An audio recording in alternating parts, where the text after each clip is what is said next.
Hello, you beautiful bright stars. Here it is. It is here. Welcome to version 4.2, Masquerade of the Guilty. I am over the moon about this Archon Quest, and I feel like I haven't been this excited about Genshin since I first started playing this game. Probably even more so now, to be honest, because this is intense, and I am so hyped for this. But Fontaine, man. HoYo! They have really created a masterpiece this time, haven't they? Oh my gosh. Alright, so grab your tissues, maybe some popcorn or some snacks, get comfy, and let's get this started, shall we?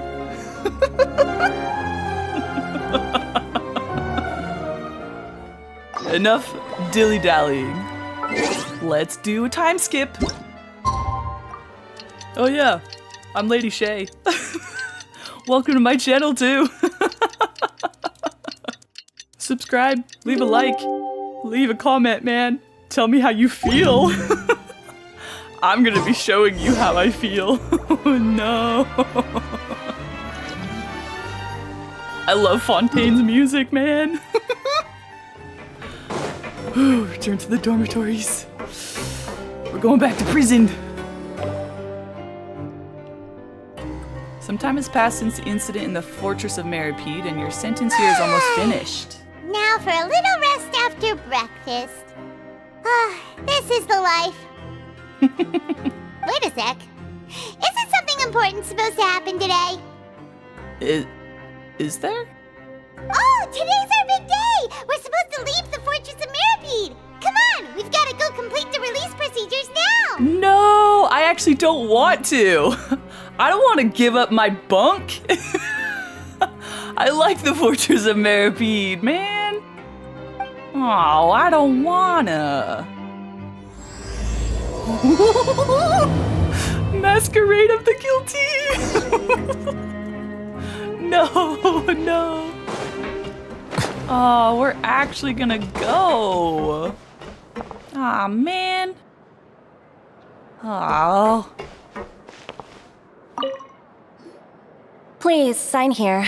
This document will be effective immediately upon signing, and you two may exit the Fortress of Masquerade via the regular channels. It's been so long since we've been to the surface. Let's hurry up and... Huh? Oh? Oh, no. What's happening? Are you okay? What just exploded? I'm fine, thanks. But I wonder what that tremor was just now. Oh no. Let's go ask the Duke. Yeah.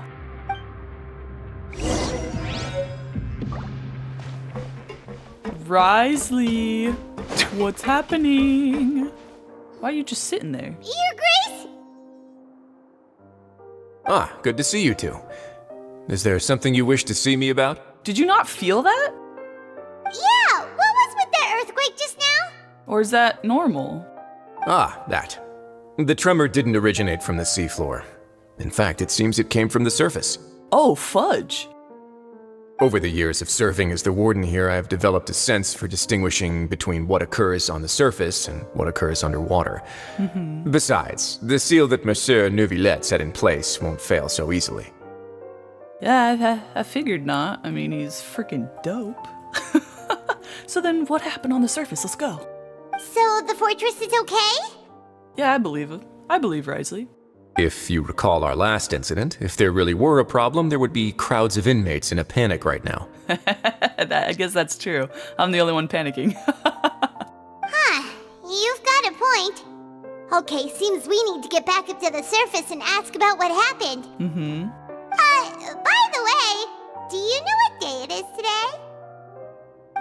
I believe today is this month's pipe cleaning day. Yeah, I don't think he really cares who gets released and who doesn't, you know? Even though we're his friend. Wait, seriously?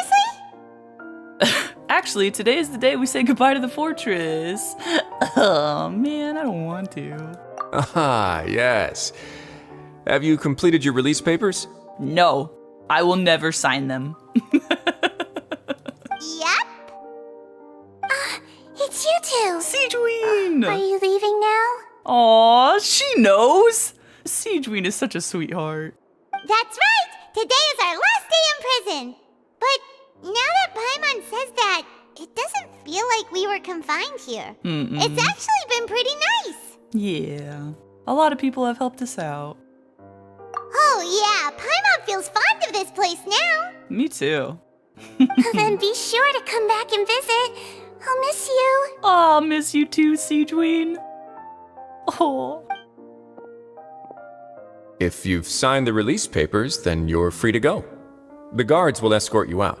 I need an escort out? Psh, that's messed up. I'm kidding.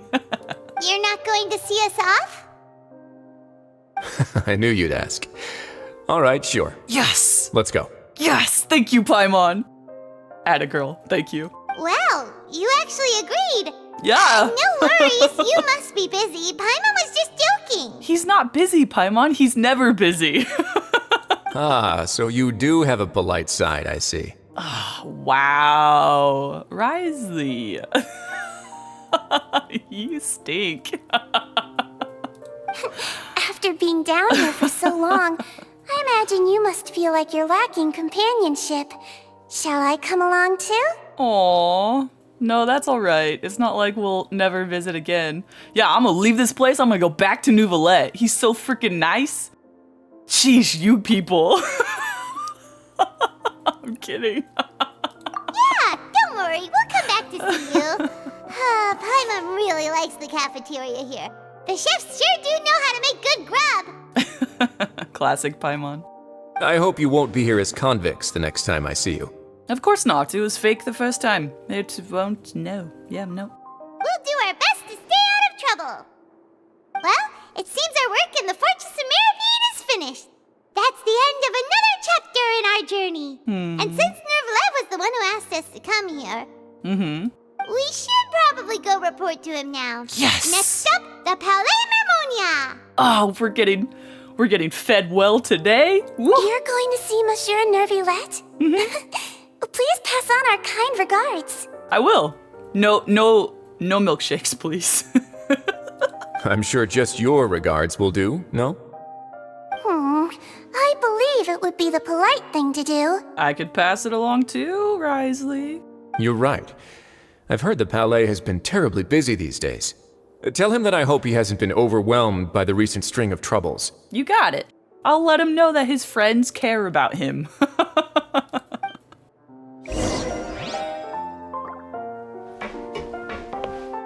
If you're concerned about things at the Palais, why don't you take some time to go up and check things out? Ooh, come with me. I believe you should still have some vacation time to spend. Thank you for being so understanding. It means a lot. It's been some time since I've gone to the surface. I must say that I've started to miss it a little. Oh, I bet. Aww, their dynamic is so great. I love it. To the Palais!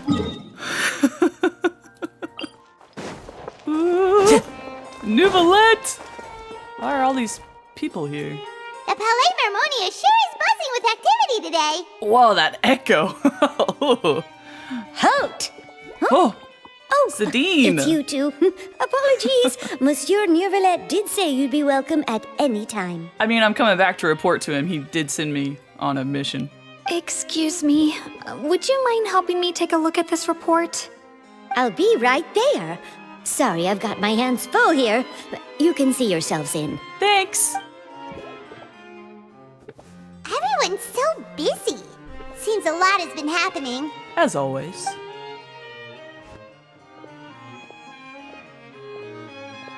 Ooh. Oh, beautiful! I love that transition. Nouvellette! Hello. You've come at the right time, but you'll have to wait for just a moment, That's okay. as there are some urgent matters I must tend to first. That's fine. In the meantime, please, have a seat. If you'd like to have something to drink, let the Melusine outside know. Yeah, water always. That's alright, we just ate. You said a drink, Paimon. Water. Very well then. Let's take a break over there while we wait for him to finish his work. Just digging the music. Mm-hmm. Uh-oh. What's wrong? Gosh, he's so beautiful. I can't. Those eyes! Okay. All right. That should wrap things up for now. Oh, okay, nice. Good, good. Are you done with your work? Oh my gosh. Fudge, someone just entered my I forgot to turn it off. Dang it. That's my fault. Yes, sorry to keep you waiting. That is okay. No worries. Today should be the day you were released from the Fortress of Meripede, Yes, and it appears that you've managed to complete all the release paperwork. I did. That's right, and we came here to see you right away. You and Paimon tell Nuvola everything that happened since the Primordial Sea incident, as well as your dream something A child. massive whale. Yes. Do you have any idea what that might be? Judging from your description, that cannot have occurred in any ordinary waters, but rather something like the Primordial Sea. Yeah, that's what it looked like. A whale of that size and shape cannot usually be found in the waters of Tevat. Therefore, we can only assume that Child is presently immersed in primordial seawater. Gosh, that's what I thought, but like, is he under the sluice gate? Because that was my original hypothesis. But then I don't know how he got under there. Probably just through one of the cracks or the leaks. Oh, gosh. Immersed in primordial seawater? What the hell? And is he okay? Oh, yeah. He's not from Fontaine, so he won't dissolve. True, he would have dissolved a long time ago and we wouldn't have seen him. Most people wouldn't be capable of entering in the first place. Are you I'm not serious? completely sure how he could have gotten there myself. Why are so many people joining all of a sudden? Fudge, I need to turn that off. Dang it, this is stupid. What did he say? Fudge, this is ruining. I'm so sorry. Hang on. My immersion. Neuvillette! Sorry, handsome. Most people wouldn't be capable of entering in the first place. I'm not completely sure how he could have gotten there myself. There's something we'd like to ask you about. Yes? What is it? What was that tremor we felt earlier? Ah, right! Paimon felt it too! Uh-huh. We asked the Duke and he said it wasn't from underwater, so we figured you might know something about it. I'm curious to know if they felt it. It turns out that I have just received a report about this particular matter. Okay. In fact, that's exactly what I was busy with a moment ago. Okay. What was it? The source of the tremor was here on the surface near Poisson. After the shaking stopped, the water levels in the Poisson area rose at an alarming rate. Oh no. Not Poisson. The water levels rose? Oh no. Oh no! What about all the people there? Please let it not be primordial seawater. Fortunately, the water levels only rose for a short period of time and have already returned to normal now. However, I still have a bad feeling about the whole phenomenon. Uh-huh. If the change in water levels is connected with the leaking primordial seawater, then the situation in Poisson may be much worse than it appears. Navia should be in Poisson, right? Yeah. We need to go check on her! Yes, Spina di Rosula's headquarters is there. Oh no. I would also like to go there as soon as possible, but I'm afraid I can't leave just yet. That's okay. We must immediately formulate disaster prevention plans for the surrounding coastal areas to avoid potential catastrophes. Smart plan. I'll have to ask you two to go to Poisson first. You got it. I'll meet you there to check on the situation once I finish things here. Sounds like a plan. There's no time to lose! Let's go. Get going! Yes, let's go. Please be careful. Oh yeah, I will be. Thank you.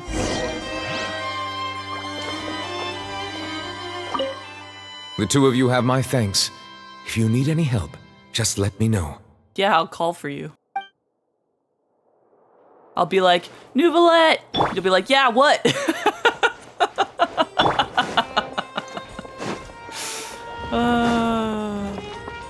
Okay, Poisson! Navia! My boss! My queen! Please tell me everything's okay. Oh, I'm just gonna be on the edge of my seat this whole Archon Quest. No. Run faster, Kazuha.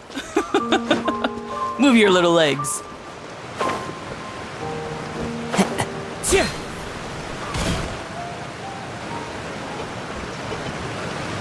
Oh no! What happened here?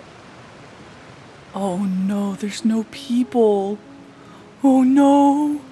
Oh, there's a guy. He's on the house. He's on top.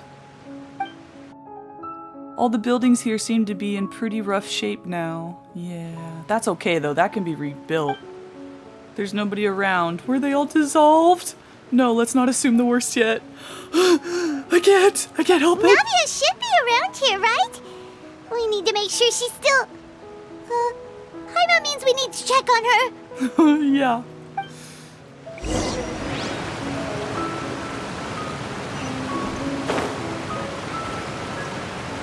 Oh, but what about, Jacques' family? His wife and daughter.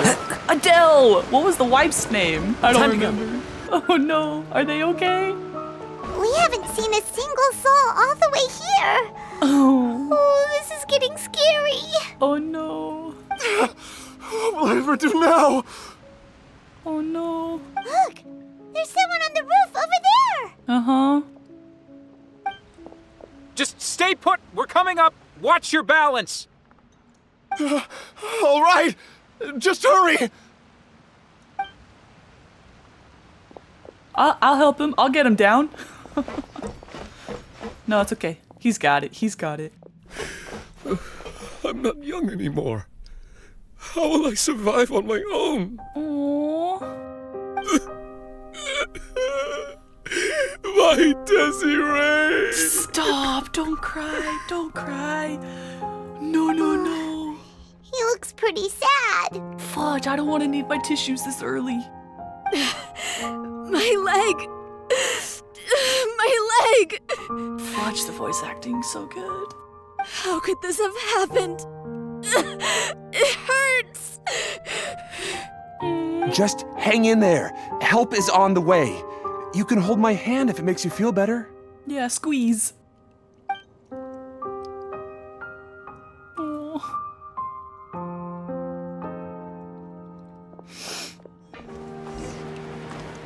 Navia? That's Navia! Oh! She's okay! Oh, it's Navia. She's over there. Oh my gosh. I swear, if anything happens to the main characters, I'm done. I'm done. Hey, Navia, are you okay? My queen, are you okay? Boss? You're here. Oh, you sound sad. We heard there was a situation in Poisson, so we came as quickly as we could. Yes. As you can see, the water level suddenly rose. It caused quite the disturbance, in fact.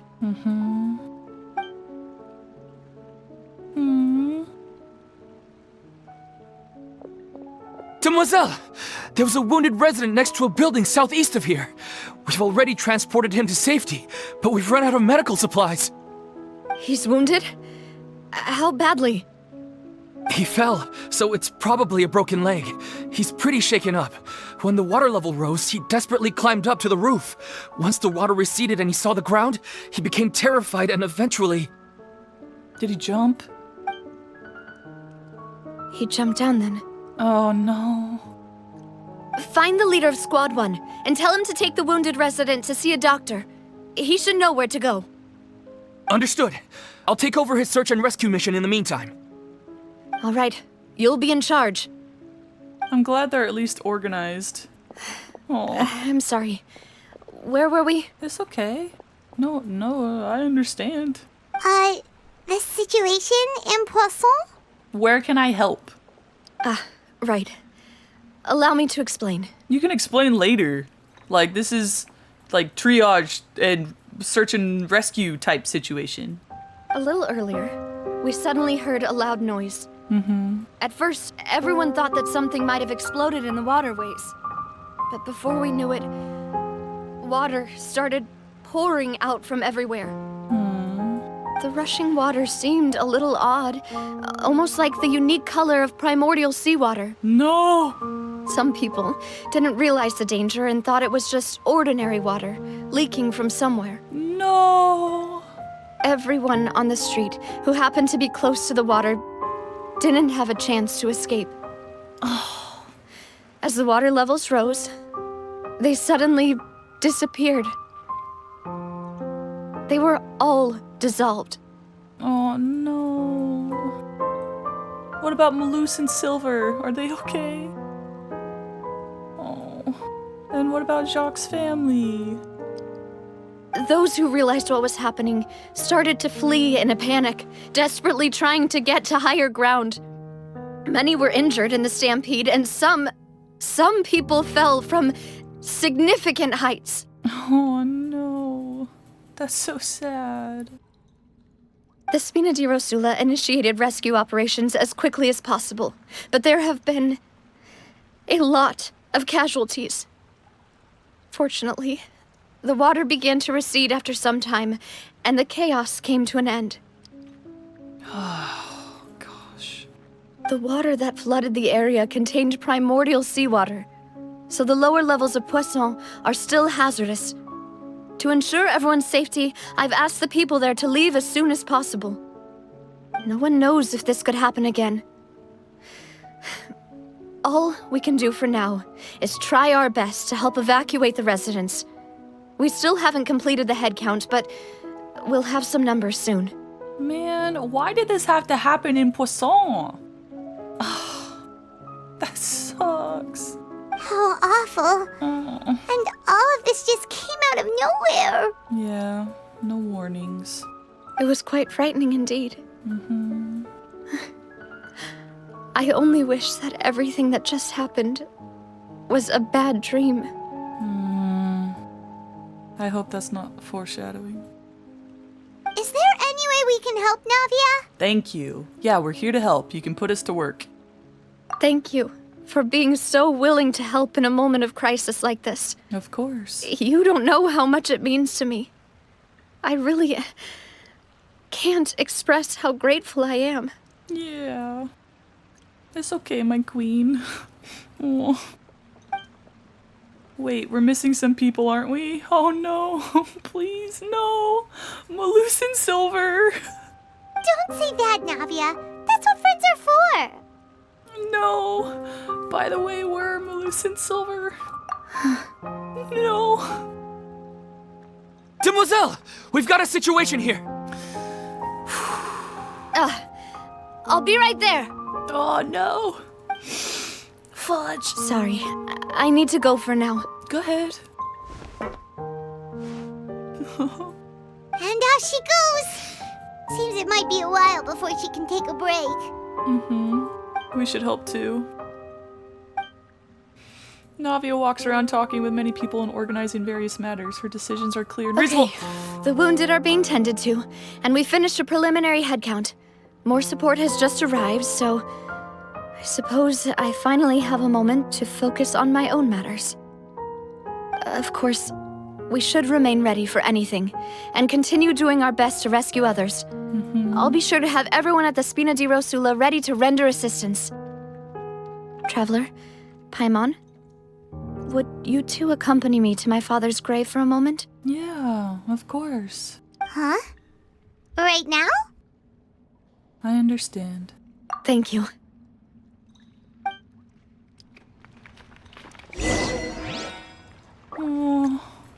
Oh no. Poisson. Oh.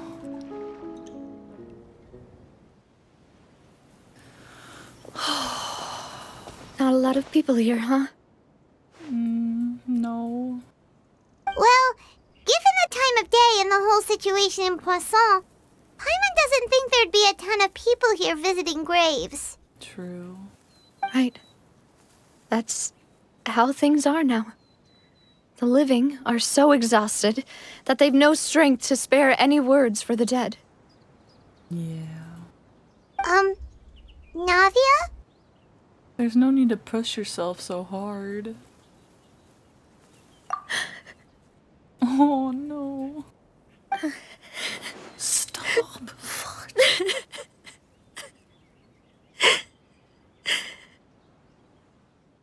so sorry, Navia.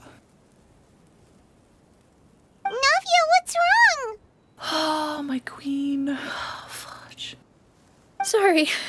I just... It's okay. Malus and Silver. They won't ever come back here again. Oh, no.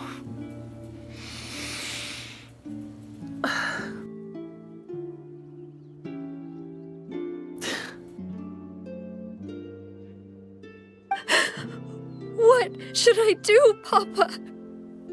Oh, no. Huh? What happened to them? Navia, I'm so sorry for your loss. Everyone agreed on the rescue plan, but still, I was the one who initiated it. It's not your fault. They were helping evacuate the residents, but they couldn't leave in time. And they were caught in the seawater.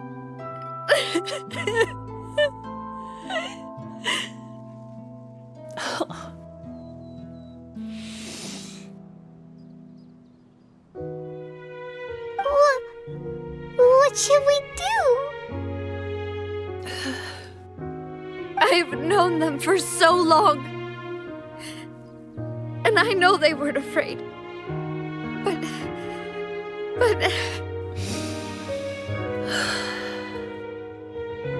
I could at least hold a funeral for my father. And I know where he rests. But as for Malus and Silver, they're just gone. I just can't.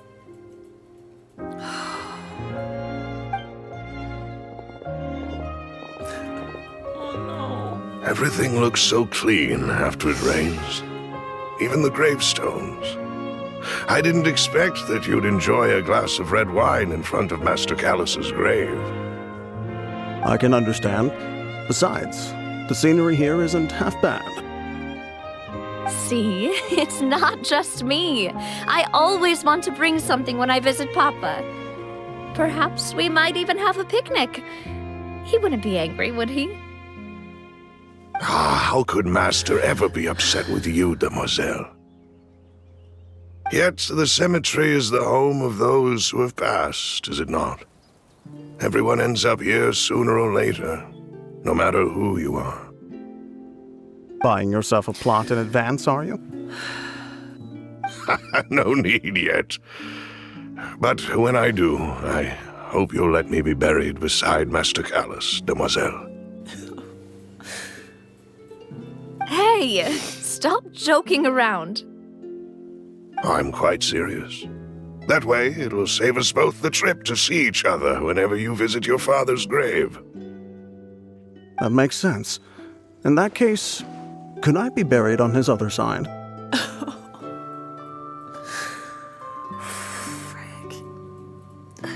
After all, besides you, demoiselle, the two of us could certainly be considered Master's closest companions, no? Personally, I believe we fill those shoes just fine. Why are you bringing this up all of a sudden? Seriously. All right. I'll remember your requests. But I'd really prefer not to talk about this stuff. And what do you mean by saving me a trip? I'd make the journey even if I had to visit you two somewhere else. I'd promised to let them rest in peace here. But here I am breaking that promise.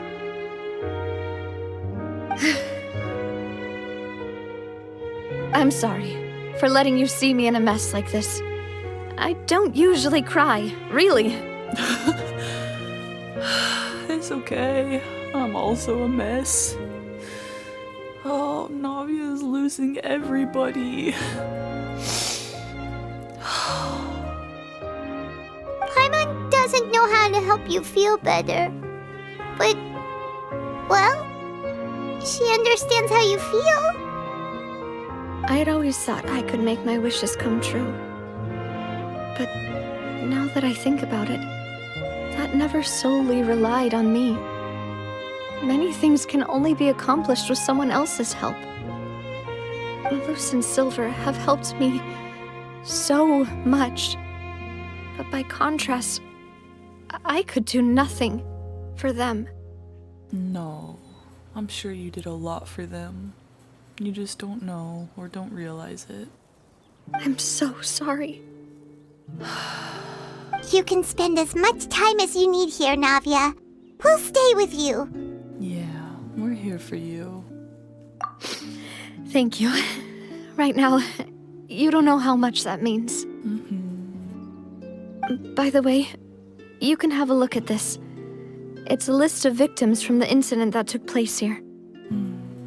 Obena, Khan, Burnett, Giverny, Francine, Karina, Daisy Ray, Joinville, Julianne, Esson, as well as Malus and Silver.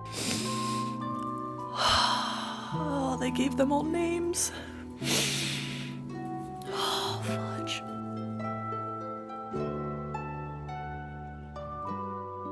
For me, it hits a lot more when they have names. So, everyone else is safe. But still... It's okay. I know what you're thinking. And you're right. We lost Malus and Silver. But we were able to save more than we anticipated. That's good. The overall outcome indicates that the cost was worth it. No one's sacrifice is truly necessary. Right! Don't think that way, Navia. One person might be saved at the expense of another, sure, but that isn't something we should ever consider a trade. Yeah. Malus and Silver were not the price for saving anyone. They're heroes. Well said, Paimon. You're right. Thank you, Paimon. Oh, I love Paimon. What you said just now was pretty amazing, actually. Yeah. I'll remember your words. Paimon, I feel like, has grown a lot in Fontaine. Ah, she's amazing. Oh. Really? Yeah. Seems you've become more eloquent in the time since we last met. Oh! Oh! Knave! The knave? What are you doing here? Holy! Is everything going well on your side? What? Yes, my people are carrying out the mission according to your request. All the residents of Poisson have been evacuated, and we're preparing to relocate them to higher ground. Dang. Oh, I'm really liking the knave. Oh no.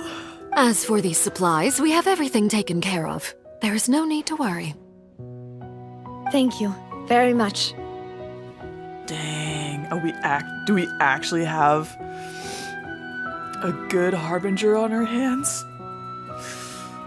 Wait, do you two know each other? Oh, she looks so cool. We just met recently. Right, Miss Navia? Usually, I would call this a coincidental encounter, but that doesn't quite fit this time. Besides, it never even crossed my mind that a Fatui Harbinger would come looking for me.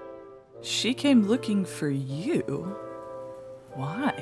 Thanks to the Knave, Spina di Rosula received generous support from the Fatui, which allowed us to complete the rescue and evacuation work so quickly. Dang. That's good, but... Oh no. Oh no. Mutual aid is essential to fostering positive developments. I know. We were already in the area, in any case, so it was nothing. Dang it, this was like right time, right moment kind of a thing. Fudge. I mean, dang it. I'm super grateful, and I'm so glad Oh no. Oh no. I'm so That torn. said, I must say that you're a lot sharper than you let on. I'm sure you understand what I mean. I apologize for all the ways in which I tested you previously. We've never worked with a Fatui before, and it's extremely important for us to know who we're working with. Atta girl. Way to stand your ground. My subordinates have reported that Fatui soldiers have been observing water levels and taking head counts in various locations. I hear that they've also prepared a large amount of emergency supplies. I'm quite surprised. Dang, me too. Oh, the knave is so clever. Oh, I'm so scared of her. This is nothing to brag about, nor do I intend to. It is simply the way of powerful organizations to act forcefully, whether they are doing good or ill. You've witnessed that firsthand, in any case. Gosh, I love her. As I've told this traveler before, I know of the prophecy, and I intend to prevent the impending disaster. Yes. This traveler?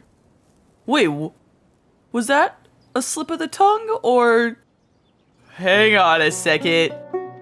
Yeah, that's fine. I'm with the knave in her trying to prevent it.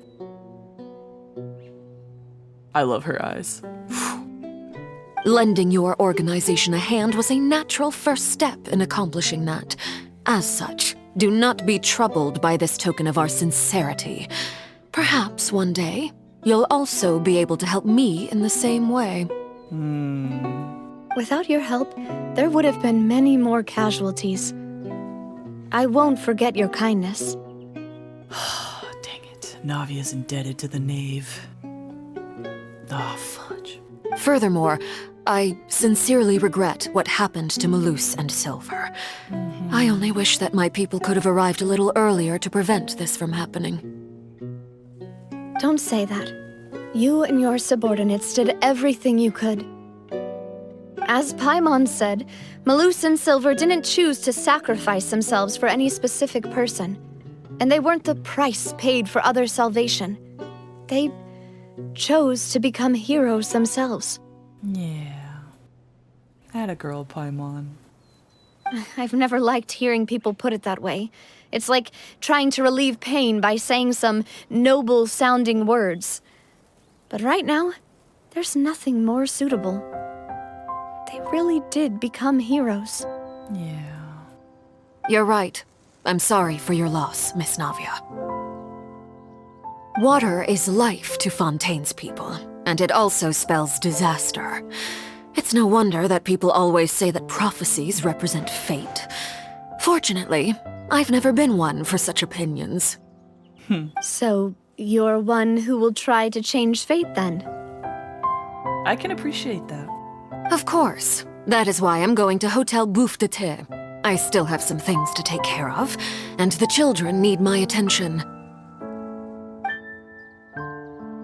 By the way, traveler, Paimon, one more thing. Yes? Alright, then we'll just... Huh? This isn't right. Paimon thought you would ask us to walk with you for a moment so you could tell us something in private. That is what she normally does. That is a clever and useful conversation technique, which I do like to use when necessary. But there's no need today. It would not hurt to have Miss Navia listening in. Okay. Traveler, I'm sure you remember that I said we could work together when we had the chance. You and I both know that there may be issues with the Primordial Sea. Previously, it was the fortress of Maripede's sluice gate, and this time it was the water levels in Poisson.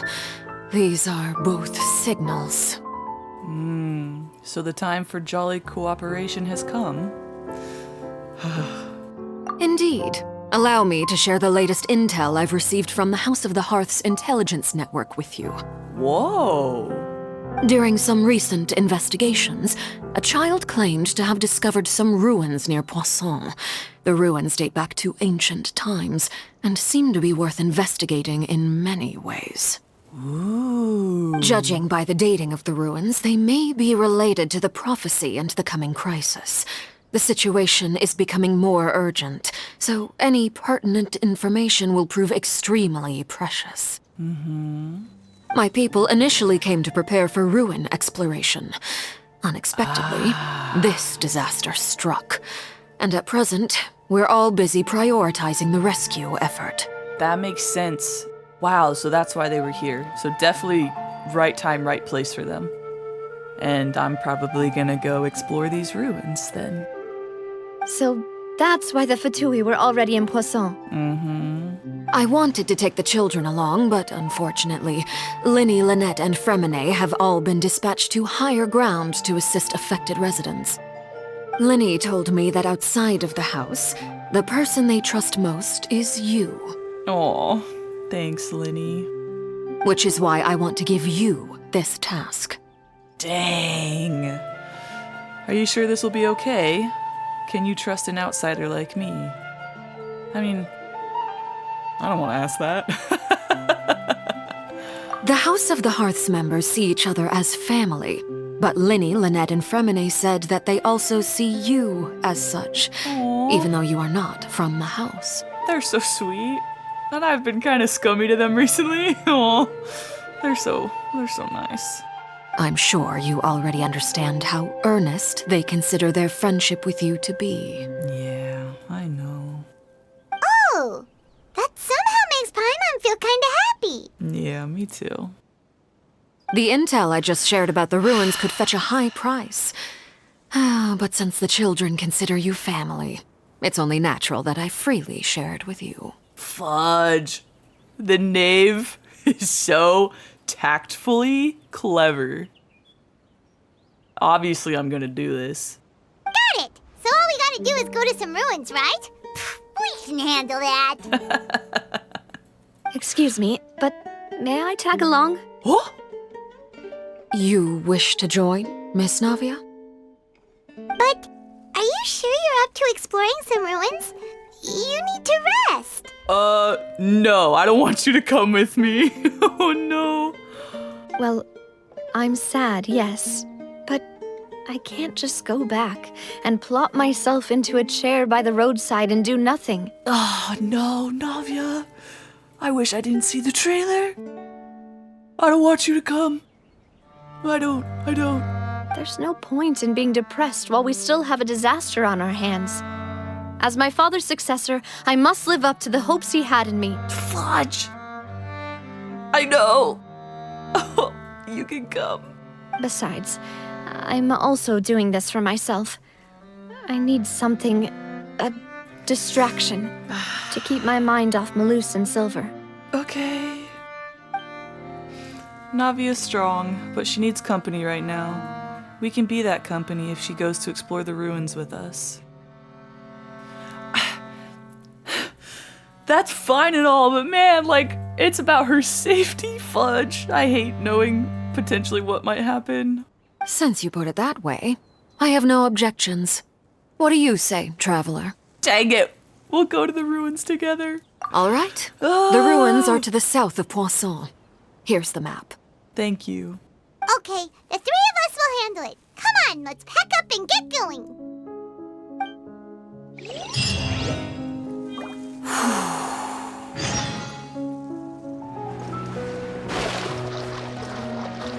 Oh, it's it's shallow. Wasn't expecting that. Whoa, a domain. So, are these the ruins the knave was talking about? Whoa, talk about old. Yeah, actually, I don't think... Yeah, wow. They seem to be pretty ancient, all right. Let's go in and have a look. Just be careful. You too. I could definitely improve Risley a lot more, but I think Nouvelette and Zhao can carry.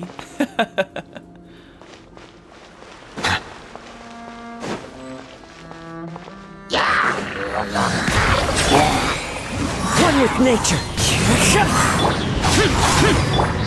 A moment, please.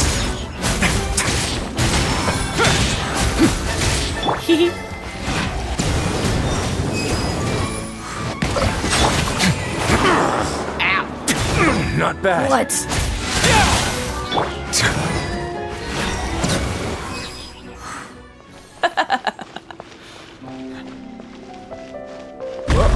Watch it! The floor here isn't safe! Whew.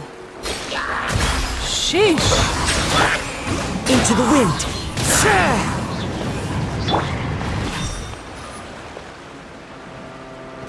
I'm like, don't touch the water. It's the primordial sea. This place has also been contaminated by primordial seawater. I knew it. Navia, you need to leave now. Yeah. And a lot of it, too. A Fontainian would most likely dissolve the moment they fell in. The way you said that, don't you dare think about like going in. Stop it. You should go back to safety, Navia. Right! You can't go down if there's primordial seawater. It's too dangerous, and it won't be any help for you to just stay here. Yeah, and if you're down there with me, I can't, worry about the dangers as well as keeping you from touching water. Like that's too much, even for me. Don't get by my wrong. We're not saying you're useless. It's just that... It's not safe for you. No, you're right. Thank you. I can't do anything in this situation. I'll leave this to you. Thank you. From the look of things here, maybe there's no way back. What? Yeah, just climb up. Oh, I guess we did fall through the floor. Complicates things. Oh, fudge. Maybe the only way left is forward. No, just climb up. That's... Fudge. Dang it. No, HoYoverse. In that case, do you want to wait for us here? Yes, wait. The water levels here are unstable, and there's a chance the water will rise. So staying here wouldn't be safe either. You shouldn't have come. I'll go together with you. Fudge. Perhaps we'll find the exit just up ahead. Seems like there isn't any other option. All right. Come with us for now then, but please be careful. You best step in my exact footsteps. Navia!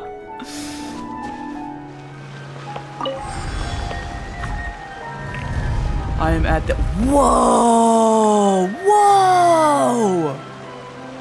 I am at the edge of my seat here with Navia, but whoa, that looks so gorgeous. What? This camera. What? Oh. No. There's something wrong No, with no, this no, no, no, no, no, Navia, no! Oh my gosh, please.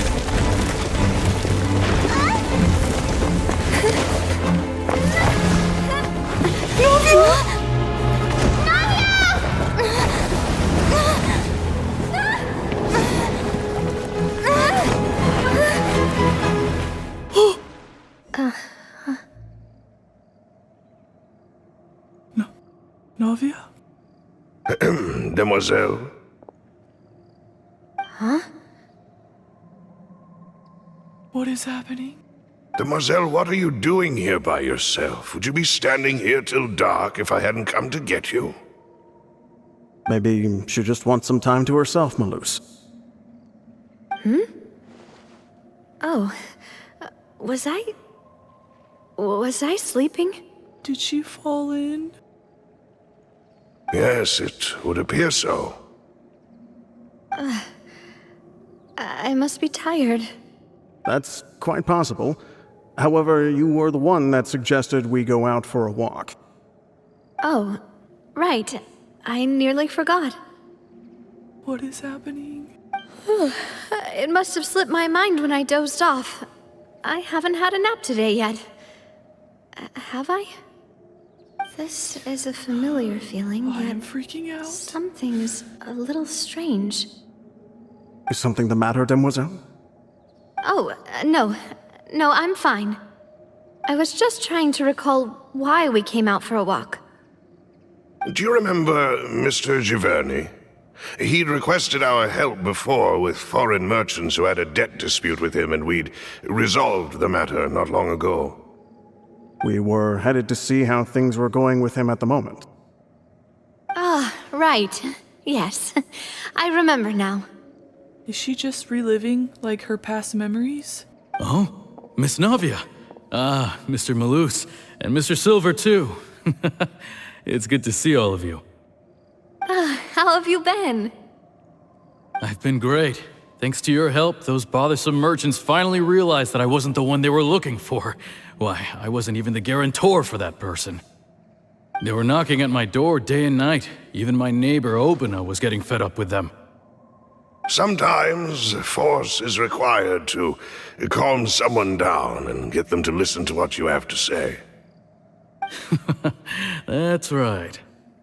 Oh, by the way, Burnett, what was it that you wanted to give to Miss Navia again? Those names, weren't those the names on the list? I remember some of them. Oh, yes. One moment, I have it right here. Miss Navia, these are some flower seeds that I prepared. Please take them. They're a very good variety, and they'll become very big and beautiful once they bloom. That's sweet. I don't know what we would have done without your help, so this is a little token of our appreciation. I hope you won't refuse. Ah, did you cultivate them yourself? Thank you so much. I'll certainly take them. Malus, we do still have some empty flower pots at home, right? Why, we can have as many pots as you'd like, demoiselle. Perfect. In that case, we'll swap out some of the decorative plants for some of Mrs. Burnett's flowers. Very well. Wait, something seems to be off here. What is going on? Excuse me, madam.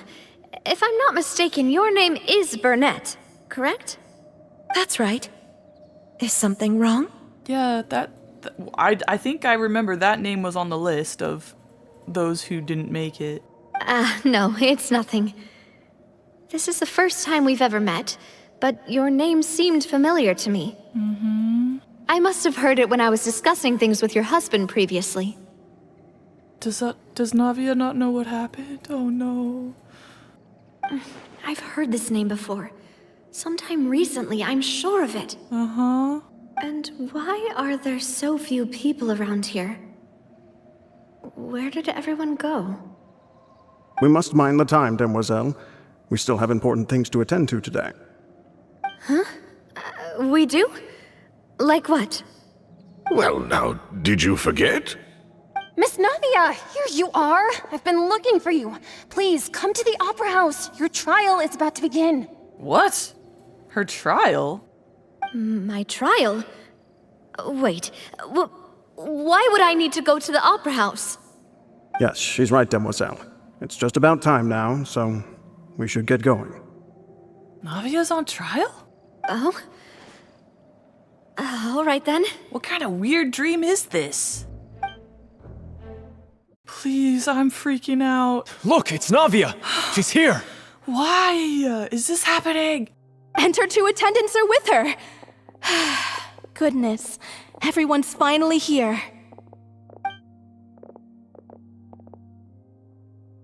There sure are a lot of people here to see the trial. And they all seem to be oddly excited about something. I even know some of these people. Karina, Desiree, Joyville, Julien. Those are the people who dissolved. Why are so many people here? No! And why do I have no recollection of this case? Did Navia dissolve? Please, no. And as for the judge... Yeah, Nouvelette's not here. Where's Monsieur Neuvillette? Oh, fudge. Please sit in the defendant's seat. Don't worry, Silver and I shall accompany you. I am really... Ooh. All right. But are you sure you can stand behind me? Typically, it wouldn't be allowed, but today is an exception. This is so confusing. Hey, what kind of place do they think this is? Come on, do they have any idea what they're doing? Seriously. Enough with the whispering! Could someone please tell me where Monsieur Neuvillette is? And why I'm standing trial? My dear Miss Navia, have you not yet realized what you've done? In that case, allow me to explain. As all here know, you are Master Callus's successor, the head of the Spina di Rosula, someone held in high regard by every soul in Poisson. After you took over the Spina, you treated all of us just like the late Master Callus had. If anyone in need reached out to you for help, you responded. Not only you, but your butler, your subordinates, nearly everyone in the Spina di Rosula fought for the well-being of those in Poisson. Okay. Wait a moment. Aren't you just proving that I'm a good person? Yes. Yes, correct. Absolutely right. And that is why you stand accused. What? You have helped so many people get through so many difficulties. You are one with us. We are inseparable. Oh no. We are one big family, all of us who are from Poisson, inextricably linked. And with you being so important, we couldn't possibly do without you. Therefore, this fair and honorable court shall declare you guilty, and you shall stay here. You will be together with us forever. What the fudge is this? Huh? What are you saying? Everything you have said is correct. I have indeed done a lot for my hometown, and I would be willing to be with you all, but what is the purpose of having me stand here like this? What is there to discuss? Like, are they actually talking about, like, her consciousness is gonna merge with all of theirs because they all dissolved into water? Ah, well, if that's what you think, then I have no further comments. How wonderful, Miss Navia!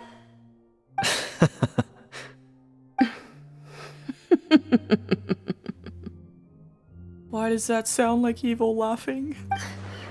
I know all these people. Why are they laughing? I seem to remember now. Huh? Yes, I get it. This trial is...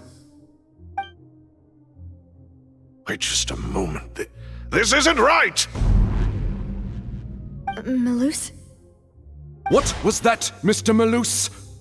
Our conclusion is very clear and unanimous. Let the court judge her now. She's guilty! Stay here, Navia! You're one of us! No, don't stay here! Demoiselle, don't admit guilt. This trial means to keep you here forever. I wish to exercise my right to defend Our Lady. Mr. Joinville, you only know of Navia's goodness, but nothing of her utterly independent mind. She was born a free and independent spirit. She has never been tied down by anything. Indeed, even the death of Master Callus couldn't stop her. Her actions cannot serve as proof that she identifies herself as part of any group. She merely acted as an individual, extending her hand to help others. Please do not mistake her actions as being otherwise. Dang, Malus and Silver are such good guys. Really? As an individual, you say?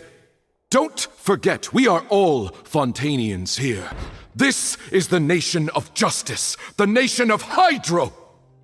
Even if Miss Navia only voluntarily rendered her assistance, that doesn't change the fact that her beautiful soul must return to everyone. No. Water accepts all, blends with all. It will surely accept her kindness. No, you can't have her. Everything is measured here in the nation of Hydro, and in the end, everyone shall meld together. Thus, when a unanimous opinion emerges, that opinion represents justice. Now I speak for everyone. Our opinion is consistent. Navia should stay. We and Navia are one. And you would call this justice? Preposterous. You are merely jealous that Demoiselle still has a chance to exist as an individual. She still has a chance. Have you forgotten how much you all once longed to become individuals, to become independent? Do you mean to defy our justice? Holy fudge. Sheesh, that was creepy. If your justice is flawed, then why should we acknowledge it? As you said, we can also have our own justice. Silver and I shall defend Demoiselle. Oh, they're so amazing. And that is how we will enforce justice. Ugh, my head. It hurts. Please come back, Navia. Demoiselle. Oh, please come back. Silver, it hurts. My head is spinning. All I can see is stars swirling in front of me. Oh, fudge, is she in the sea? I remember now. Everything that seemed odd from the very beginning. Karina, Desiree, Joyville, Jolien, Essen, and Mr. Giverny and Mrs. Burnett, who we met earlier. Yeah, they all dissolved. Even Malus and Silver. I don't want to admit it, but they're all dead. Yeah. Don't be afraid, and don't admit guilt. We will protect you to the very end. Oh, Silver, Malus. Oh, they're the best guys. Absurd! Who are you to say that she cannot be judged? We are the majority, and in the nation of trials, the majority is absolute justice. We are the will of all. Obviously, that's not true. Don't let them escape! We shall keep Navia here with us! Mr. Malus and Mr. Silver, must you be so stubborn? How could the two of you possibly hope to stand against the collective? Do not resist. This judgment is fair and just. What? Navia belongs to us. After all that happened, she should not be left alone in Poisson. Oh! Oceanids! What are you saying? No more excuses! Oh. He says we're jealous. Jealous? How could she possibly be an independent individual? Yeah, they've all been dissolved. They're all of one consciousness and one mind. What's with these people? Oh. Who's jealous of her? She belongs to us! Miss Navia, she... Silence! What? What the? Why is Neuvillette here? That's... Huh? Monsieur Neuvillette! What the fudge is going on? Such commotion is prohibited in the court. The accusations you just presented are nonsense and cannot constitute a proper trial. The court will adjourn for the rest of the day. In this, I shall hear no objections from any unauthorized party. Our thanks, Monsieur Neuvillette. Please leave with me, Miss Navia, while there is still time. Oh my gosh, did Neuvillette pull? Is he pulling her out? But... Go on now, Demoiselle. This is your only chance to leave this place. Oh, Malus. What, can't bear to leave us behind or something? Yeah. Malus. Silver. My apologies. I couldn't resist making one little joke once I realized that this shall be our last goodbye. Oh, at least you'll get to say goodbye. Malus. Silver. Quickly, you must come now. Oh. Goodbye, Demoiselle. Farewell. No, wait! Just a second! Oh. Hey, Navia? Oh my gosh. She's okay.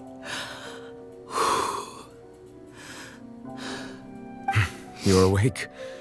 Good. Oh my gosh. Bless you, Neuvillette. Oh. Oh my gosh.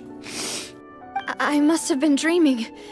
Malus and Silver were still alive, and they were defending me at some insane trial. I almost lost it. It looks like you're all right. Did all the sad feelings cause you to have a nightmare? Paimon could give you a hug. Oh, please give her a hug. The ruins you were exploring suffered a cave-in. When I arrived, I found you falling toward the water. You were just about to be dissolved within, but I... What? What is it? I think I saw 2 Oceanids protecting you. Oh. It was only for a moment, perhaps even a fraction of a second, but they gave me the chance to retrieve you. Oh, Malus and Silver. Were it not for their intervention, I would not have been able to rescue you before your consciousness dissipated. Oh, thank you, Nouvelette. Oh, fudge. Wait, did you say Oceanids? You mean like what happened with Vache? Some people that are dissolved become Oceanids. Perhaps those 2 Oceanids were the people you saw in your dream. I know they keep saying it a different way than I do, but it's Oceanids, man. I always told them that they didn't have to protect me. To think that they'd keep doing so even after death. Oh, they're so amazing. Please come with me. Okay. Nouvelette, are you okay? Yeah, dude. You touched it too. Are you okay? Oh, I am quite all right. Perhaps there's something we could chat about? Oh, are you trying to give her a moment? Why do you look so stiff all of a sudden? Oh, Paimon knows. You're the type who feels awkward when there's nothing to talk about, right? Yeah.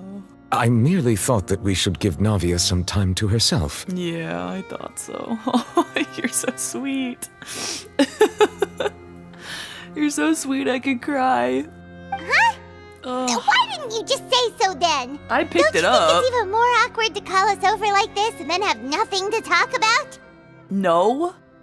Give Navia some space, I guess. I suppose so. Oh, yeah, perfect. By the way, Sigewinne sends her regards. And so does Risley. Ah, Sigewinne. I hope all is well with her these days. Her work in the Fortress of Meropide has not been too much for her, has it? I don't know. I sure hope not. No way! Don't worry. She's doing fine down there. She's an amazing head nurse. That is true. I see. Well, that is good. I have always worried that Sigewinne would need a lot of time to understand the world of humanity, just as I have. I love that Nouvelette's VA, but like Nouvelette's character, he's becoming more emotional. Like he's expressing it more. I don't know if anyone else has noticed that, but like his tone goes up and down and is cute. He's expressing himself more. Oh, and the Duke also says hi. Even though Sigewinne made him do that. He hopes that you haven't been overwhelmed by all that's happened lately. Yeah. Thank you. I have indeed been busy lately, and I also hope that everything is going well in the Fortress of Meropide. I don't mind being their little delivery girl. Just to send messages between them. He still doesn't know what to talk about. Let's chat about something else then. You're the expert here, Paimon. What should we talk about? I know, you're the extrovert. Speak. So, Nouvelette, you're probably quite the swimmer, huh? He is. I sure hope so. He's a freaking hydro dragon. Yes, of course. This isn't going anywhere. Oh my gosh. Let's try something else. How find these ruins? Did the knave tell you? That's a good question. Yes, in fact.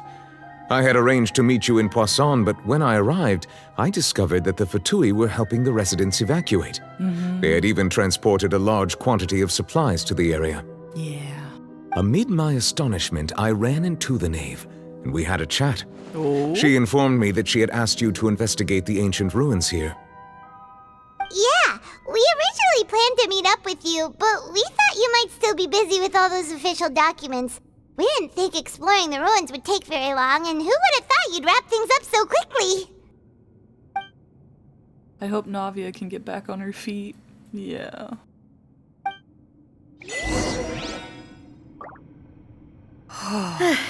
I'm sorry to have kept you all waiting like that.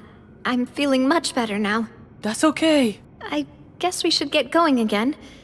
Will you come with us, Monsieur Neuvillette? Yes, if you wouldn't mind my company. I would never. All right! Another one joins the party! Let's get going then! I always want your company. Oh, hello. Bow your head.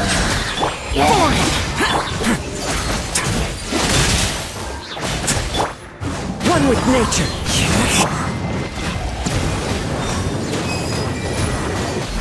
Settle down. Ow, no, you made me waste them. How dare. Oh, I hate this guy. You little stink. That's okay.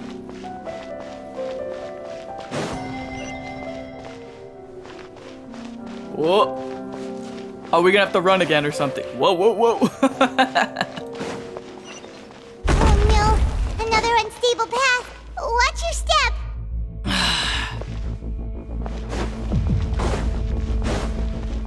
Stop, stop. Fudge. I'm stuck. You get me out. Oh my gosh, I hate this place. Oh, it's so scary. Watch out! There are rocks falling over here!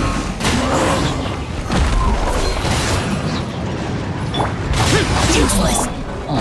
Let's begin.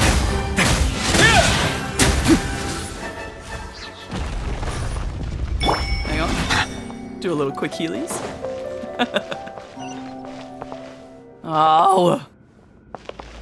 Okay, at least there's no water below. Since when did they make this timed, man? We're almost at the top. Oh, hello. I always have time for you.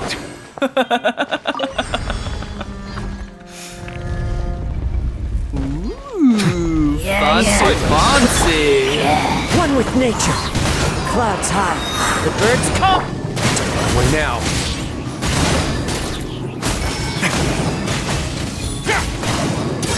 Get a little chilly. Wow, I was hitting the wrong one.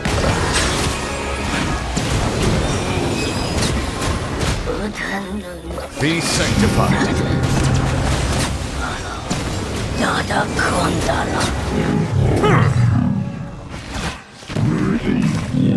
Solid. Very fun.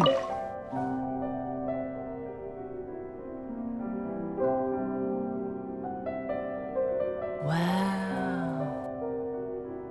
We've made it to the top. Oh.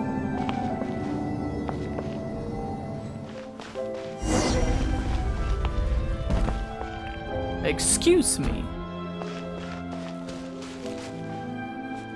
Oh, I've never been so grateful for Neuvillette. Looks like we've reached the end. This is the place. There should not be any other hidden spaces in the vicinity. The path sure had some twists and turns, but it turns out that this place isn't actually that big. I'm so glad for that. There seems to be something on the wall. We need to leave. Or at least Navia does. Neuvillette too. Stone slates. The prophecy? It seems like they were put here as an offering. Could we take them down and have a look? Oh my gosh, what's that last one on the left? Is that Celestia? Perhaps we should just leave them be for now. Oh, I want to read them. Look at them more in There depth. are 4 locations in total, but only 3 stone slates. The slate that should be in the first empty spot is missing. Oh, dang it. The surrounding walls also show signs of damage. That's disappointing. There's something written below. Let Paimon see. Yes. Reason dictates that this nation be destroyed. I shall record the history of its future here in its past. Say what? What? It feels like someone left these slates and these words here for a purpose. But does he mean that Fontaine should be destroyed? Mm-hmm. That would fit the circumstances dictated by the prophecy, yes. Indeed, the slate's contents correspond to it. Take the second slate, for example. There's a person kneeling here. She seems so dedicated. And there's a whole bunch of other people behind her doing the same. Is that the first She's Hydro facing this... what is this? Some kind of island in the sky? Celestia. That's what it looks like. And is that Lady Farina in the third image? Did the Hydro Archon fall into the water? Interesting. And is that a ring of people around her? Mm-hmm. Paimon doesn't quite get it. Are they all in the water? Yeah. The fourth image. I know this one. This exactly matches the content of the prophecy. The people will all be dissolved into the waters, and only the Hydro Archon will remain, weeping on her throne. Yes, they do seem to match. I swear, if more people die... I can't.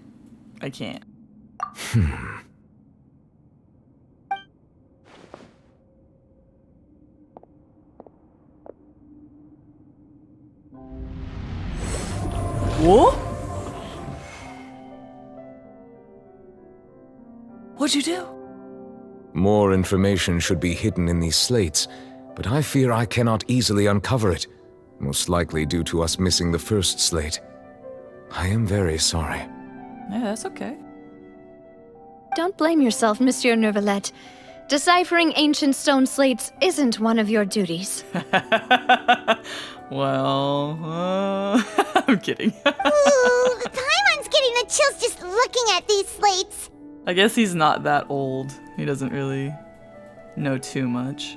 This says that it's the history of the future, right? Yeah, that's that so odd. The prophecy's sure to come true.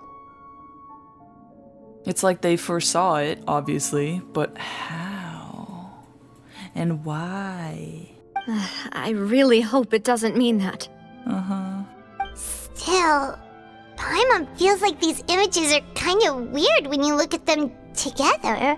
What do you mean?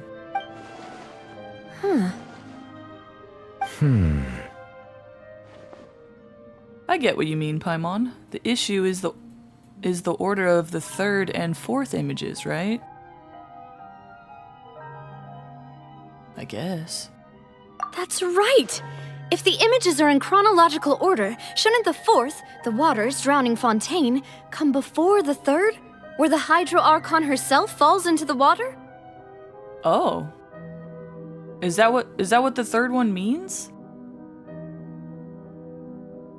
Huh. And yet the order is reversed here. Yeah. The second image is also quite concerning. What sin are the people in the images confessing to? Oh, that's the... Oh, yes. Apparently all Fontainians did a big sin. Did they go against Celestia? I think that's what was mentioned before, right? If we go by timing, Lady Farina only emerges in the third image. That means that the person in the second image might be the previous Hydro Archon. Yeah. Egeria, then. Egeria, I had never met her, but her appearance here does match the records. The previous Archon kneeling before the floating island in the skies, as if confessing a sin. Did she herself commit that sin? And if not, why would she be in such a posture? Also, I'm still wondering why these ancient stone slates are here at all. Judging from their contents, could this place be the origin of the prophecy? That's what I was thinking. Does that mean that someone, or some people, once saw these slates? Yeah.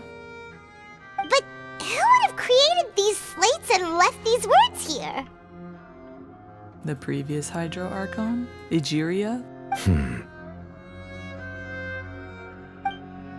It seems that any further clues will have to come from Farina. Would she know? Would she even tell us? In that case, there's no time to lose. There's nothing else to be gained here, so let's head back first. Yeah, we better get somewhere safe for now. Yes, please. Honestly, who created the slates doesn't matter now. The real question is whether things will truly play out as the prophecy foretells or not.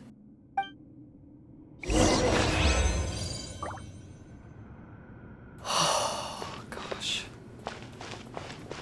That's so cool. Man, I'm so curious. This probably told what the sin was. Ah, that's so upsetting. I want to know. I want to know so bad. Let's split up here. I'm going to check on what's happening with the Spina. You know how it is. There's some things you just need to be there for yourself. Oh, of course. You still have energy for that, Navia? Paimon's already beat. She has to, or else she'll think about Malus and Silver.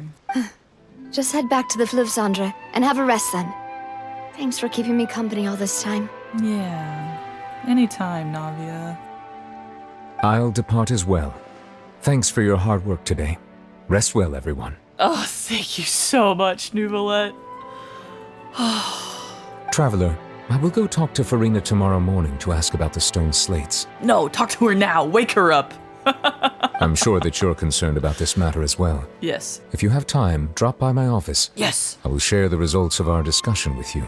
All right, see you tomorrow. Can't Are I you just really be gonna there? talk to her about this directly? Will that be a problem? Paimon's getting a little scared now that it's come to this. She has long been harboring secrets and will not give them up easily, which makes it all the more my duty to ensure that she understands the present situation. Alright, we'll leave it in your hands then. You're probably the best person to talk to her anyway. True. I will be carefully considering my words tonight. Ah, good plan. Traveler, Paimon, our safe house at the Fleuve Cendre is always open to you as ever, so please don't think you're an imposition. Aw, thanks, sweetheart. All right, I'll be on my way then.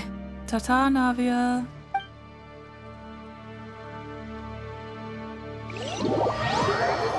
Navia and Nuvolette both depart. You and Paimon head to the Spina du Rosula Pace at Fleur Cendre. Whew. They always make it so fast. We're finally back! I do appreciate the teleport. Welcome back. We've got a special menu prepared for you two tonight. Oh? Why, thank you. Yay! And there's good food too! Navia, no, the boss is the best. You did great as well, Paimon. Yeah, you did. Ooh, desserts! Ooh. These are all Paimon's! Oh, that looks so good. Paimon's already starting to forget what happened today. What? Mona? Oh, that voice. What? Is that who I think it is? Oh no. Huh? How is she here? Why is she here? It's you two. What are you doing in Fontaine? What are you doing in Fontaine?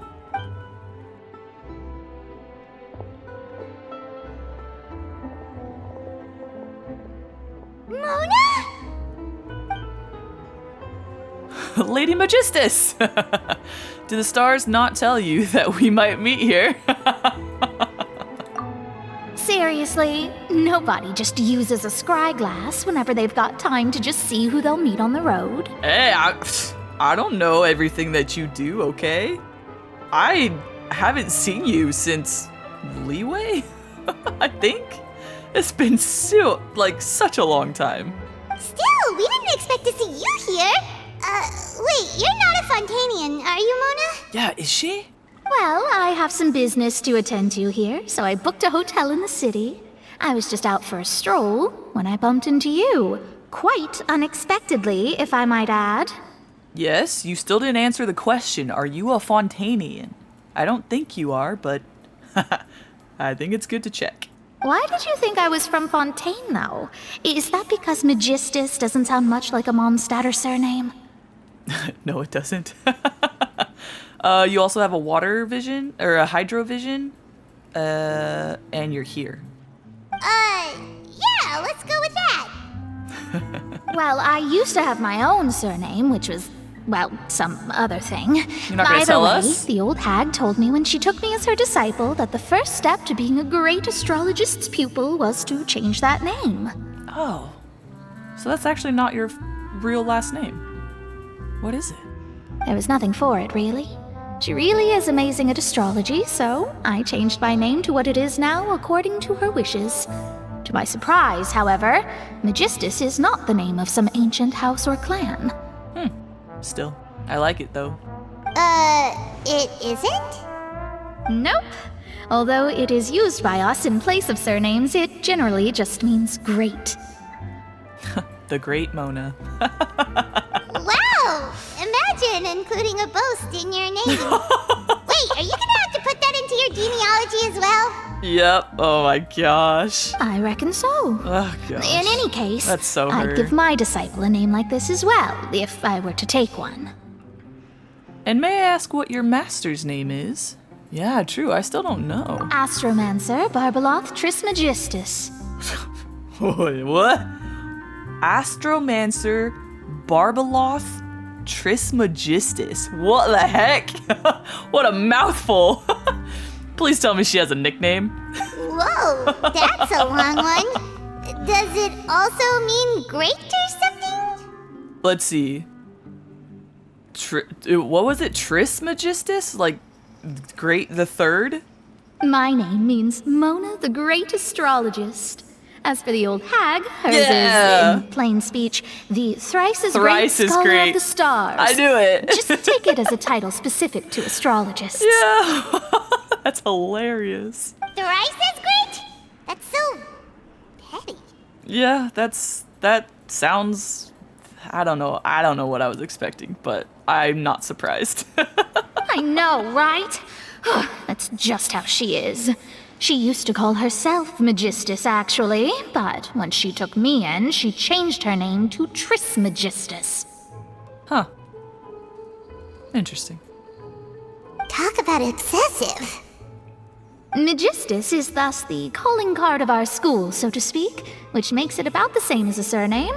It's all right if you don't get it. You can look into it further should you need to study astrology more deeply. How about triple strength traveler? Or triple appetite Paimon? Terrible!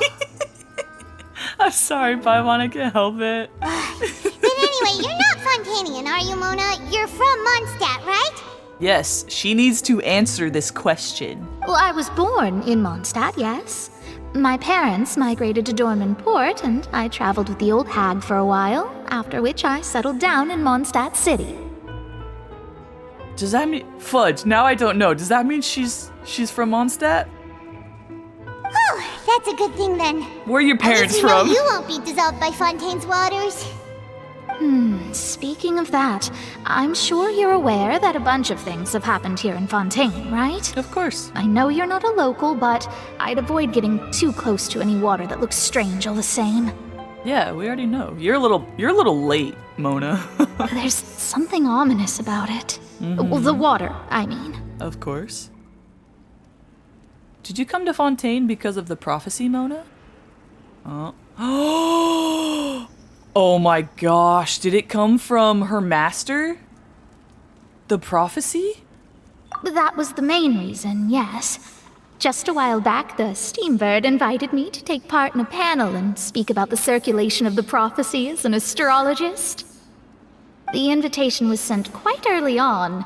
I don't think anyone expected Fontaine to be in this much trouble. What do you make of that prophecy, Mona? Just tell us what you think as an astrologist. Your word would go a long way to make things more certain and less scary. What I can tell you is that I'm an astrologist, and that this prophecy concerns the fate of Fontaine, even that of all Tevat. Ascertaining this is akin to reading the fortune of the whole world. Oh. Oh, snap. I'm afraid that this is not something that just anyone can do. If I could do it, you would no longer call me an astrologist, but a visionary. Okay, so maybe not her master. The only other person I could think of is like Alice. Clee's mom, but I don't know. But on the flip side, the prophecy is so huge and powerful that it must surely come from a powerful visionary. Its contents involve the fate of the world. Disregarding it would be a mistake. A visionary? Sounds really powerful and all, but does such a person really exist? Don't know. Of course. The old hag could do it. Oh! And I'd bet there are others amongst those Hexenzirkel colleagues of hers who could do something similar. Oh, okay, so maybe it could have been her master. I need to ascertain the accuracy of the prophecy. Could you help me get in touch with your master? Yes. Are you sure? Yes. All right, I'll help you. It isn't often that I see you with such a serious look on your face. I'll tell you once I hear back from her. Wow, thank you. I'm actually gonna meet Mona's master. Thanks, Mona. You're amazing as always. What was her name again? Oh, well, this is something only I can do after all. So yes, your praises are quite welcome. Gosh. Mona still has not grown on me. That's the greatest of astrologists for you. Of all the people we know, you know the stars the best. I think she's the only one we know who reads the stars. Indeed. That's the spirit. So that is a very accurate statement. Oh, sorry. I came to see what all the commotion was about. If there's anything you need, do not hesitate to inform the Spina di Rosula. Okay, thank you. Oh, whoops. Guess we were getting a little too carried away there. Well, I'll go tend to my own business now. If I receive any news, I'll be sure to come find you two again. All right, thanks, Mona. And there she goes, quick as rushing water. And here we are with the Spina guy giving us suspicious looks. Huh? Well, we were making a ruckus, were we? Try to keep it down next time, Paimon. Right, but we were able to recruit Mona's help, didn't we? Our Fontainian friends will thank us someday. I hope so. After the conversation, you decide to get a good night's sleep to replenish your energy. Yes. Good morning. Good morning. To be honest, Paimon's still feeling kind of sleepy. But it's time to get up, Traveler. We agreed to go see Novelette, so let's pack it up and get going. Yes! To see such a beautiful man so early in the morning. Ah, bless. To Nouvelette's office. Sadine! You're here! Finally! Have you been waiting for me? Is something wrong? Monsieur Durvalette and Lady Farina, they seem to have gotten into a dispute. Please go see for yourself. Oh! They're arguing? Oh, fudge! Like I said, I've already explained everything. And yet the problem has not been properly solved. There is little space for excuses between us. It is not my intention to offend you, but please tell me where you stand. You are the Hydro Archon Focalor, are you not? Look at this. This is a list of the victims from the recent Poisson incident. Oh.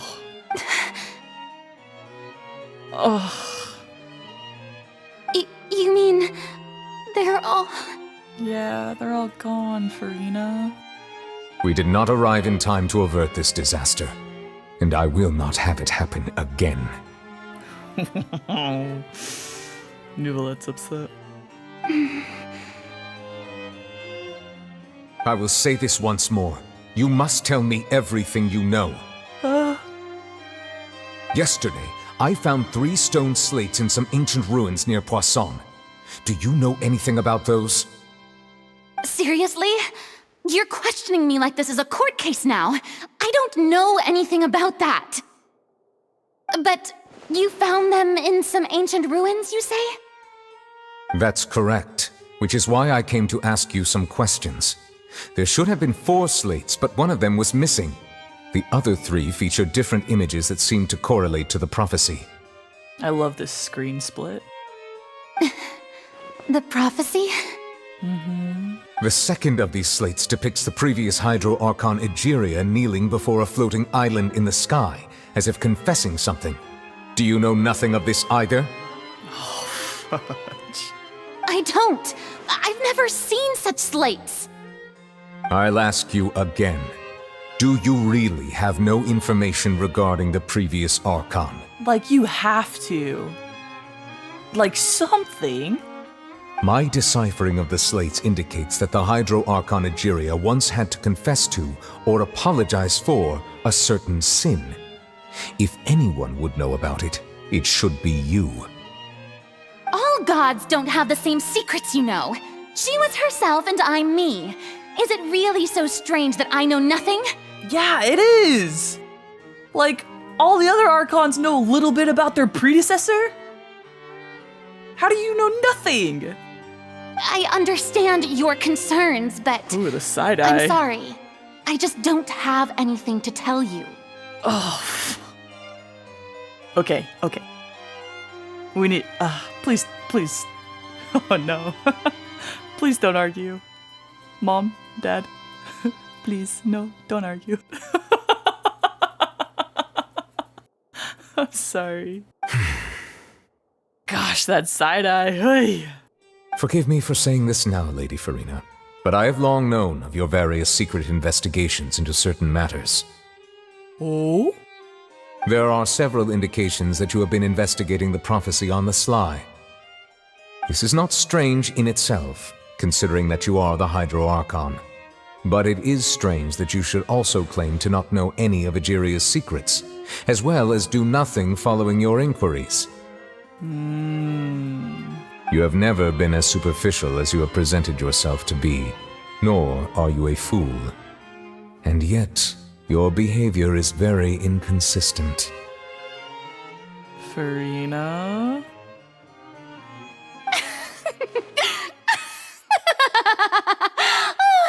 So you've been watching me all this time, have you? I didn't think you were that type. Huh? You... Well, since you know about my secret investigations, then you should know I'm actually working to take care of it. There's no point questioning or suspecting me. You're the Eudix, but you're still my subordinate. You should be following my lead. Farina! Oh no, this is not turning out to be good. Just trust in me. You're Archon, and do as I say. Never mind whether you can truly convince yourself to or not. It'll all turn out fine.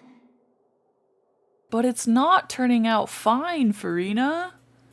You just lost a lot of people in Poisson. That's all I have to say. We do not discuss this matter again. Dang. Oh, the opera's about to start. Toodles!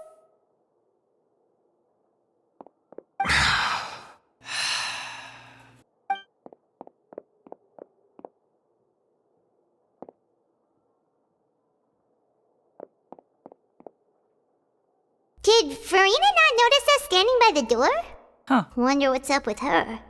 She was smiling. She didn't seem in the mood to care if we were listening in or not. What the heck is going on with Farina? She seems deeply troubled. She seems to be deliberately hiding something. Well, obviously.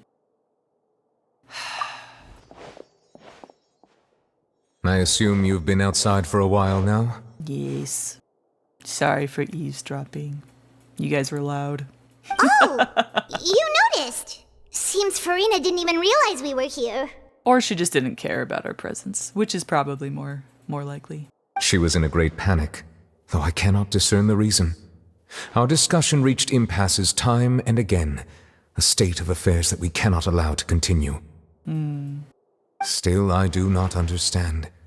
Dialogue is the basis for understanding, so why did she keep refusing to engage? I'm afraid questions alone might not suffice.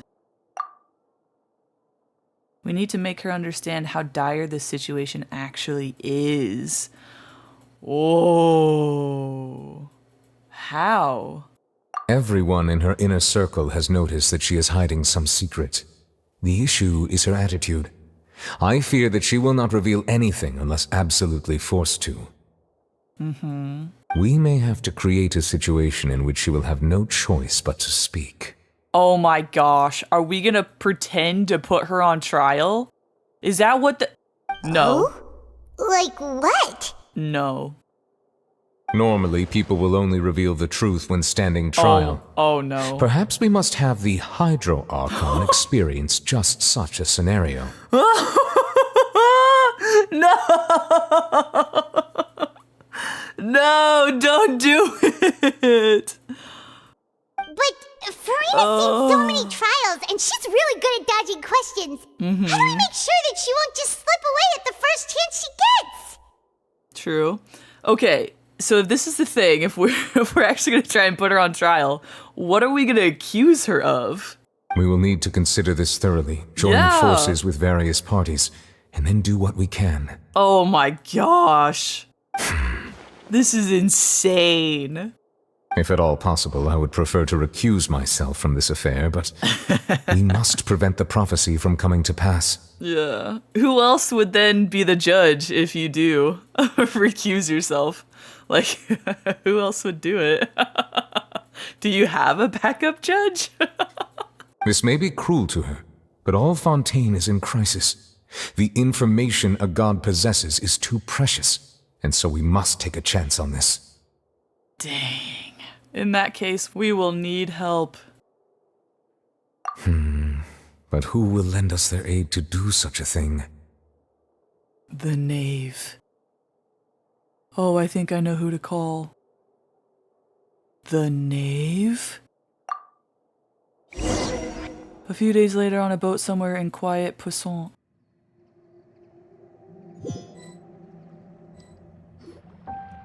Well, that's everyone, huh? Speaking of which, it was pretty smart of you to think of hiding here. Poisson was just involved in a disaster, so it's presently devoid of people. That naturally makes it the best choice. Hi, Lynette. And here you are drinking tea like it's the most natural thing in the world, huh? That's what families should do. Sit and enjoy a leisurely time together. It's nice to enjoy tea here, you know? Care for a cup? Hi, Linny. Yeah, I'll take a cup of tea. Lend me your ears, everyone. Navia! Boss! Or perhaps one of you might like to start us off. How about you, friend? Fremine! Everyone's here. The whole gang is here. Me? No, I don't think I can. Then, how about you, good sir? Oh, who? Oh, I fear that I will cause the mood on this boat to become as somber as it is in court. Oh, it's okay, Nouvelette. Well then, I guess we're lucky we've got a local like me to organize things. Wonderful, the spotlight at last. I guess I'll be facilitating things from here. Nice. I love that everyone is going to be in on it. That was a little long-winded, don't you think? Yeah, I love it. Is Risley here? I know he's probably not, but that would just complete it if Risley was here. Oh, you might be right. Anyway, to cut to the chase, our friend here, the Traveler, has brought us together to discuss something. As for what that is, well, let's start by saying that we'll be pooling our efforts together to create a series of traps. Oh, how intriguing. Yeah, Linny and Lynette will probably enjoy this the most. Well, it's just an expression, really. One that I just learned from Chlorand and used on the spot. So, let's invite her to explain in detail. A round of applause, please. Huh? Oh my gosh! Didn't you say that you would be facilitating this? Yeah, she's making you talk now. Oh, come now. Your work doesn't involve much public speaking, right? This is a good chance to practice. You might even pick up some fancy oratory tricks to impress your boss with in the future. Her boss is in the room. I see. And what does my boss say? He is glad that you consider him your boss. Do go on.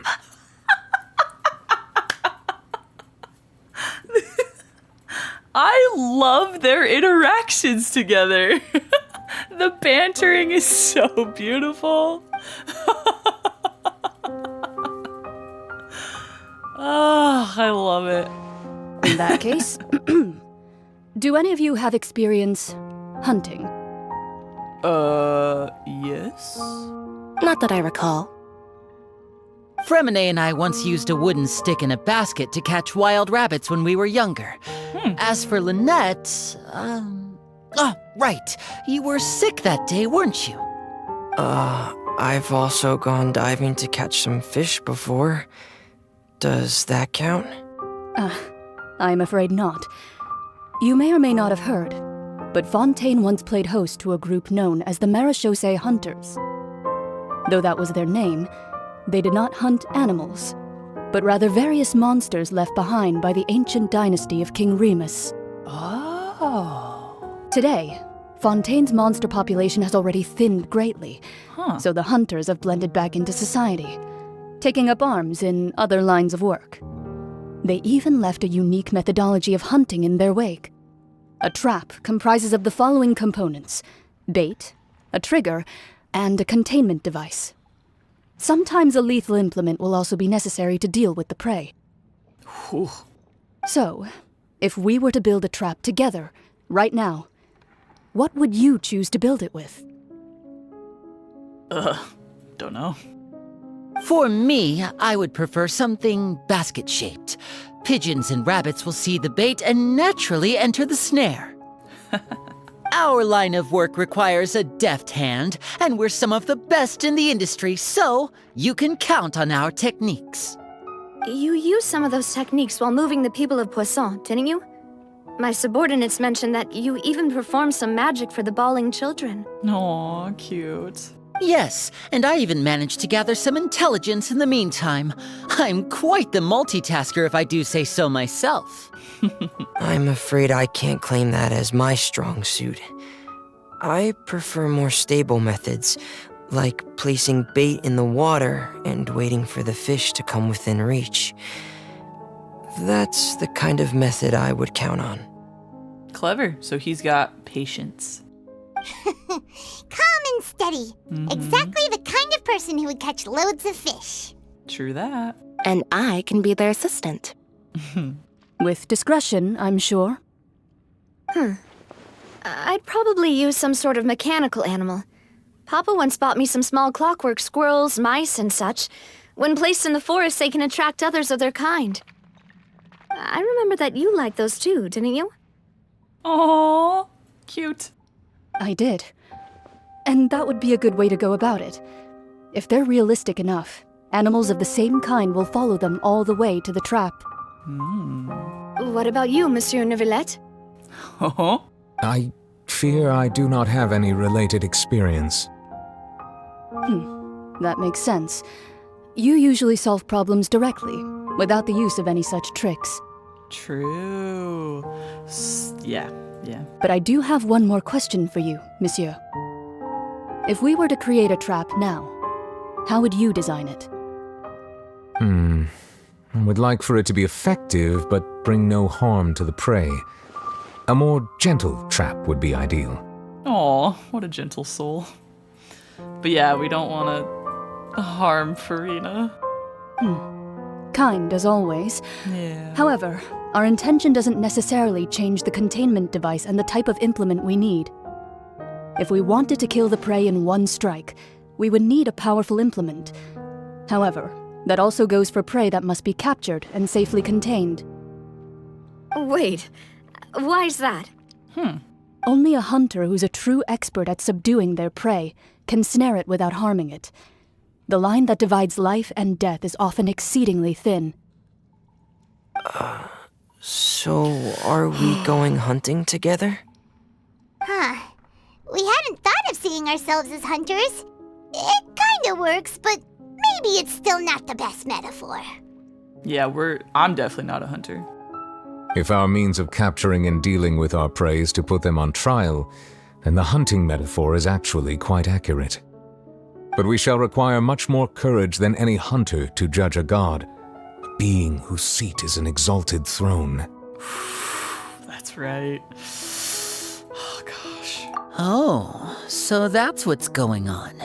Sounds very interesting. Okay. Cloran's hunting metaphor was just that, a metaphor. You will not call this a hunt, because that is not what you should do at present, nor has the relationship between you and Farina reached such a dire stage. True.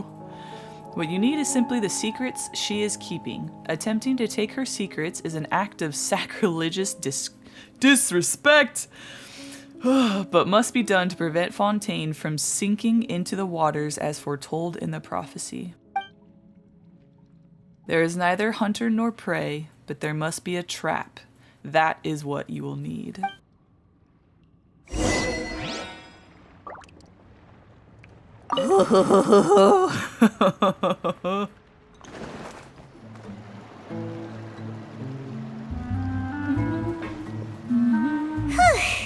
It's been a tough few days, hasn't it? So much has been happening. Those meetings sure did make me hungry. Yes. Paimon didn't think the meetings would go on for so long, but everyone seemed pretty fired up, huh?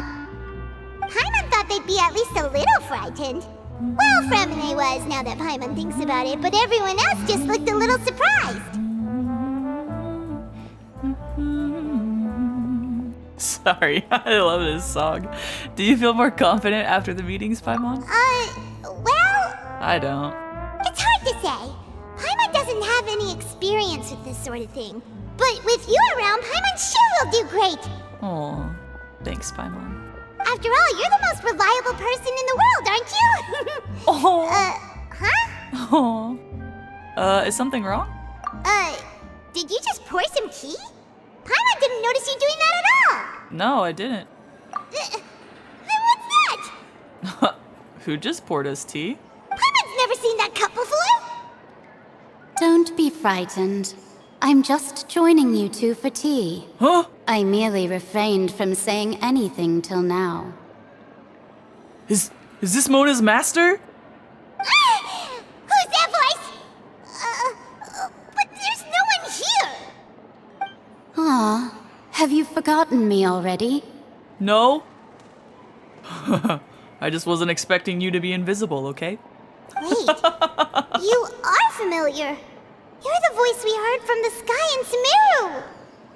Wait, Alice? That doesn't sound like... No, wait, what? Who?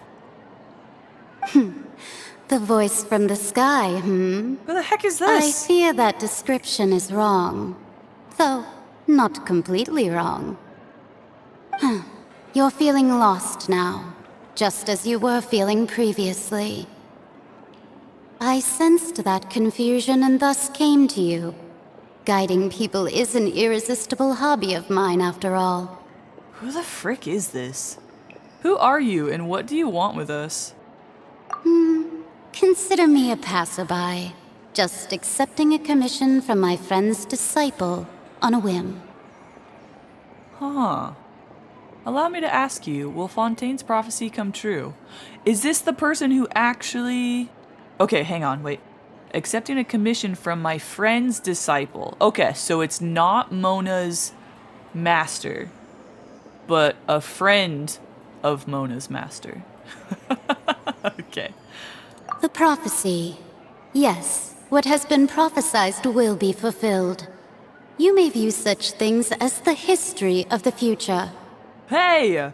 That's what was said on the plaques, the little slates. What's your name? What? Then is there any way we can stop it? I believe you have witnessed a failed attempt with your own eyes. can everything in Tevat so easily be changed? A failed attempt? There it is again, fate. Can there really be no exceptions? Wait, a failed attempt? Like when Nouvelette sealed the sluice gate? Or Poisson? Ah, so you've caught on. Just as prophecies are usually only the future as seen from the perspectives of the gods, could things be happening in hidden corners where the gods' gaze does not fall? What does that mean? Are the things that you shall see different from the fate that the gods perceive? I hope so. What is she talking about? I don't know. It all sounds really impressive and important and stuff, but it also sounds kind of scary. It's just confusing. The tea in the teacup is just about gone as well. What? How is she drinking it? I believe that you understand, right? Some things are insignificant, but others you must reach out to change. Okay. Right, you have to do something to try and change fate. Ultimately, fate shall serve as your only guide, no matter what will happen in Tevat's future. All you need to do is to play your part. No. I don't want to play my part. I'm so confused. This was good tea, by the way. Thank you for your hospitality. Well, that'll be all for today. Who the heck was this? The voice. It's gone. Who is that? Mage N. Is this the clue you're leaving for us? Is that it? How is that a clue? The unexpected news.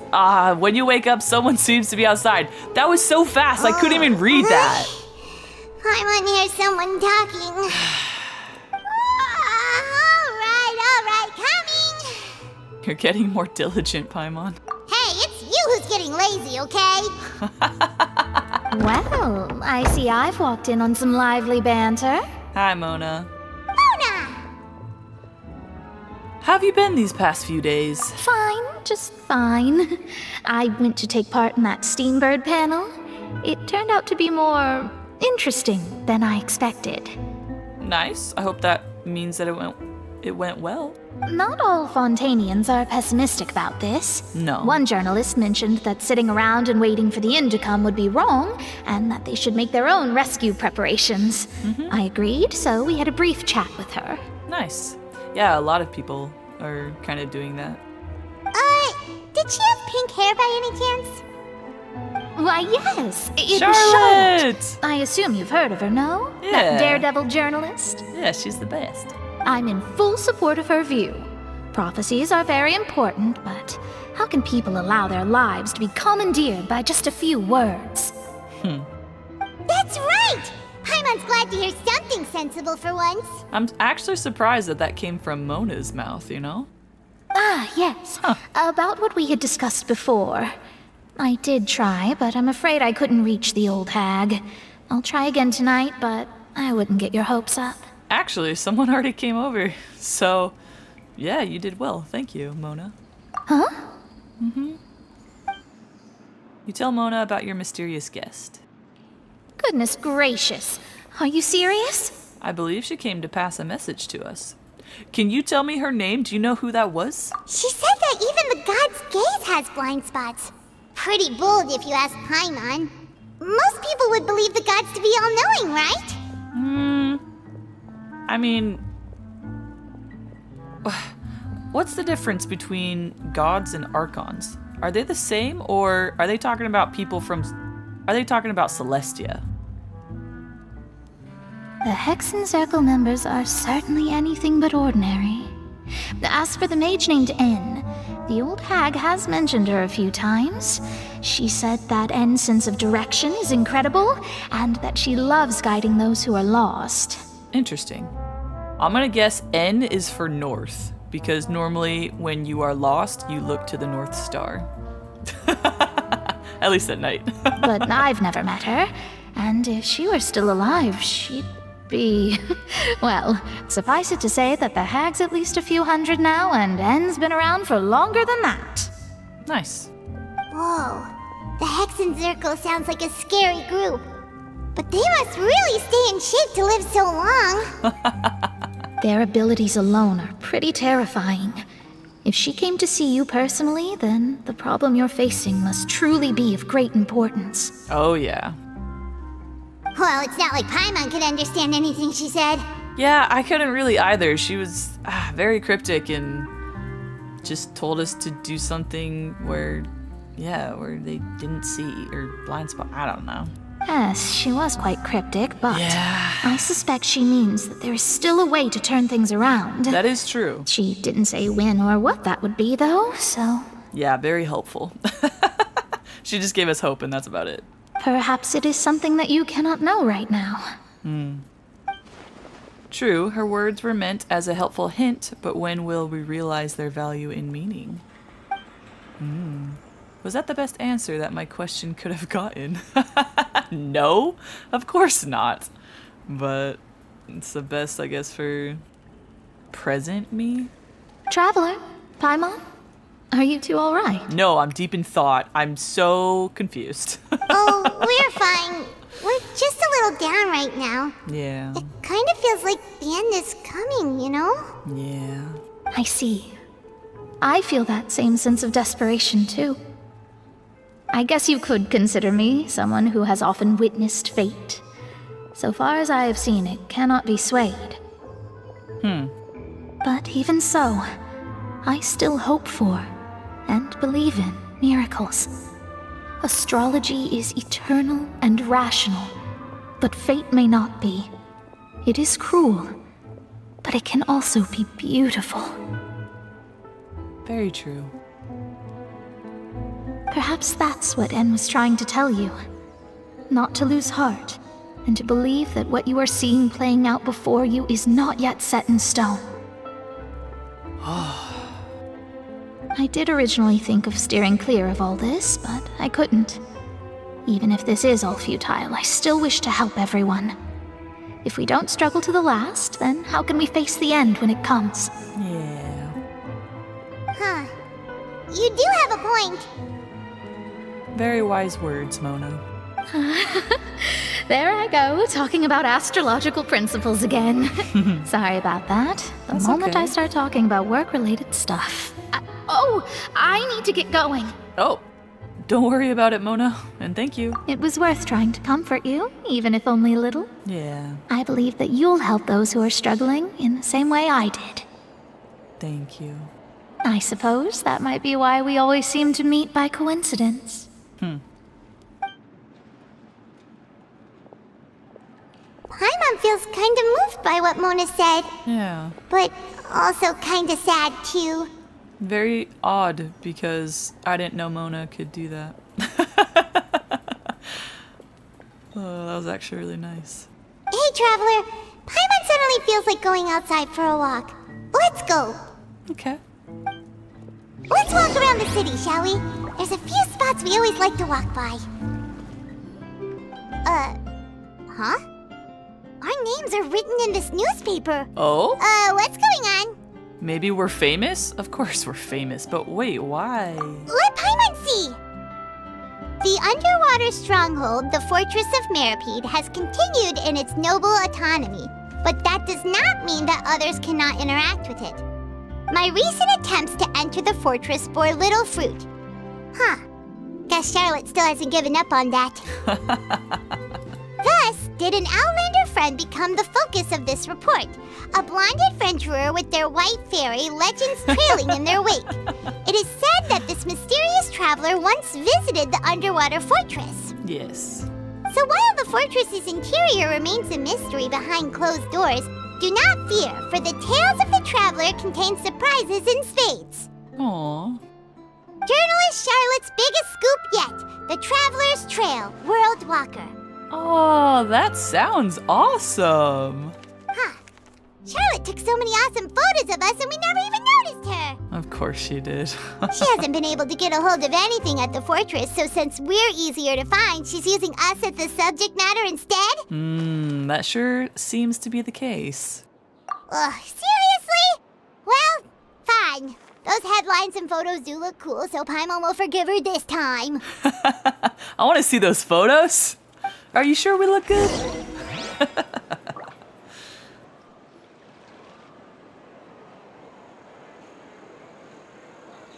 We're here! Paimon's hungry. Should we go in and get something to eat? Yeah.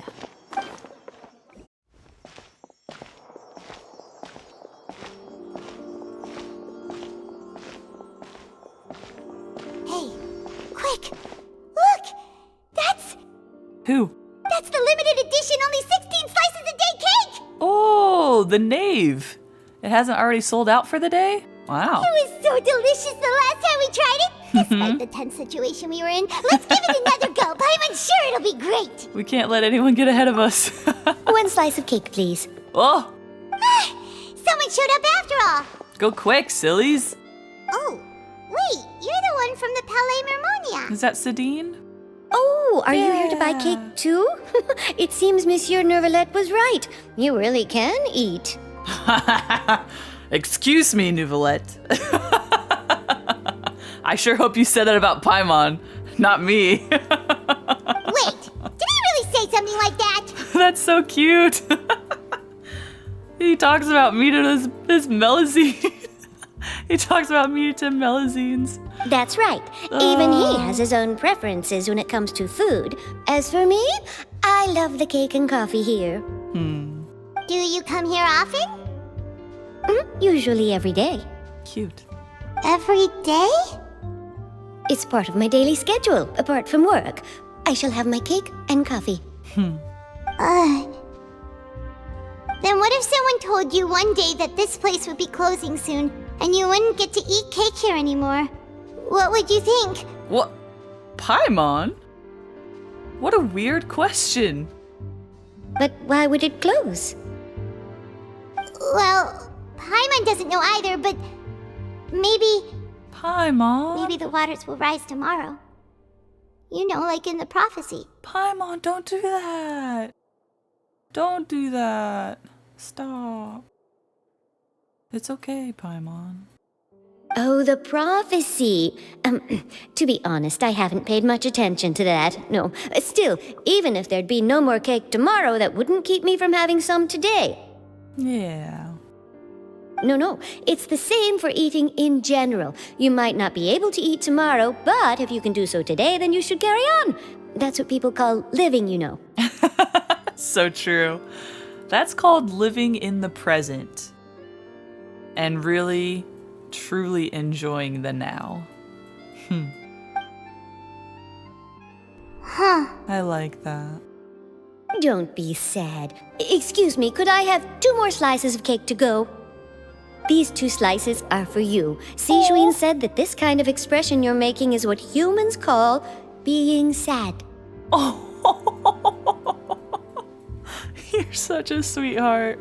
Oh, you know Sijuin? Of course. Everyone knows Sijuin, I'm sure. I sure do. She was born before me, and she sometimes comes to the surface to teach us things about humans. Nice. She said that humans are creatures that are saddened easily, yes, and you can only lift their spirits by feeding them delicious food. So please try the cakes here. I like how it says, and you can only lift their spirits by delicious food. That's not the only way, but that works on a lot of people, and it does help. But it's not the only way. But that's sweet. I've got something else to do, so I'll be going now. You two try to stay in a good mood after eating, all right? Bye. All right, bye-bye. So cute. And there she goes. All right, let's dig in. Paimon's sure this cake will be delicious. Yeah. You share a glance with Paimon and snarf down the cake. It's more delicious than last time. And the flavor gets even better with a sip of tea. It sure would be nice if we could come again tomorrow. Sure would be nice if we could always eat delicious food here. Paimon, focus on the now. Or try to. Oh, we're near the Steambird office. Let's go look for Charlotte and have a chat. Wow! If it isn't the Traveler and Paimon! Oh, have you seen the article I wrote about you?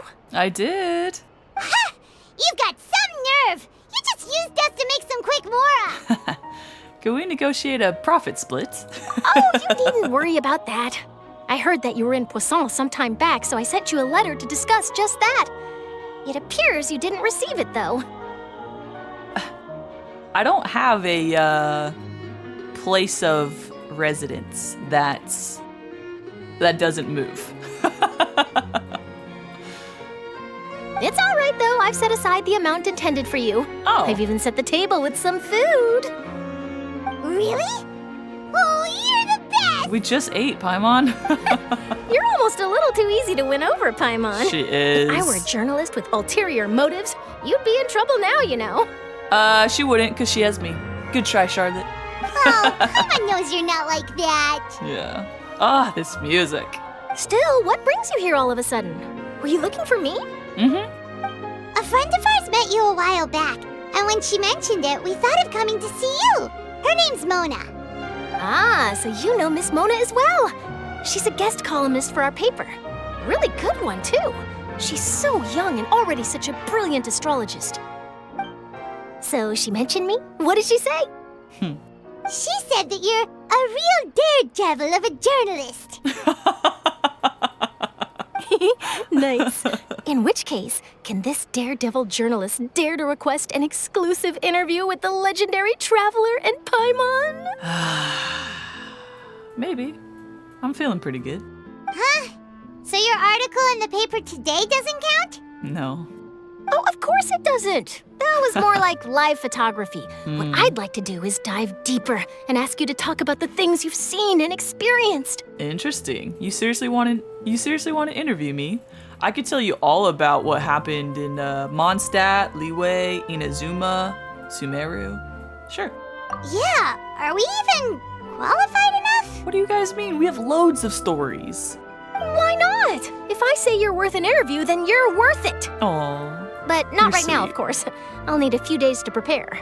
True, yeah. Gather all the questions and stuff, yeah. Oh, in that case, we'll just chat when you have the time then? Okay. Oh, so that's a yes? Ooh, Yeah. Splendid! I'll tell the editor-in-chief immediately. I'll have to apply for lighting, a venue, some props, and... Oh, you're gonna set up a whole stage. Whew, so much to get done now. Talk to you later. Bye, Charlotte. Wait, Charlotte, Paimon's still got a question for you. And what's that? If, just for example, Paimon! Fontaine were to be flooded tomorrow, what would you do today? Huh, that's the prophecy you're talking about, isn't it? I mean, I do hear about it often, but I've never once thought that the day could be tomorrow. If you're seriously asking, then I might try and think of a way to leave Fontaine. Oh, but I'm still a journalist first and foremost. That means I have a duty to be reporting from the scene. And secondly, I wouldn't forsake my homeland that easily. From what I've seen, most people don't know what they'd do should the worst come to pass. Yeah. In truth, it might be better just to behave like normal rather than worry over such an end. Yeah. I think they call that as ignorance is bliss. So in all likelihood, I'd probably still be prepping at the office for that interview of ours. I know what you're thinking. That sounds a bit sad, but I've always believed that it's best to do what you enjoy. Yeah. Just think about it. If this nation really were to be suddenly destroyed tomorrow, but I still successfully finish an exclusive interview with a truly unique person, then the story I would wind up writing would truly be timeless. That is true. That's a good way of looking at it. I sure hope it doesn't happen tomorrow. Like, all this foreshadowing, do not. And then do you know what I'd do? Well, I'd write that story, send it for printing, and use messenger pigeons to get copies out to the various nations as soon as possible. Nice. I'm not a dreamer, nor am I a workaholic, but I do love my job, and I'd be proud of leaving such an article behind. I guess you could say that I was born to be a journalist. Charlotte's so adorable. But anyway, I love her. That's my answer. And on that note, I'll get back to my preparations. Have fun. That's so nice. Yeah. All of a sudden, Paimon actually kinda envies her. A little bit, yeah. Anyway, let's go and take a look at the sea, shall we? Sure. The sea breeze and scenery can be a pretty soothing combo, huh? Ah, especially in Fontaine. How beautiful this place is. Again, I haven't been this excited since I first started playing Genshin, so I really truly love Fontaine. It is my favorite by far now. And I actually wanted to complete everything. Paimon's been thinking. Yeah? If it wasn't Fontaine, but all of Tevat that would be destroyed tomorrow, where would we go and what would we do? Oh gosh. That's a tough one.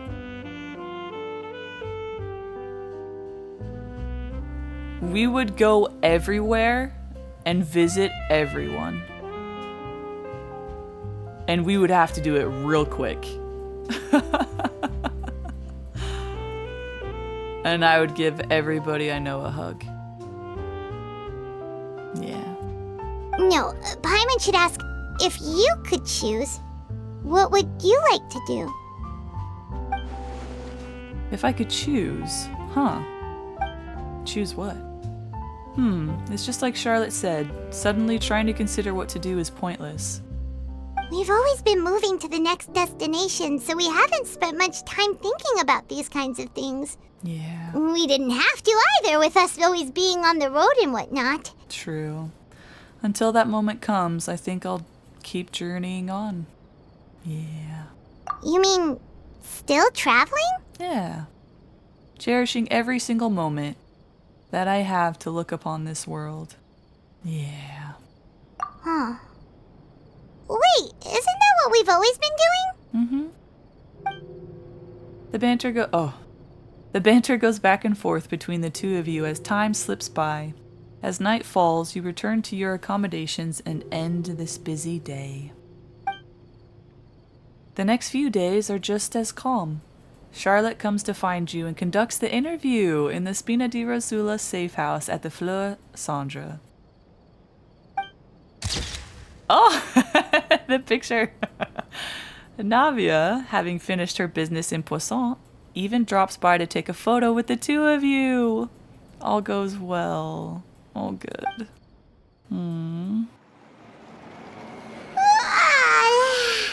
Feels like you'll grow mold if you stay here long enough. I think that's probably more rust. Probably down here. But it's still better than the Fortress of Meripede, that's for sure. Is it? Not only damp there, but salty too. It's salty. Yeah, I guess they are surrounded by the ocean. It probably does have a salty smell in the air, I'm sure. Ah, so the two of you are still here. Wonderful. Oh, you're from the Palais Mermonia, aren't you? Oh yeah, that's right. I had forgotten. Yes, I'm Isadora. Monsieur Nervillat sent me to look for you two before. I heard that that's afterward right. you went to the Fortress of Meripede. Yes. So are you under the impression that we might be wanted criminals? Not at all. I'm well aware that you're friends of his. Oh, good. Actually, I'm here to pass along a message from him. Oh? Let's hear it. Did something happen? Yes, inside the Opera House. The Maréchaussée Phantom has declared the incident a small-scale riot. Ooh. A riot? Oh no, are people finding out about the prophecy and freaking out? Well, that said, I don't personally think it was that serious. Lady Farina was watching a performance at the Opera House, And while she was resting during an intermission, some other audience members suddenly started harassing her. Oh, is this part of the plan? Loudly accusing her of doing nothing about the prophecy crisis. I think this is part of the plan. And before she could respond, others started to join in. Ooh, gosh. The crowd continued to grow, and protests against the Hydro Archon started to break out. Oh, crap. So people have started to put the blame on Farina. Guess they finally found an outlet for the pressure they've been under due to the prophecy. Yeah. I agree. People will naturally rely on gods, as is customary. But the moment people feel threatened, gods are also the first to be blamed. True. So what happened after that? Is Farina okay? Seeing that the situation was spiraling out of control and that further argument was pointless, she claimed that she'd gotten tired of this and left in a hurry. Ah, such a Farina move. The Marechaussee Phantom had their hands full maintaining order and did not catch where Lady Farina had gone. Only when things had stabilized did we realize that she had gone missing. Oof. She dipped. So, you mean she's still missing? Oh. That's right. The Marechaussee has dispatched many people to search for her, but we don't have any leads yet. Does Nuvolette want us to try and find her? That said, I don't think there's much to worry about. She is a god after all. Even if she were to fall into the hands of rioters, what could ordinary people do to her? Still, I understand the situation. Good.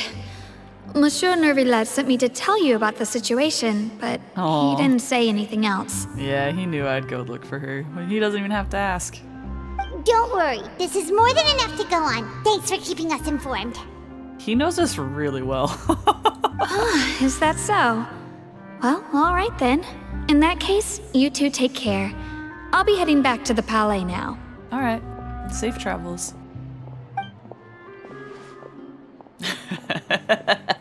Well, sounds like we should hurry over to Poisson then.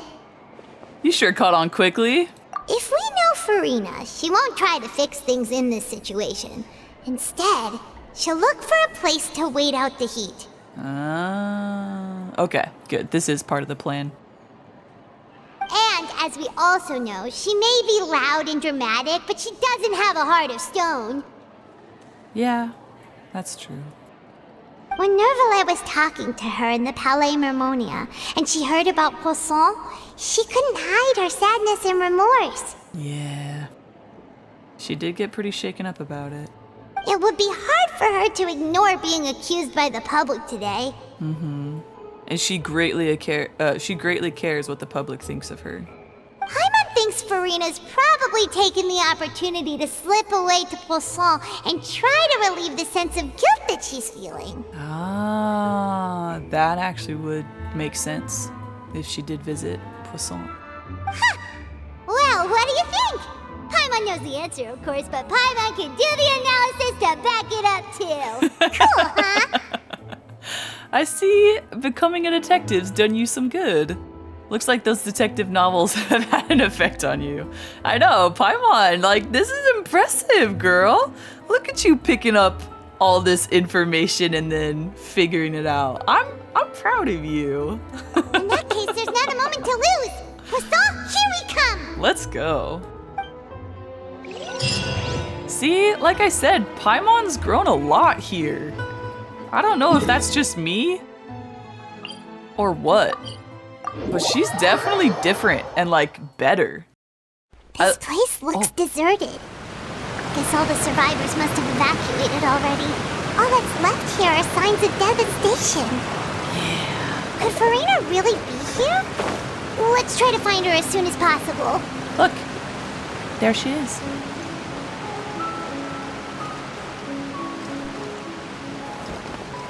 Follow the wind. Farina. Oh, you okay? That's Farina, right over there. She really is here all on her own. Shh. Stay quiet for now.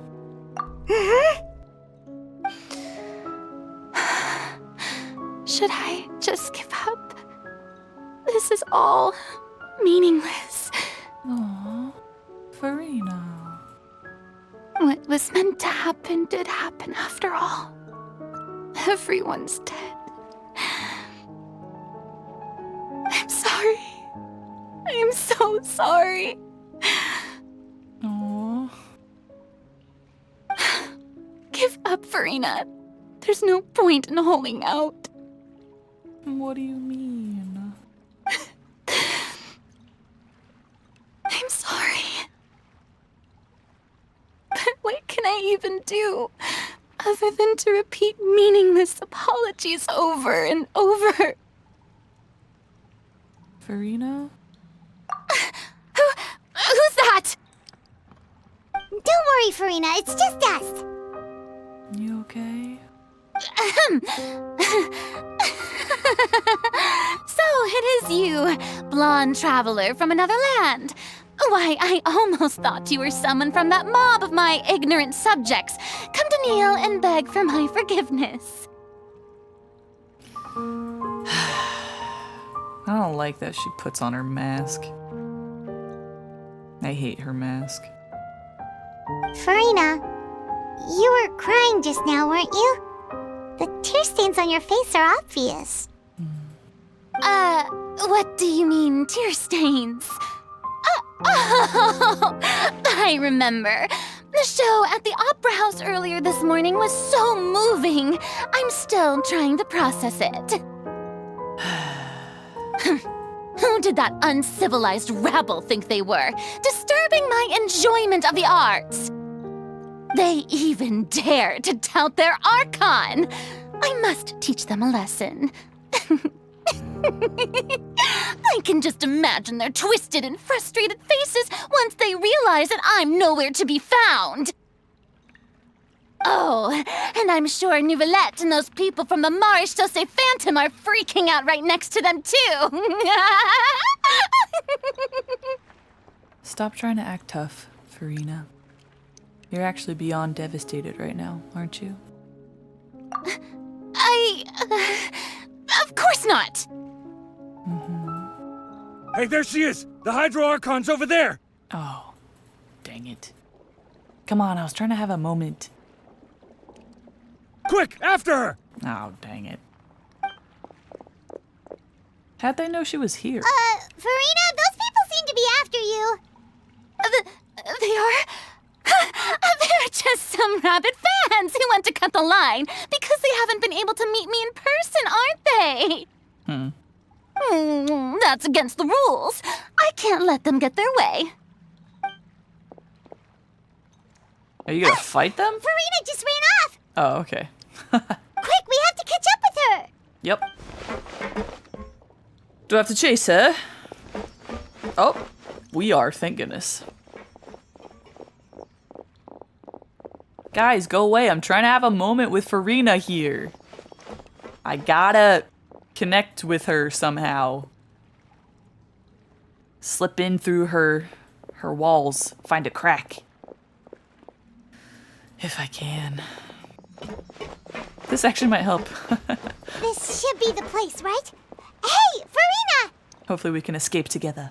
There's a good hiding spot over here. Quick, come to Paimon before the rest of them catch up to you. What is this place? What? Hurry, they're almost here. Fine. I suppose haste is warranted. Lead the way. Yes, come this way. Trust me. And tell me things. Still talking? Yes, we are. Whoa! Nice hidey hole. They won't find us in here. Paimon's exhausted. Good flying, Paimon.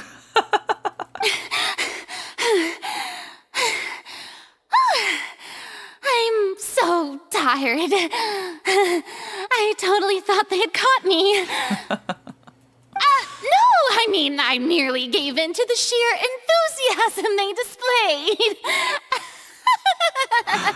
This place is not what I'd call soundproof. You might want to lower your voice to stay hidden. You're right. Sorry. Yep, that's a good girl. Yep. Oh, fudge! What's happening? The ground's shaking. Oh no! Is it an earthquake? Another disaster just struck, I suspect. Yeah, a quake of this kind preceded the flooding in Poisson, didn't it? Yeah. It can't be. It's happening again. Oh, fudge. Well, there's no need to worry too much about that. Novelette's made some emergency plans, so the evacuation should go a lot smoother this time. Yeah, I hope you're right. But the people of Poisson, they've already... Yeah. Has Farina finally reached her limit? Now that she's talking about her actual feelings, she's starting to look far less stiff. Also, is this also part of the plan? That, like, we let her in here and then they shook the thing? As if... But it didn't actually happen? Meh? You begin to talk amongst yourselves as Farina slowly calms down. It's true. I've been investigating the prophecy for hundreds of years. Wow, that's a long time. What have you found out? I once had informants all over Tevat, searching for clues and feeding information back to me. I've tried all kinds of ways, too, to hold back the sea.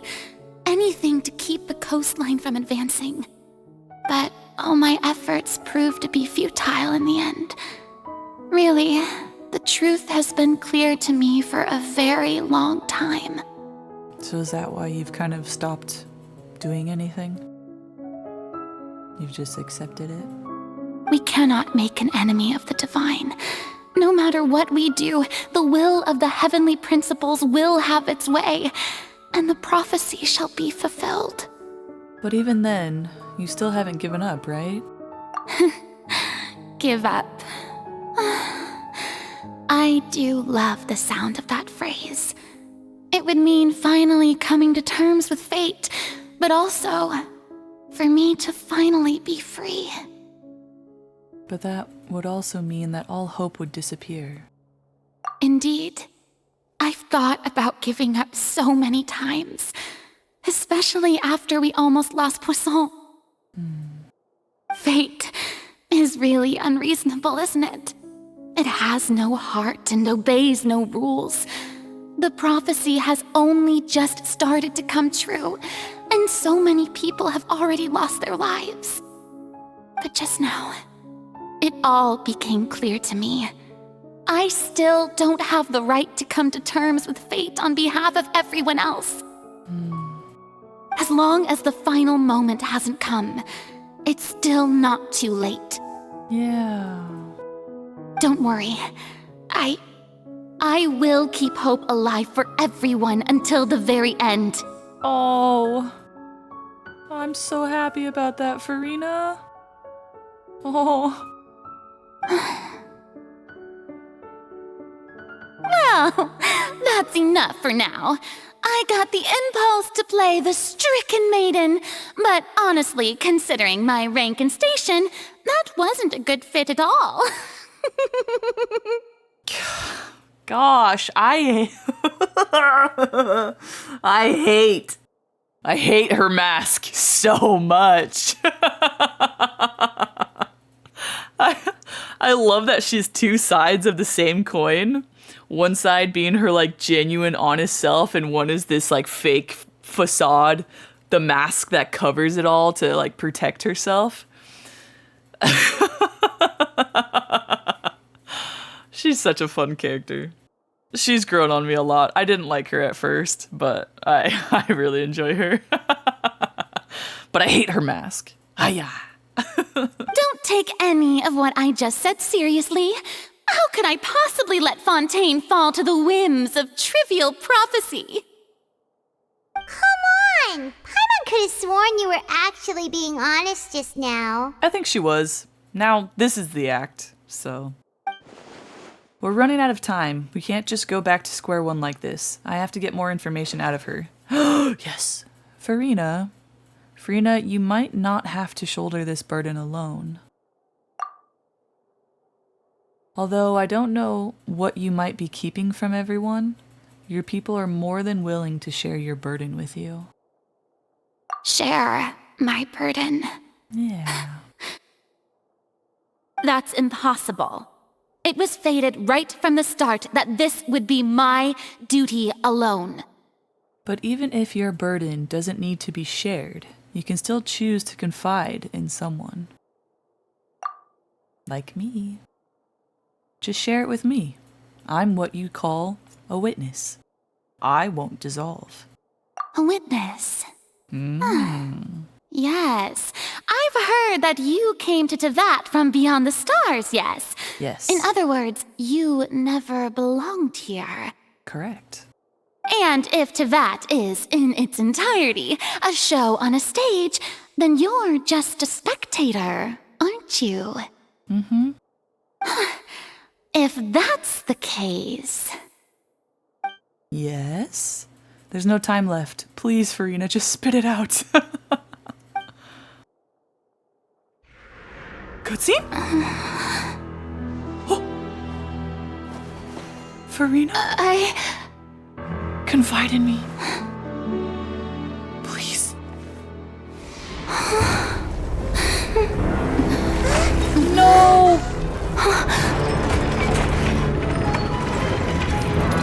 Oh! When did we get here? No, it's too soon.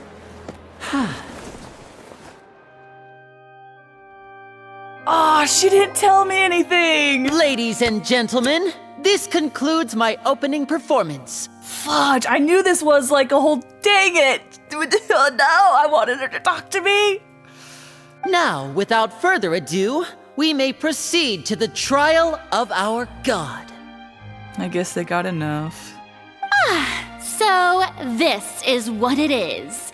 Yes, you deserve praise for the effort you took to raise the dramatic stakes. Do not forget, however, that I am Fosalor, the god of justice, the embodiment of justice itself. Does it not strike you as even the least bit absurd to bring the very concept of justice to trial? Oh no. May I interpret these words as your refusal to stand trial? In that case, you will have the opportunity to defend your honor through a duel. Ooh! Whoa! You would draw your blade against a god? Whoa!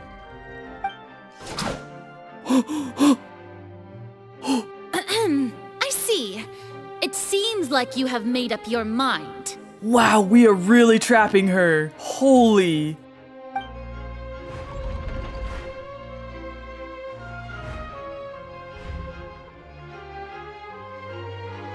Paimon can't believe it.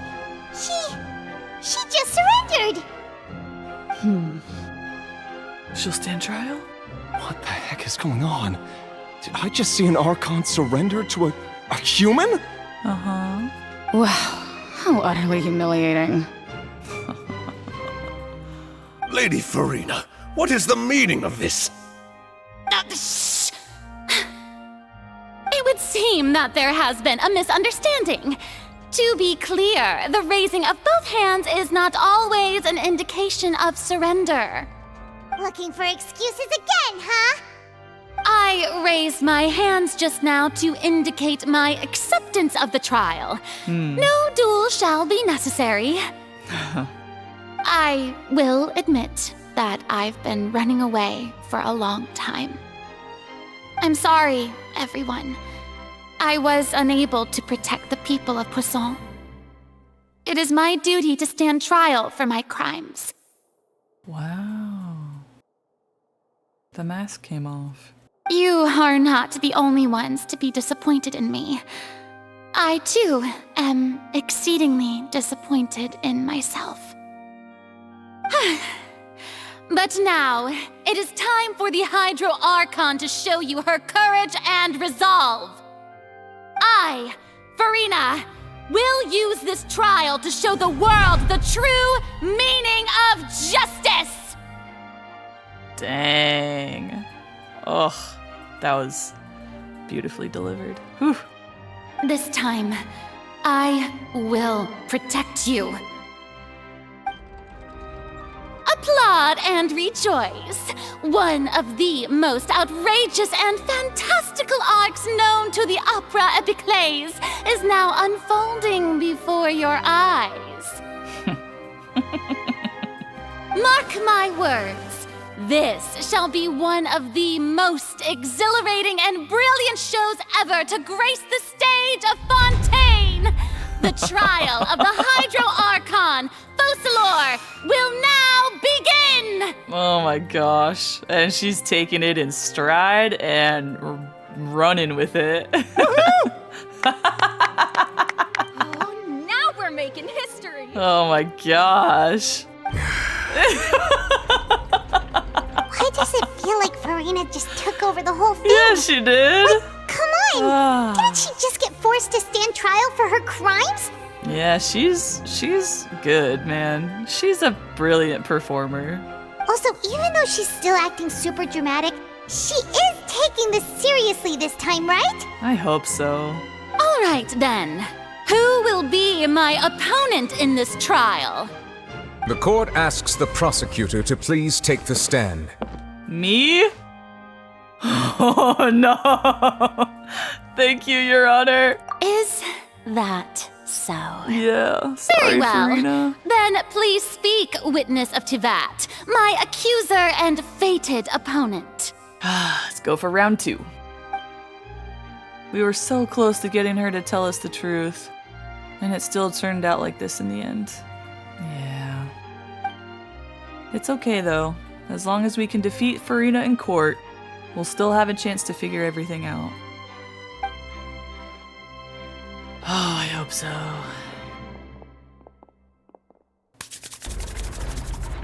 Trial time, baby! Let's go. Also, please allow me to ask, as a final question before the trial begins. Okay. Just how much work did you do to force me onto this stage? All of it. It was all plans and a setup. Well, we did do a lot of prep after the meeting that day. I can go over the tasks assigned to the Spina di Rosula, since they were rather straightforward and easy. Navia, the president of the Spina di Rosula. Most of the people who participated in the disturbance this morning were my subordinates. Ooh, look at the art! That looks good. They changed into plain clothes and came to the Opera House as regular audience members, waiting for the perfect opportunity to incite insurrection against you. Nice. The people's resentment against their Archon has been building as more and more of the prophecy is fulfilled. A spark was all we needed to turn smoldering anger into a flame. Easy. Moreover, according to our understanding and analysis of you, when something like that occurred, you would likely flee the scene and head to Poisson by yourself. So, we arranged for a second group to lie in wait there. So, you mean, the ones who scoured the settlement for me were also from the Spina? Yeah. And their goal was to force you to step into the giant magic box so you may personally participate in the greatest magic performance in all of Fontainian history. That was pretty dang impressive. Like, he transported us from Poisson to the courthouse. Like, how did he do that? That was impressive. No wonder the shakes and the... Oh, that's probably us moving. Clever. That's right. That house was a magic box, rather than someone's residence. Mm-hmm. As the super ultimate version of the setup that I used when I first performed at the Opera Epiclese, the volume of the box was increased by a whole order of magnitude, and the distance it traversed was the entire gap between Poisson and Areneas. Its cargo, of course, dang, was an Archon instead of a human. Mm-hmm. My thanks, Farina. Without your help, we could never have pulled off such an extraordinary performance.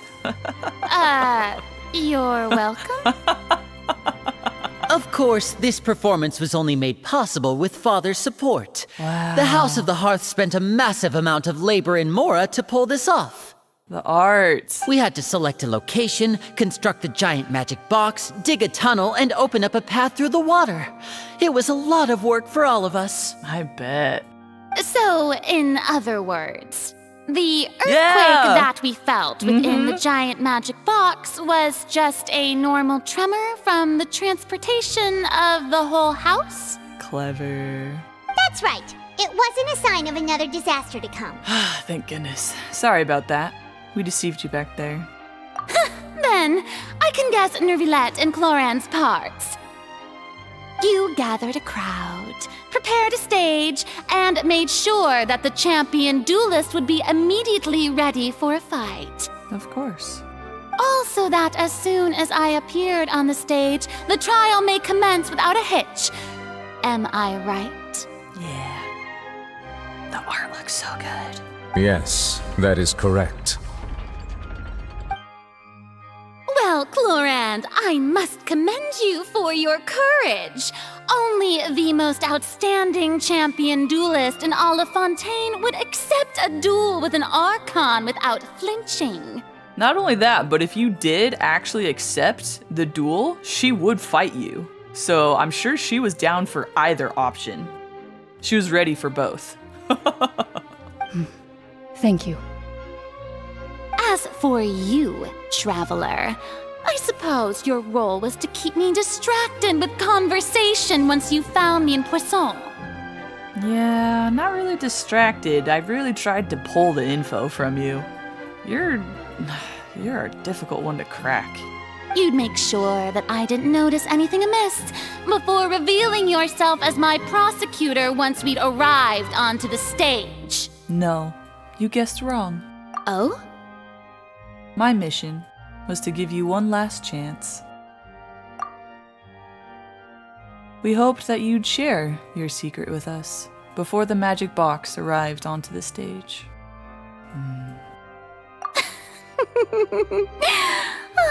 Is that so? Then I suppose I must have missed my final chance. Yeah. Darn, we were so close. It's fine. It matters not. What's done is done. She was gonna tell us. Oh. If only we had like 10 more seconds. The stage is already set, so there's no reason to disappoint the audience. Let's see this trial through to the very end. Yeah, the only thing we can do now is to judge the Hydro Archon. Still, I can't help but be a little bothered by that conversation earlier. What did Farina want to say to me right before we arrived on the stage? She was gonna tell us! Ah! Madam Prosecutor, please allow me to pass this along. Yes? This is a document that Miss Charlotte applied for and received permission to share with you during the trial. According to her, it should speed up the proceedings. Oh. Huh? Charlotte wanted to give us something? Oh, so she's here too! Hey, Charlotte! Hi. Oh, let Paimon see. Isn't this the exclusive interview that she did with us before? So she's already finished it, huh? Does she want us to read it? Wait, then that means this document is a perfect timeline of everything that's happened ever since we stepped foot in Fontaine! No way! She finished that quickly! So in other words, we can refer to this anthology of evidence every time we want to use something from our journey as evidence for an argument! Yo! Oh, thank you, HoYoverse. That is brilliant. It's a super practical gift. I never would have thought of using it this way. Oh, thank you. Let's quickly confirm the information in it. Just think of it as a refresher, alright? I'm down for that. You defeated the Hydro Archon in the very first duel you took part in at the Opera House. That's one for the history books, all right. I didn't think that you'd wind up getting to the bottom of the case I'd been following all this time. I guess you could also see this as a happy coincidence. This is the first time Monsieur Nervilette had a difference of opinion with the Oratrice. Even the Hydro Archon can't figure it out. A Fatui Harbinger. She's an extraordinary person. Her instinct must mean something. The fortress of Meripede was almost destroyed in a single day. that I didn't witness that scene personally will always be a source of professional regret, I think. It's okay, I'm pretty sure you would have been dissolved. According to Monsieur Neuvillette, both Child and that whale should have been in the primordial sea at that time. Navia, oh. I nearly lost my awesome friend Navia. Yeah. To be honest, that still gives me shivers. Gosh, I'm still on the edge of my seat. Oh, tea time with N. We even told her that? The words of someone as extraordinary as a witch can probably only be truly understood when something surreal happens to you. Wow, okay, so it's literally everything. Brilliant. Thank you. Whew, let's go. The prosecution and the defense are both in position. The trial shall now begin. Oh boy, here we go. Answer time. Oh, come on, Neuvillette. There's no need to repeat all the unimportant legalese. He has to, okay? Just fast forward to the part where the prosecution lays out my offenses. As the defendant and the lead actress of this performance, oh my gosh. I still haven't even been informed of my supposed guilt in all of this. Of course, it is only natural for humans to struggle to understand the actions of a god. However, you will need more than that to convict me of a crime. Gosh, that's her favorite line. That's true, but my charge here is unrelated to your conduct as an Archon. Ooh, tell her, Lumine. Instead, I would like to charge you as a fraud who's never been the Archon in the first place. Oh no! Fudge! I mean, we knew that, but... Oh no! Who's the real Archon? I'm so curious. Wait, what was that? Lady Farina's a fraud? Dang! Are we gonna prove that? Hey, I came here thinking that we were going to try the Hydro Archon for forsaking our duty, but did I hear that right? She's not our Archon at all? Oh, fudge! We're just here to charge Farina for being a fake. Charge accepted. Oh gosh! Lady Farina, do you plead guilty to the charge? Ooh. Lady Farina. I plead not guilty. How can I be guilty? There is no way that I, Focalor, otherwise known as Farina de Fontaine, a member of the Seven and the Regina of all waters, kindreds, peoples, and laws of Fontaine, could be anything other than your true Archon. I don't know, you're a pretty good actress, so... I don't think you are. Yeah, even though Lady Farina can be rather eccentric, isn't it going too far to doubt her very identity? No. Show me the gnosis. Where is it? Yeah, I've never questioned her identity either. Sure, Lady Farina can be super irresponsible, but what grounds does that prosecutor have to make such a huge claim? That is true. What proof do I have? I have cause to believe that common sense will prevail in this case. Many of the members of the audience have known me as the Hydro Archon ever since they were born. There would be no fooling their memory. See? Even the Oratrice has decided to show me its favor. Are you sure you want to commit to a charge that will never be upheld? Yeah, and I'm fine if I get charged. I'm fine if I'm wrong. I'll just go to Fortress of Meropide and chill. I like that place. This is a win-win for me. If you wish to drop the case, I can promise you as the god of justice that you will not have to face trial for making a false accusation. We will treat everything that's happened as a dramatic spectacle and move on with our lives. What do you say to that? No. An argument with near impossible odds, huh? We have to not only refute Farina's claims, but also overturn the long-held beliefs of the people. The people only see you as their Archon because that's their long-held belief. Well, I tried to give you the chance to surrender. If you must persist, then let me ask. If you believe I'm not the Archon, then what manner of being do you think I am? That's a good question. I don't know. And if I was not the Archon, then how did I manage to live for over 500 years? You are also a puppet like Scaramouche is. I've got to think carefully. What do we know to be special about Furina exactly? Ooh. Not only is Furina not really the Archon, but she is actually afflicted. That's right, with some sort of curse. That's what it was. That's what the knave said. First of all, you may be a member of another long-lived race, which would allow you to naturally possess an extended lifespan. Is she from Conria? And second of all, even if that wasn't the case, there could be other ways to extend your life. I don't know why I didn't make that connection before. Is she from Conria? Is that why she doesn't dissolve, like, in the water for, like, the prophecy? And why she remains? Because she's not a Fontainian. Is she from Conria? Such as a curse. Who gave you that idea? Was it the knave? Yes. You'd sink so low as to use a harbinger's words against me.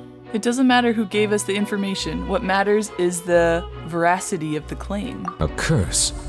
I once thought it possible that the aura of an Archon might naturally resemble a type of curse.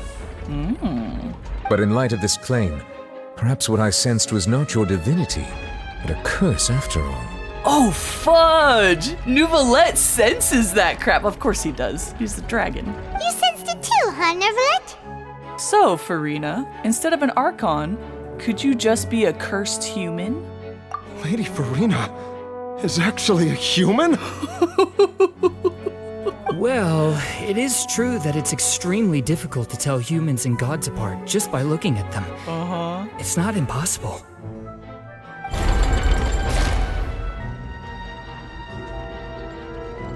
Well, don't start celebrating too early now. Even if I have been carrying a curse like you said, how does that prove that I am merely a human being? Besides, everyone knows that the main difference between a human and a god is the possession of authority. Gods can do what humans cannot. That's why they're worshipped as gods. Very true. So then show me your gnosis. All-powerful Hydro Archon. For centuries, manifestations of my authority have served the nation of Fontaine. One need only to turn their eyes towards the Oratrice Mécanique d'Analyse Cardinal in this very opera house, or consider the endemnitium that is used in every aspect of life. Girl, you don't even know how that thing works. You didn't make it. You're a fraud. Wait, that one trial proved the opposite. Furina actually has no control over the Oratrice at all. That's right. Guilty, yes. Even she didn't know why. You tried to reference the Oratrice, but weren't you as confused as all the rest of us when the Oratrice declared Child to be guilty without any proof? Otherwise, you should have come up with a good explanation for that by now. Heck yeah, you corner her, Paimon. Didn't I make myself clear at the time? The decisions of the gods are naturally difficult for humans to comprehend. That doesn't work here. There is no need to provide an explanation. So then that proves that you do not know. Lady Furina, I believe a reminder of your current circumstances is in order. While the court is in session, the principles of justice and the law must come before all else. While you are an Archon, you are also first and foremost the defendant in this trial. You will prove yourself unable to defend against the prosecution's charges if you continue to withhold vital information against the rules of the court. I never thought you'd use that kind of rhetoric against me. That was no trick of rhetoric, Lady Furina. I've merely reiterated the rules of the court. Rules that all should respect and follow. So good. This is so good. So, you neither knew why Child was declared guilty, nor did you understand the structure and operations of the Oratrice. Instead of having been created by you, the manifestations of authority you mentioned have been made by the real Hydro Archon, haven't they? The real Hydro Archon. Well, now you're really losing me. It is true that I did not know why the Oratrice gave out a guilty verdict that day. But the Oratrice handed out that verdict unilaterally, and it has been operating independently ever since it was first created. You can't argue that just because a divine creation is flawed, that the god behind it must also be no god at all. Oh, did she just say? You can't argue that. So she just confirmed that this divine creation is flawed. She just said that. She's still throwing out all kinds of excuses. Seems like she's confident that we won't be able to produce proof that she has no power over the Oratrice.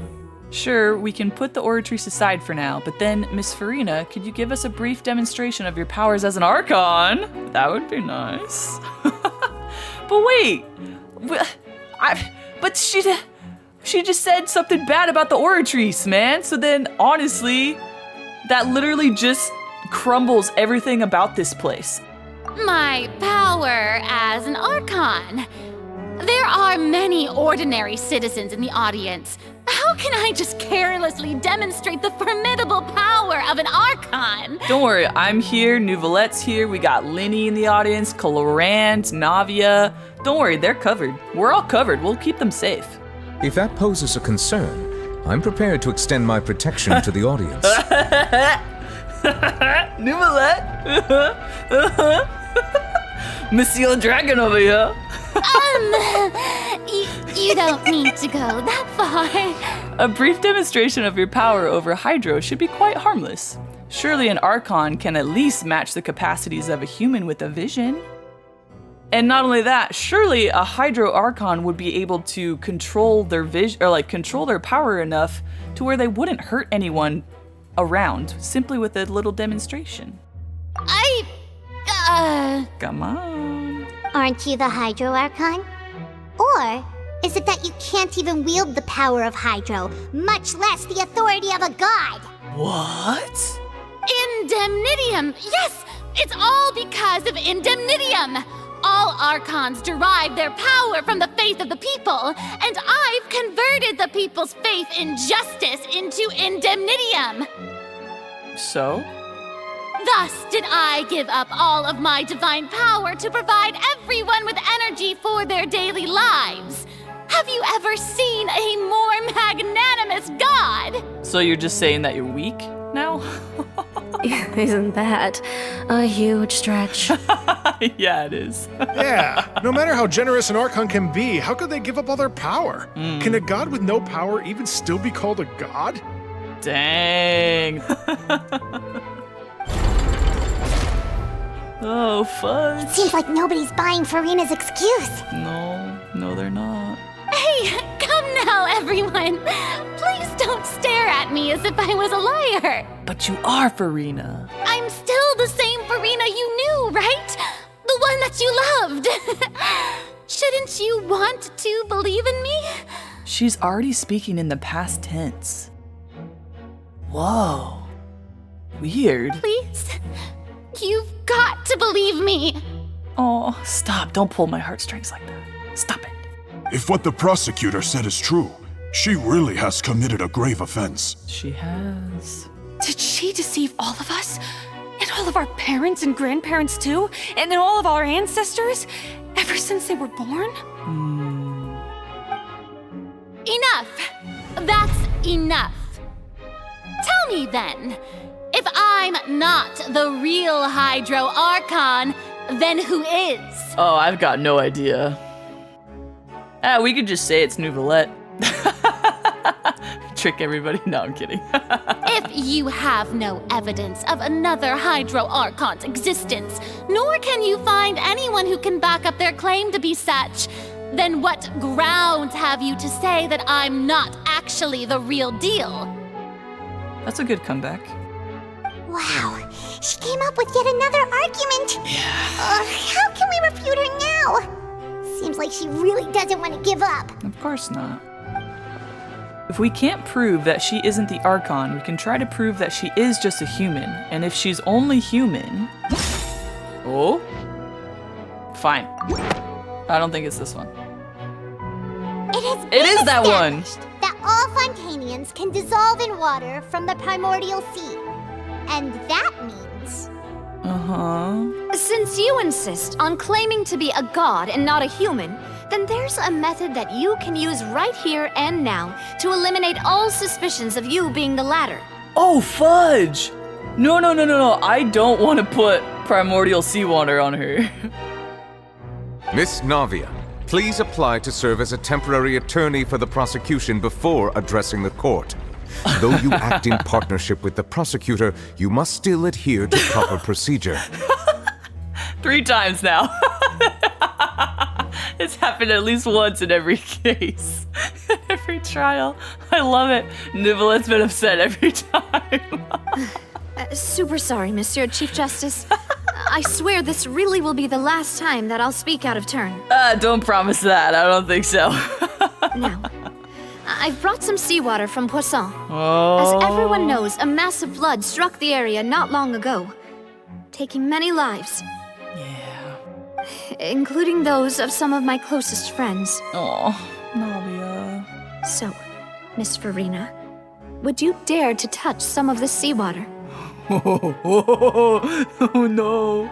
If we are to believe that you are indeed the real Hydro Archon, touching the seawater would have no effect on you. All it should do is strengthen your case. True. But if you don't dare to touch it, then we would have basically proved the reverse. But I mean, if she's not from Fontaine, then technically it wouldn't work anyway.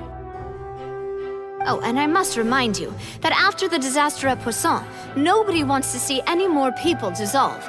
I do hope you'll act prudently and choose the simpler path of admitting guilt. Navia from the Spina di Rasula. The Spina has governed Poisson for many years.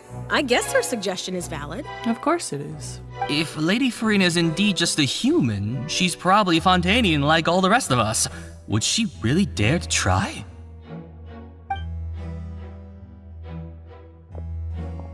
Oh? Farina, don't touch it if you're a Fontainian. Please. Farina?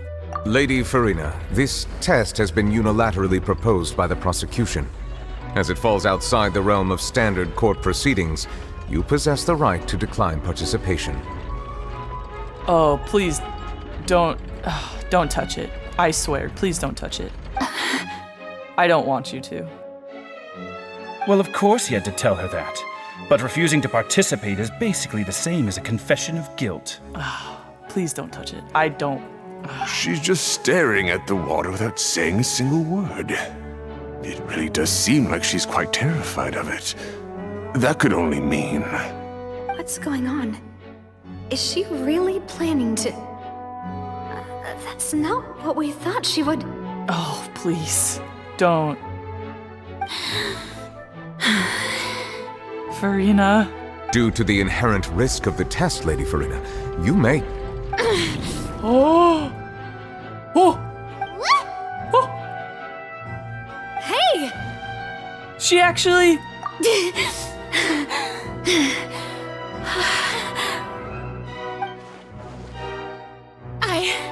I'm fine! Look at me, everyone!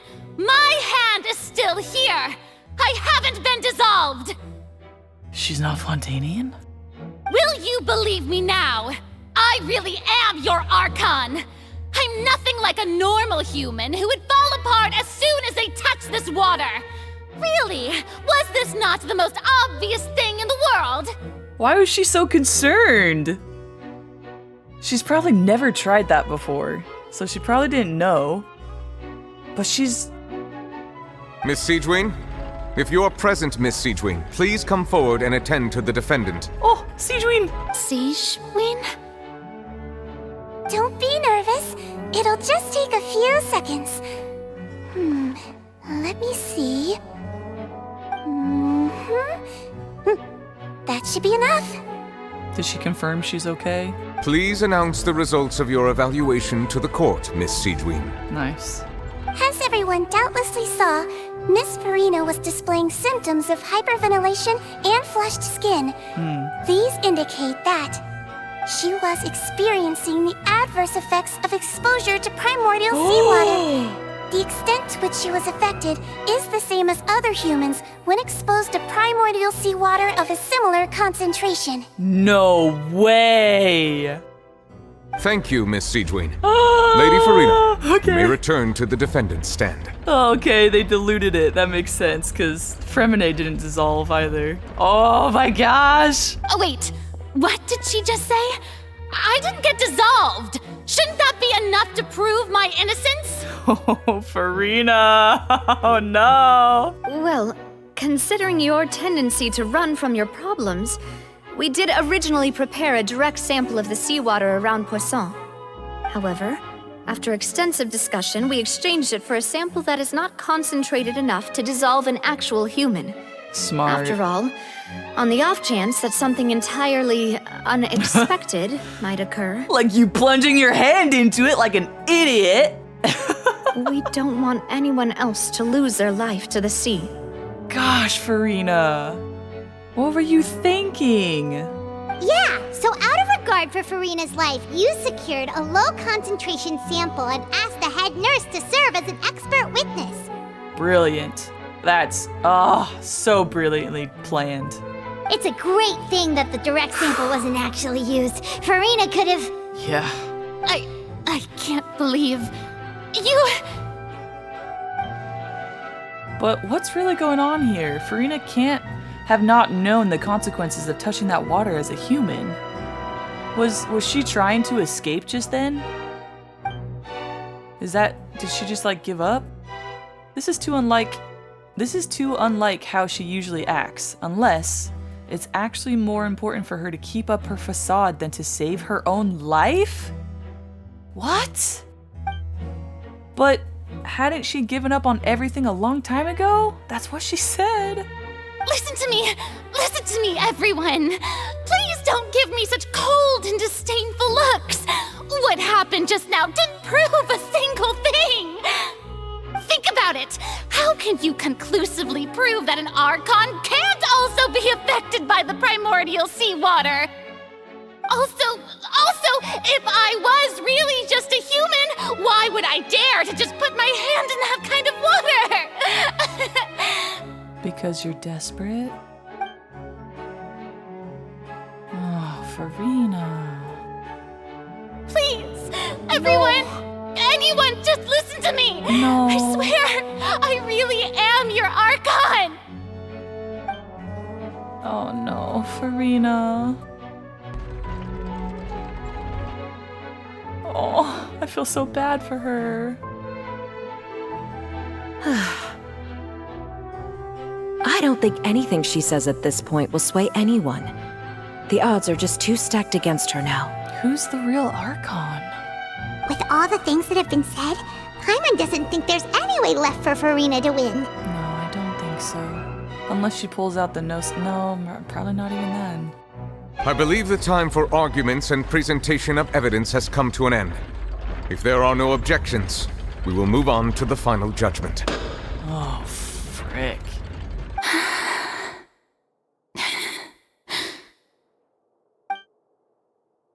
I don't think anything she says at this point will sway anyone. She's too stacked against her now.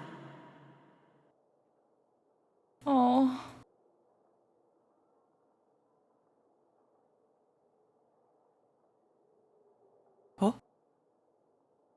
In my capacity as Chief Justice, I shall now render judgment on Farina's misrepresentation of herself as the Archon of Fontaine.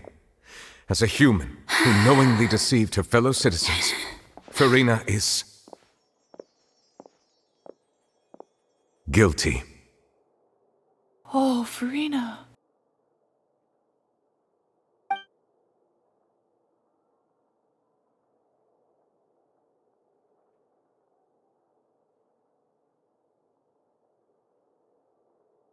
We shall now turn to the Oratrice Mécanique d'Analyse Cardinale to render the final verdict on the charges.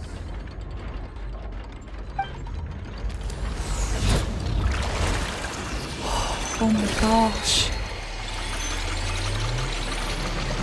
I know I wanted to prove all this, but oh, this is still so awful. According to the judgment of the Oratrice Mécanique d'Analyse Cardinale, Farina is... Not guilty? Well, what's wrong? What's the Oratrice's verdict? Oh my gosh, it can't be. Did the Oratrice just declare Farina to be innocent? No. The Oratrice also displays a guilty verdict. Oh, okay. Oh no. Isn't that correct then? However, the exact wording of the verdict is thus. The Hydro Archon, guilty. To be punished via the death sentence. Oh! No, no, no, no, no, no, no, no, no. No. The death sentence? No, come on. That's actually one of the available sentences? I've always thought that it was just a myth. Come on, you guys have never killed someone via the death sentence in Fontainian history, right? I think I remember that. The one and only time the death sentence has been handed out at the court. See? And it's been given to the very person we've worshipped as the god of justice? What an unexpected twist. We're not gonna do that, right? Farina's been sentenced to death by the Oratrice? We just wanted to use the trial to show her the seriousness of things so she'd tell us the truth. How did things escalate this quickly? This outcome is indeed quite strange. According to Fontaine's current definitions of justice, as well as its recommendations for criminal sentences, is this sentence really appropriate for the crimes that have been committed? I don't know, like, come on. No, right? Yeah! Even Vacher wasn't sentenced to death by the Oratrice. True, he murdered people! The evil mastermind behind the serial disappearances case. What's more strange is, instead of Farina, the Oratrice rendered judgment on the Hydra Archon. Oh. So, Farina's not being sentenced to death, but the real Hydra Archon is? Indeed. Not only is Farina's sentence overly excessive, the very point of our trial today was also to prove that Farina has never been the Hydro Archon in the first place. But now, the Oratrice seems to have deliberately invoked the title of the Hydro Archon. What does this mean? What? What is going on?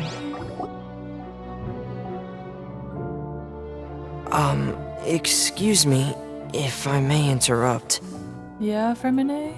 Is the trial still going? Fremine! You finally made it. I assume this means you've completed your mission? What was his mission? Mm-hmm. Any mission Father assigns to me will always be top priority. With some help from the other Fatui, Fremine brings a stone slate. Is that the first prophecy slate? How did he get that? What is that? Huh. So the knave privately arranged for Fremine to try and find the missing slate. Nice. I looked everywhere and finally found it at the bottom of the sea. It took me a long time to get around some dangerous stretches of water. Had a boy, Fremine. But has the trial already concluded? Then doesn't that mean I've come too late? Aww. Oh no. Father will be disappointed in me. That's okay. Don't worry, the mystery hasn't been resolved yet. It's still not too late for you to shine.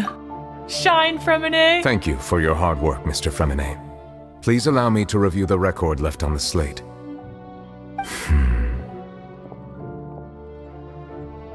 Traveler, I believe that you have already seen the other existing slates.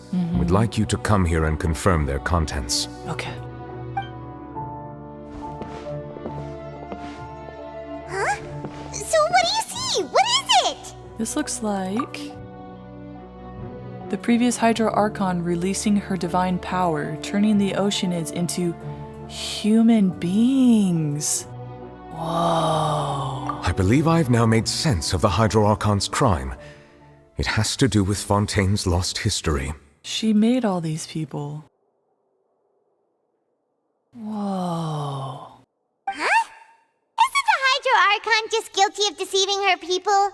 Oh, wait, no, that's Farina, and we've already proven that she's not the Hydro Archon. Yes, so the real Hydro Archon... What was her name? Urgina? She created Fontainians. So when you say Hydro Archon, do you mean the real Hydro Archon we've been kinda talking about? Is she still alive? The original? The OG?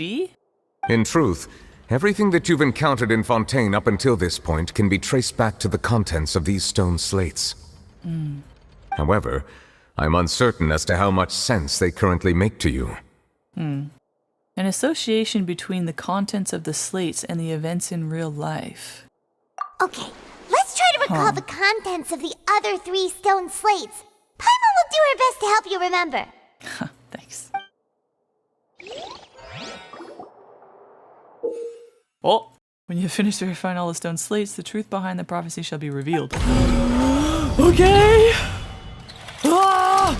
The first stone slate describes what you just said. It seems to show the previous Hydro Archon using her divine power, and then the Oceanids turn into humans. So fascinating. Does that mean that Fontainians are transformed Oceanids? Oh, Paimon wasn't expecting that. But if Oceanids can turn into humans, then perhaps this process can be reversed as well. Right, which is why they dissolve. The second stone slate shows Celestia floating in the sky and the Hydro Archon and her people worshipping it together. But the heavens still brought judgment down upon them. Yeah, they didn't appreciate that she created her own people. This must be the point when the Hydro Archon and the Fontainians were branded with their original sin. Does this mean that the original sin and the Hydro Archon sin are the same thing? Probably. The third slate shows the Hydro Archon sinking into the sea surrounded by many people. It's Farina, though. That reminds Paimon, didn't we also watch that happen to someone else? Yeah. Navia, right? Well, the fourth slate is the prophecy the Fontainians have been talking about. People dissolving into the sea, the Hydro Archon crying on her throne, and so on. We didn't believe that such a crazy disaster could happen at first, did we? But after that incident, it was just a question of when and not if. Yeah. We know from the case of the serial disappearances of young women that Fontainians can be dissolved in primordial seawater. And the first stone slate tells us that long ago, the Hydro Archon used her power to turn Oceanids into humans. This might be the reason that Fontainians can dissolve. Yes, it explains it. Perhaps what is about to take place has all happened before. The true sin of the Hydro Archon that Nervilette mentioned, and the original sin cast down on the people of Fontaine by Celestia, as recorded on the stone slates. It's not as simple as falling into the sea. When Navia fell into the sea, her consciousness was subjected to judgment. The stone slates show the people gathered around the Hydro Archon in the sea. Could that be alluding to the same thing? Oh, that makes more sense. Oh, I didn't think of it that way. The prophecy from the stone slates found its way into society, but not many people believed it at first. The fortress of Meropide was nearly flooded with primordial seawater, which we know can cause Fontainians to dissolve. It seems increasingly likely that the prophecy may come true. If we hadn't dealt with it in time, things could have gone very badly. They'll dissolve into the primordial sea but won't cease to exist. Their essence will flow in the seawater, converge, and take the form of an Oceanid. Yeah. The Hydro Archon was sentenced to death in court, shocking everyone present. Perhaps this means that her sin was actually Fontaine's original sin.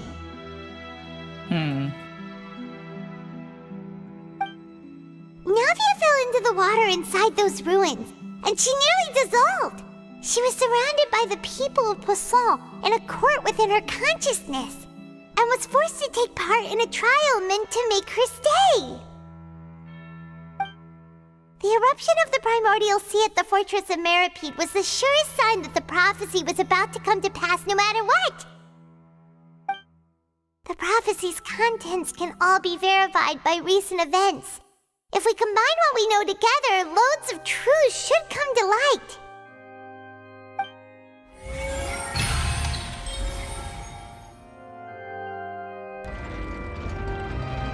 Huh? Oh, Paimon gets it now! So that's how you can make sense of it. But then it feels like we're going to have to share some truly shocking revelations. Let's hear them. Yeah, the first slate reveals that Fontainians are not real humans. Incredible! Linny, did you hear that? Yeah. We're not real humans. How fascinating. All Fontainians were originally created by the late previous Hydro Archon, with Oceanids as their basis. The evidence for that can be found in how only Fontainians could dissolve in primordial seawater, and how all the girls Vacher dissolved were also turned into Oceanids. Oh, and according to Navia, when she was about to get dissolved, she also saw everyone gathered around for a trial. All of them in the shape of Oceanids. Indeed. The second slate reveals that the crime of the Hydro Archon was her creation of Fontainians from Oceanids. Yeah, and it follows from the content of the first slate that she probably angered Celestia by creating humans without prior permission. That could also explain why the Oratrice judged the Hydro Archon to be guilty. It's to account for that ancient sin. Yeah. The Hydro Archon's true sin was creating us? That doesn't sound right. And yet, after many hundreds of years, the Hydro Archon's creations have turned around to try to judge the Archon within the Opera Epiclese. Yeah. The twists of history are often the most unexpected of all. How ironic. Twisted indeed. As for the third slate, I'm still convinced that it should come after the fourth slate. Yeah, isn't the image here just like when Navia fell into the sea? So wouldn't it be trying to show the image of the Hydro Archon also falling into the sea once the prophecy has been fulfilled in the fourth slate? The fourth slate depicts the fulfillment of the prophecy as it's already widely known. In the end, the people will all be dissolved into the waters, and only the Hydro Archon will remain weeping on her throne. Only then will the sins of the people of Fontaine be washed away. Did Paimon get all that right? Yeah, you did good, Paimon. You've made some keen deductions. I must say, given how much you still don't know, it is impressive that you've already managed to connect so many pieces of the truth. Thank you. Yeah, I still know nothing about your history. Fontaine, However, while you were able to decode all the information on the slates, they've also been etched with an additional layer of hidden information using a different power source. Yes, tell us, Nouvelette, what is it? When we were at the ruins, I tried to decipher the hidden information recorded in the slates. But since we only had 3 slates at the time, I was unable to come to a full conclusion. Now that the slate collection is complete, I shall make another attempt to decipher the narrative recorded within. If everything goes well, we should finally be informed of the unadulterated truth. Okay.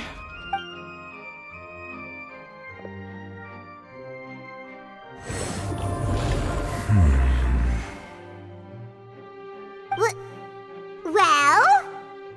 Did you get it? Patience, Paimon. I believe I should share this truth not only with you, but with all the people of Fontaine as well. I will try to briefly summarize it for you. Yes, please.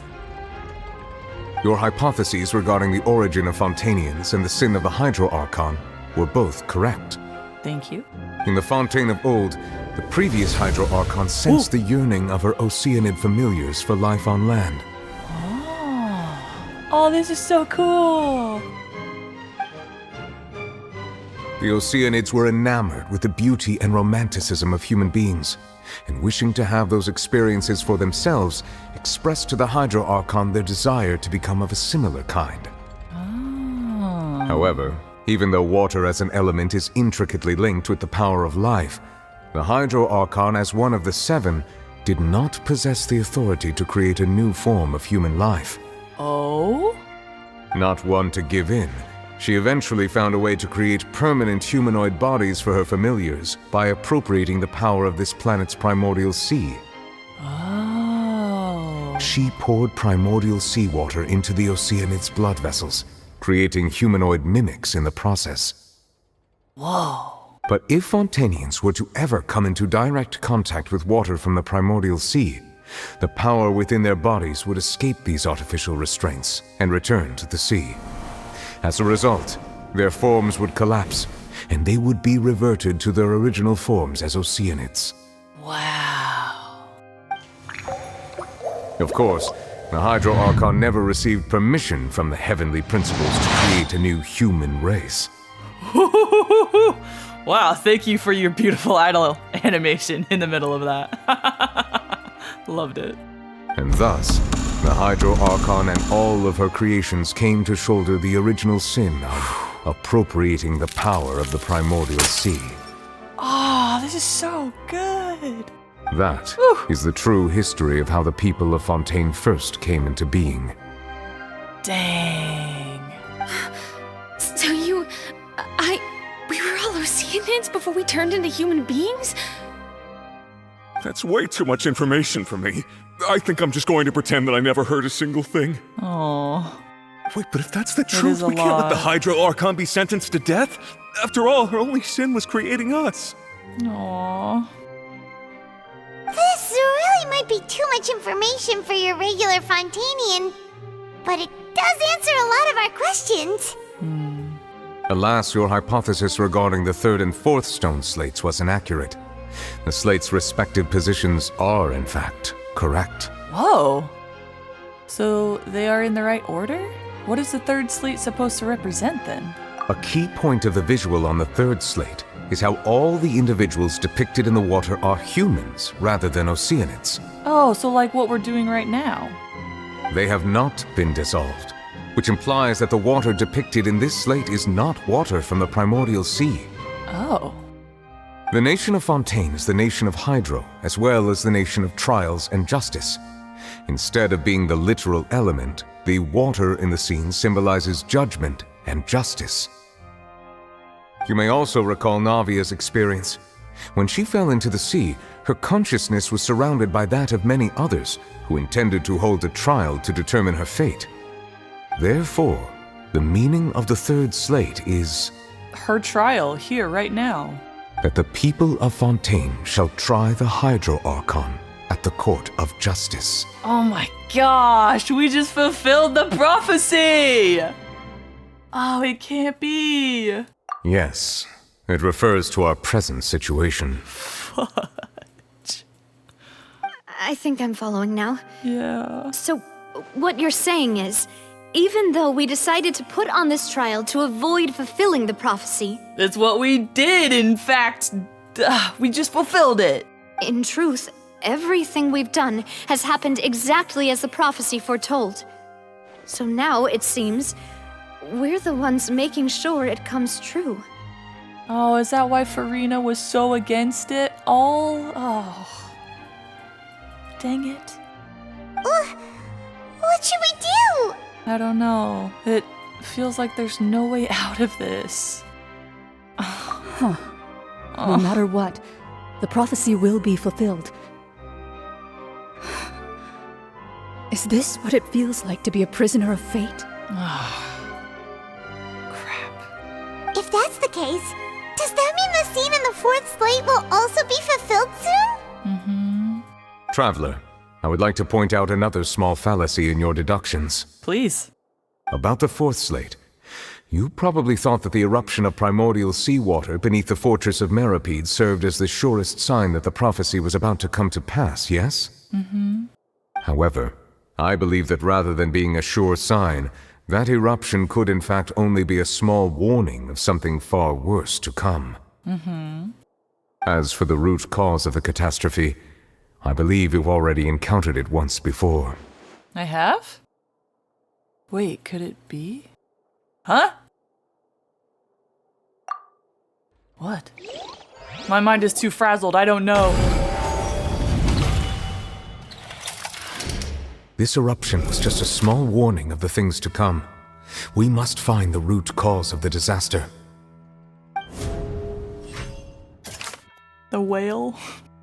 Prophesied disaster will likely spread from here. It was both dream and reality. Oh my gosh. If we're talking about a true culprit, that could only be that thing inside the primordial sea, right? Why is that thing inside? What is that? That's so The cool. truth, the original sin, the trial, and the root cause of the disaster. The narwhal. The whale.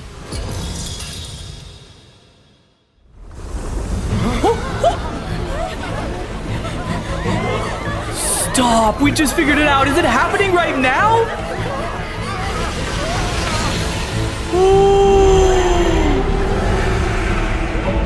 What the heck?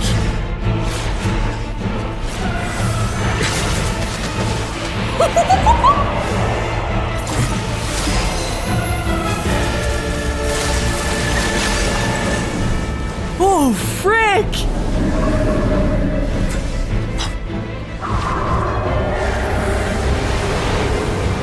No, no, no, no, no! Child!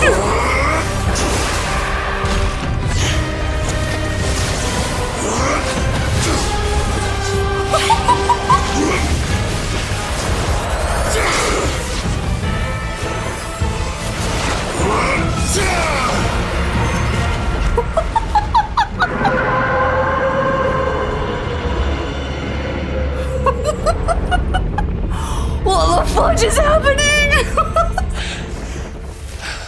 Child, are you okay? Holy crap!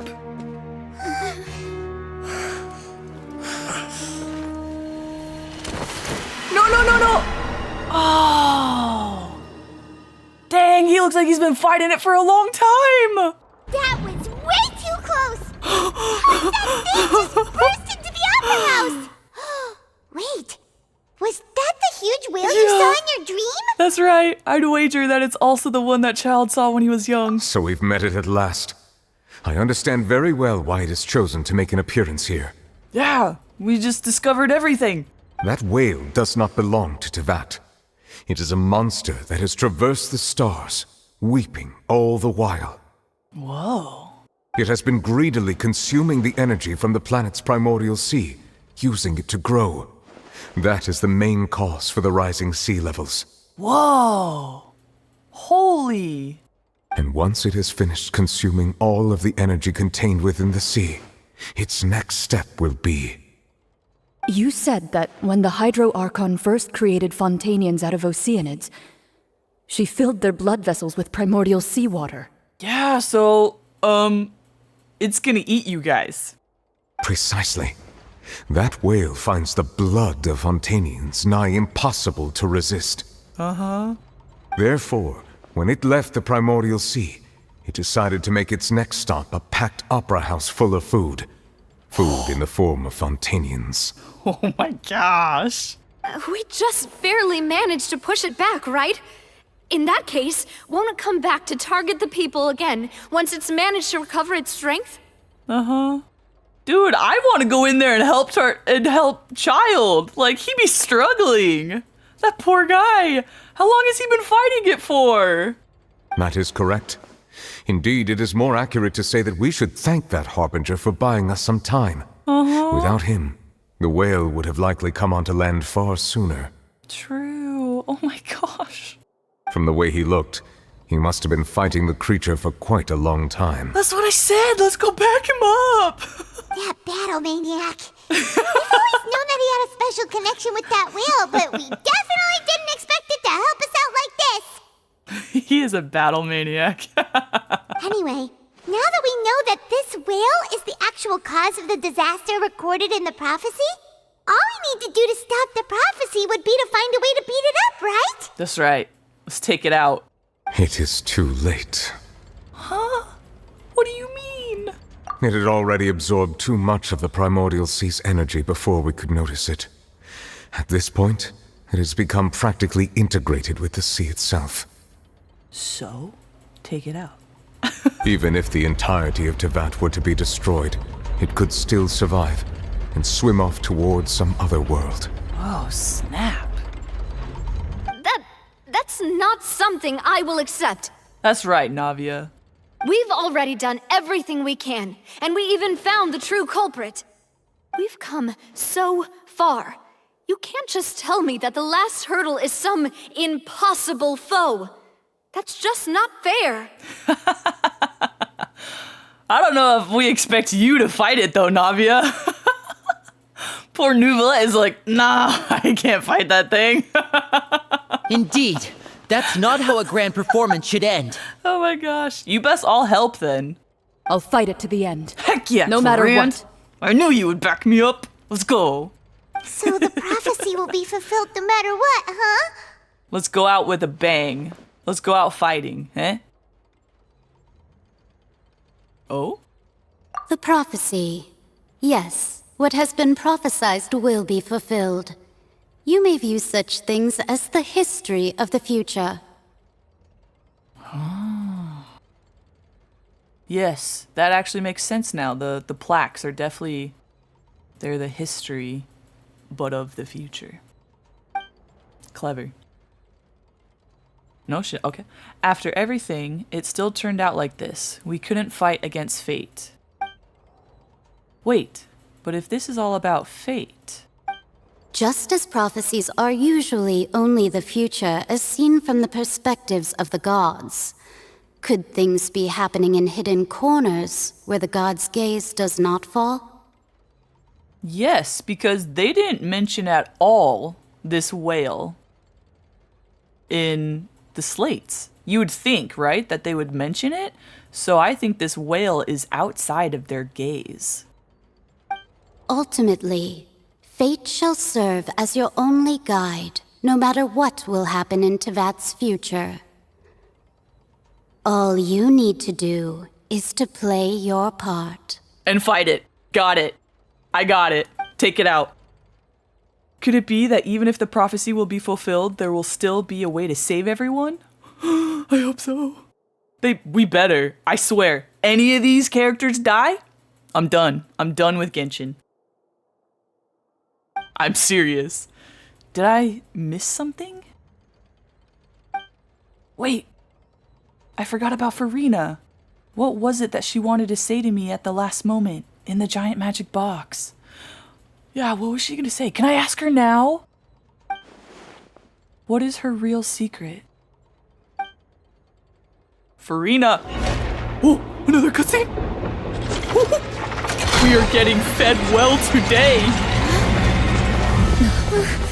What's happening with the Oratrice? Whoa! Intermedium? It is preparing to carry out the death sentence. No. Farina! No! No, I still need answers.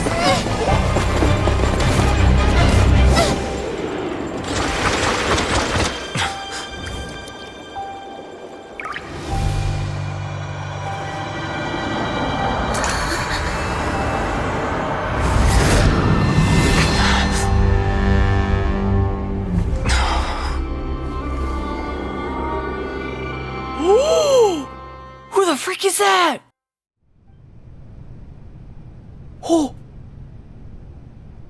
Oh, she's gorgeous. Who is that?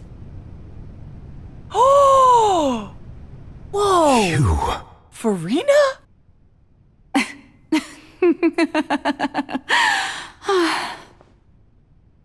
Dang, girl, you actually look like an Archon. Sorry. That shocked expression on your face is just too amusing. I couldn't help myself. You are not Farina. Who are you? The sweet sound of bewilderment. Marvelous. A sure sign that my attempt to deceive everyone was a resounding success. But to answer your question, I am Focalor. You know, the god. You're Focalor. Who is Farina then? Focalor. Why did you deceive us? Oh, that wasn't my goal, of course. Goodness, no. But I had to fool everyone else too, if I was to stand any chance of deceiving. Fate? The heavenly principles. Oh! Oh, snap! Deceiving the heavenly principles? It's all because of that pernicious prophecy. Dreadful, wasn't it? Everyone doomed to dissolve. Fontaine condemned to be flooded. One was not amused. In fact, one was positively bemused when that problem was thrust upon me by my dearest predecessor. That's the former Hydro Archon Egeria, for the uninitiated. It hardly gets more disastrous than a preordained national catastrophe, now does it? Yeah. I like how she speaks as, Cloud Retainer. One was not amused, one was positively bemused. That's so great. She knew full well that the prophecy would surely come to pass. And as one of the seven, she also knew full well that one defies the heavenly principles at one's peril. Wow, the music. So yes, as you have no doubt surmised, it was a rather impossible situation that I found myself in. I spent a terribly long time mulling it over, alone on the ocean floor. And I was almost growing barnacles by the time I finally realized there was only one possible solution to this confounding conundrum. Wow. What a crazy plan. I had to outwit the heavenly principles, allow the prophecy to be fulfilled, ostensibly at least, while saving everyone at the same time. Oh, this makes me so happy. Focalor is actually amazing. I'm a genius, I know. I can only assume that's why Egeria chose me as her successor. Thank goodness. Although, looking back now, it was hardly the inheritance one dreams of. Yeah. Between the task of saving the nation, the quotidian duties of the Hydro Archon, and not to mention the original sin of creating a new race of humans, I dare say she left me quite a colossal mess to clean up. Yeah, I'll say. But one can only play the hand one is dealt. I did not choose this, any more than I chose to be one of her Oceanid familiars. Oh, wow. So you were also once one of the Oceanids, transformed into a human by Egeria's hand. Wow. Yes, I was. I always dreamed of becoming human. And I still do, even now. In my eyes, to be human is to be part of the greatest opera ever known. After becoming a god, I separated my divinity from my body and spirit, leaving behind only a self that was as naive and bewildered as my past self on her first day as a human being. Oh, that makes so much sense. Ah, okay. The me you see before you now is that divinity. And the human counterpart I left behind, I named Farina. She could feel joy, sorrow, and everything in between. She could be as vain and conceited, or as meek and vulnerable as she wished. Yeah, she's like a completely separate person now. Her strengths were of a kind only a human could possess. as were her shortcomings. Yeah. But in my eyes, Furina's humanity was what made her perfect. She was perfectly human in every way. The person I always wanted to be. Aww. Wow. Anyway, so then I cursed her. Ah, gosh. How? Why? All part of the plan, of course. The plan to deceive the heavenly principles. Oh, to make it seem like she was the Archon. Okay. Do you still remember the final scene of the prophecy? The Hydra Archon alone, weeping on her throne. I'm still concerned that it's hovering above her. She better not be killed right now. In order that the prophecy might appear fulfilled, I invited Furina to be an actress, to play the part of the Hydro Archon in the prophecy. Under the curse I placed on her, so long as I, Focalor's divinity, continued to exist, she could not die. But nor was she free to live her life in the pursuit of happiness. Dang.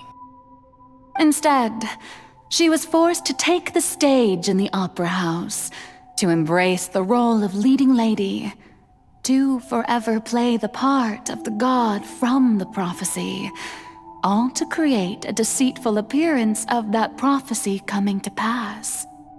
Wow. I suppose now you probably understand why your court is called the Opera Epiclese. But Furina is only human, isn't she? Yeah. Even though she has had a long life, her mind is no stronger than that of any other ordinary human being. I cannot begin to fathom what she has had to endure. It must have been torture for her. Aww. It has indeed. And although she is, in a sense, me in human form, I most definitely owe her an apology for it. Yeah. Oh, I feel bad for Furina. It's been 500 years. Gosh. And all along, she's been playing her part in the most unimaginably long, unbearably lonely, and agonizingly painful opera of all time. Please don't kill Focalor. And don't kill Furina. I came into contact with Furina's tears. If I remember correctly, tears often contain a being's strongest emotions. With sufficiently strong hydrosensitivity, I can form an emotional connection, just like I did with that Oceanid at the Fountain of Lucine. Wait, could this be Furina's inner world? Oh, now we get Furina's side. Furina? What is she doing on stage? Wait a moment, that probably isn't Furina. That's likely a reflection of her inner self. If I can directly speak to that self, I might be able to easily get what I wanted to know. Oh, please. I came here for answers. Either way, this opportunity is not to be missed. Let me try talking to her. Yes.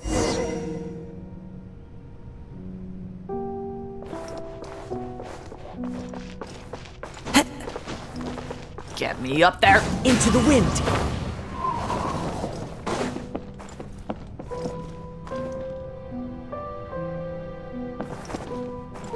Whoa, it's so empty. Furina? Oh, who permitted you to come onto the stage? Now, I understand your admiration for my august self, but I must ask you to keep to the rules. Come on, it's me. Furina? All right. It is not my intent to reprimand you. There is no need to state your name. Just be off with you. Do not distract me from my performance. But I don't see an audience here. Oh, do not jest. Can you not feel it? Just left the stage lights off, please, if only for 1 second. Oh, okay. I am Focalor. The eyes of countless Fontainians are upon me. I must, at all times, display the utmost elegance and nobility. Ah, okay.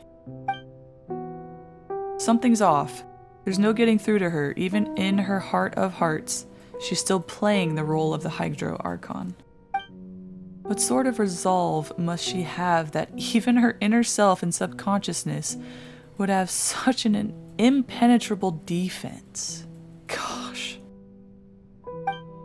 I have to find a way. Oh, turn off the spotlights. Yeah. Dear audience, the performance is experiencing a technical difficulty. Wow. But worry Calm not. yourself. The guards shall resolve it soon enough. Ow.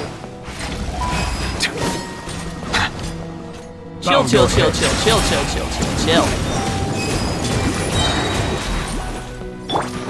A moment, please.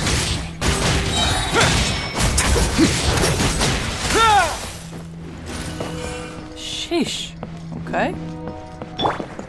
Well. Hey, what gives? Here we go. The audience is still watching me, you know. Come here. Guards? Wait, where are the guards? Ah, don't touch.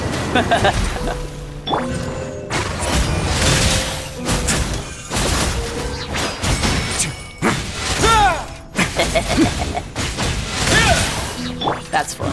Into the wind. Useless. Stop. There it is. Sheesh.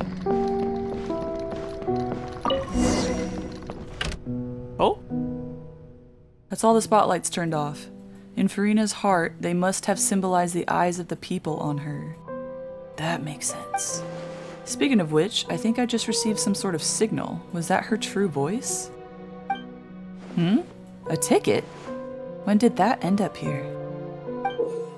Oh, that's pretty.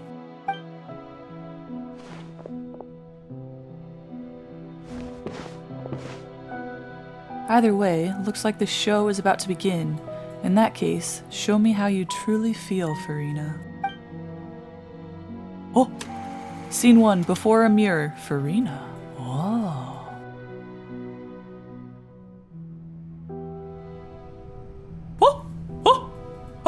I'm Furina! Oh gosh! Oh.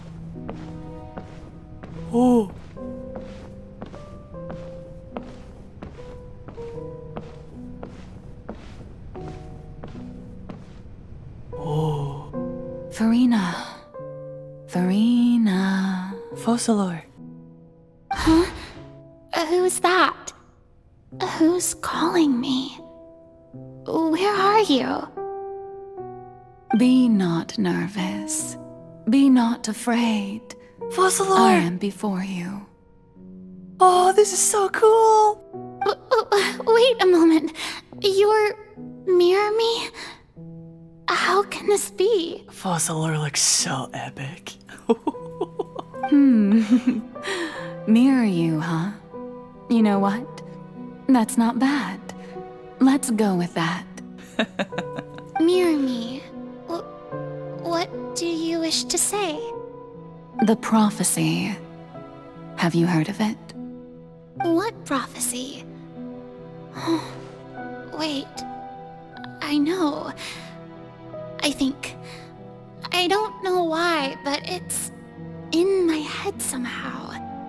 The people will all be dissolved into the waters, and only the Hydro Archon will remain, weeping on her throne. Only then will the sins of the people of Fontaine be washed away. Oh, very good. You know it well. What's going on?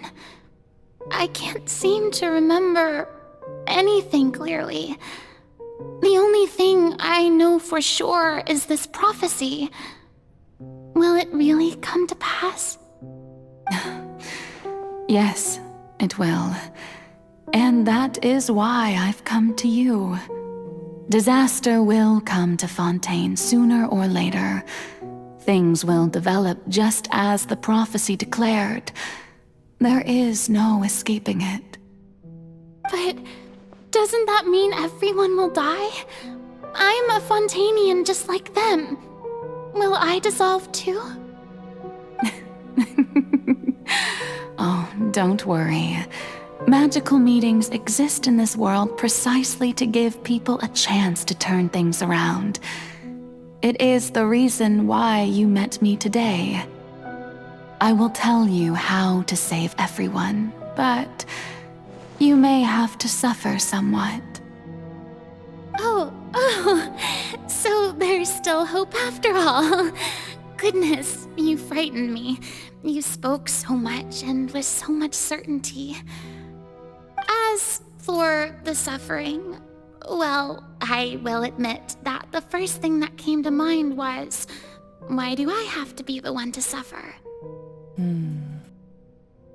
But if the prophecy will come true, I'll also die anyway, right? So if I've already met you as my magical meeting in this world, if there were scales, with all the people of Fontaine on one side and my pain on the other, is it not obvious where the scales should tilt? No. You truly are the perfect human. My ideal. Furina. I suppose this would also be the justice that belongs to you. Huh? Don't worry, it's nothing. Listen well. Fontaine has just lost its Hydro Archon. No! I need you to play a role. That of the new Archon. No, Fossilor, don't you dare die. Play as a god? Or is this like in the past? That's right. You must begin a never-ending masquerade. You must never let anyone suspect your identity. If you can keep it up, then I shall have my way of defying this prophecy. But should your identity be revealed, then all hope will be lost. Wow. But how will I do this? A human assuming the role of a god without being exposed. Don't worry. What you must do is not to turn yourself into a real god. You simply need to play the role of a god as humans imagine them to be. Being a human yourself, I'm sure you already know what such an entity would be like. Oh my gosh. Remember, your true challenge will not be pursuing divinity, but contending against humanity. I'm still not sure I understand, but I'll try. I'll try to do this. So, how long am I going to have to play this role? Oh my gosh, for 500 years. To accomplish this mission, you will have to stay on the stage for many, many years. You will endure and not grow old until your task ends. But I promise you, all will eventually end in a magnificent and dramatic trial, and everyone will be saved. A trial, huh? How exciting. I'll be looking forward to it. Oh my gosh. Scene 2, Ascension Speech, Furina. What was that word? Accession.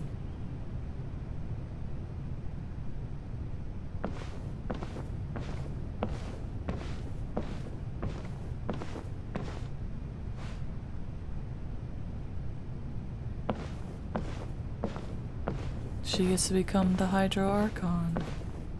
Oh, sorry, stairs are over here.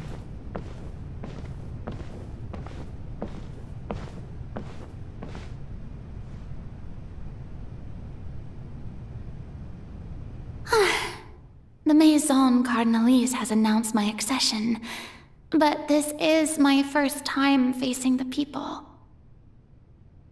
What should I say to most appear like a god?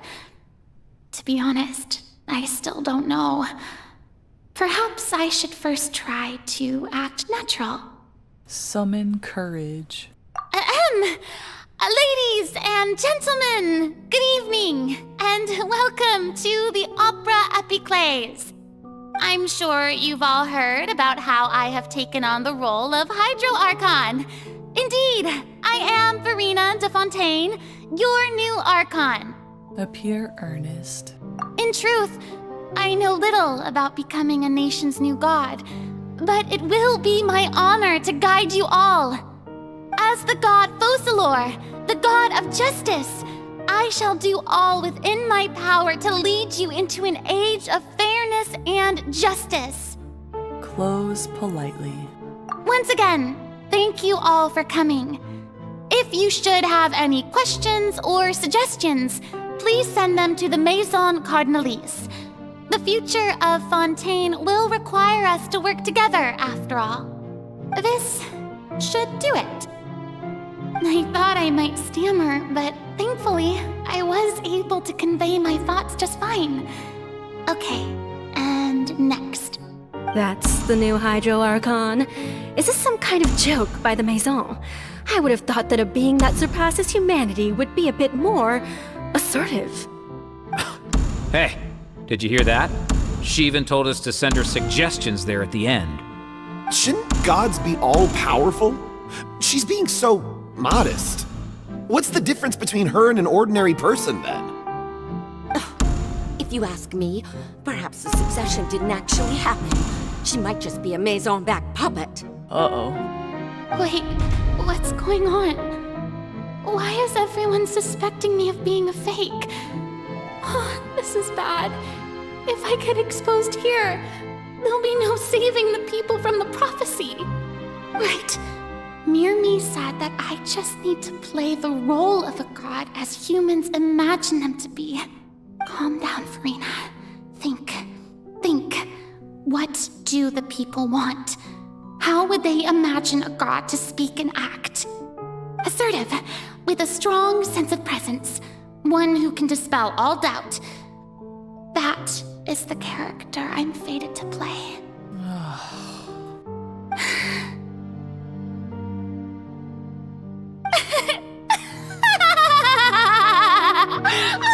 Oh, very good, my people. Only ones such as you are deserving of my rule.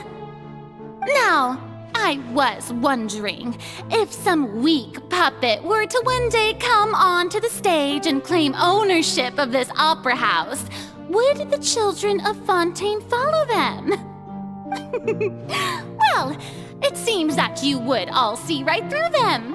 Having passed my test, you are qualified to witness wondrous trials alongside my august self, here in this opera house. Dang. That sucks. What an awful fate. You may consider my previous act a door gift of sorts. I thought it was a debut that suited the atmosphere. Now then, let us be reintroduced. Ah, so that was just a performance. How could I have forgotten that we were inside an opera house? Her personality? It's quite shocking, to be honest, but I suppose it's a better look than before. Such a fascinating and bold deity. How wonderful. Our future may yet be bright after all. Dang. It seems I've turned them around. Best follow this flow and restart my accession speech. Summon courage, resolutely, with conviction. My dear people, whether you acknowledge me or not, whether you trust me or nay, I say to you, keep faith in your ardor for justice. We have heard it said that this nation's sins can no longer be washed away. Well, I say that justice is most fragrant when it blooms amid sin. Dang, I hate this. I feel so bad for Farina. Turn up the drama. The scales of justice should not weigh heavy in the hands of its god. On one side, it must carry fairness and justice. And on the other, praise and applause. May law be the prayer on our lips. May judgment be our worship. Let us light the fires and drink to the future of Fontaine. Man, because I didn't appreciate that she always had this mask on. But she had to play it for 500 years. Because of, oh my gosh, now I feel so bad. End the speech emphatically. There is no trouble in this world that justice cannot solve. All that is needed is for you, my people, to believe in it, heart and soul. So long as I, the Archon Quest, stand within the Opera Epiclese, so long as I stand before the Oratrice, I shall even judge the gods of this world! Dang.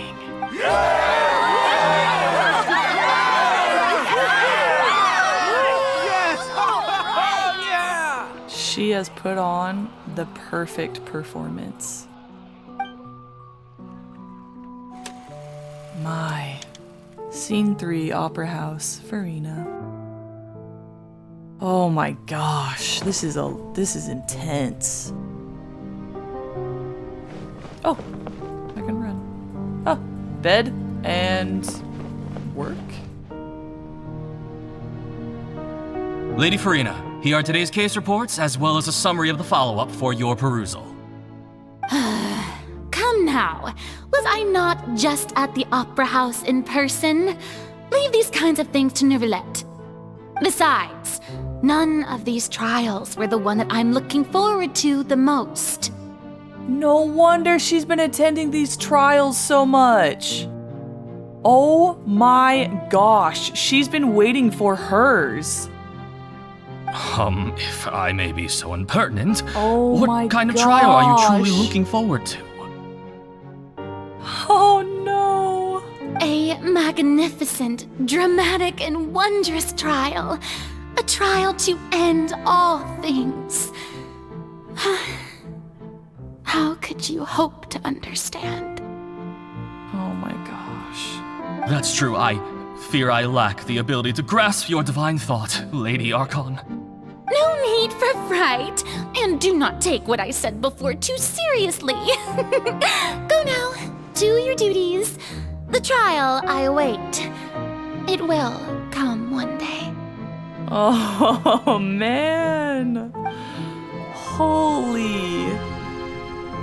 Oh, she's been waiting for so long. And she's just been anticipating it. Lady Farina, I don't know what to say. Thank you for agreeing to see me. No need to thank me. Or rather, thank your own sense of perseverance instead.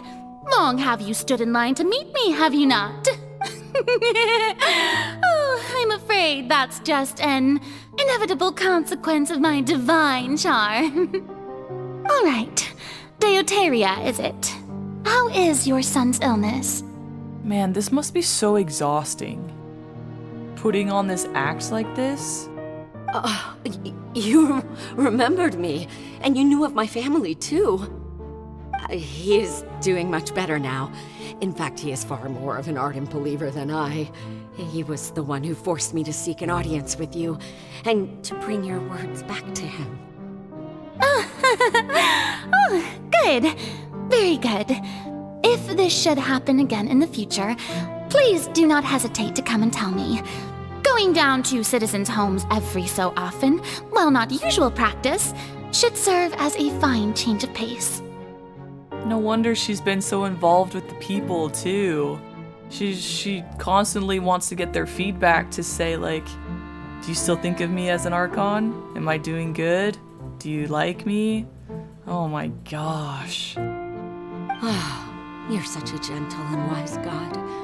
Thank you once again, on behalf of my son. Holy crap, this is so much. All the little things that she's had to do to convince everyone for 500 years. Oh my gosh, that is exhausting. How is she still functional? Lady Farina, here are the latest hydrological reports. As for the specific parameters you asked to take note of, I'm afraid things still don't look good. I see. It's as I thought then. As your god, I did already expect this, but I wanted to see how far your human wisdom would allow you to analyze it. All manner of signs indicate that the prophecy will still come to pass. Forget it. That's not something you need to worry about right now.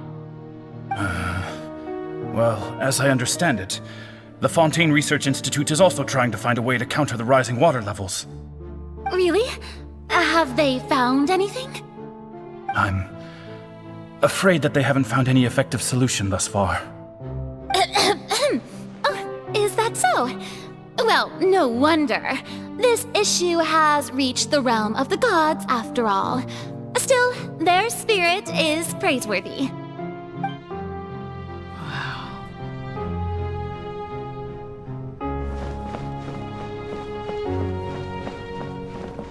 And back to bed. The day is finally over. I haven't had a moment to breathe this whole time. Aww, Farina. But it's good to see that everything's getting on track. There are no longer any voices of suspicion. Maybe this is fine. I just need to keep going, and everyone will be saved. Oh, Farina.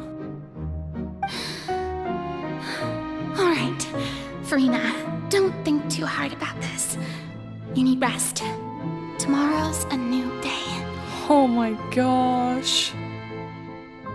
It literally was torture for her. Scene 4, Opera House, Farina. Lady Farina, here are the new trial reports for the latest cases, as well as a summary of the follow-up. There'll be no need for that. I've seen them already. There's no need to go back over scenes I've witnessed in person before. Lady Farina, I've waited so long for this chance to see you in this manner. Indeed, my dear, loyal citizen. This joyous moment is an honor for us both.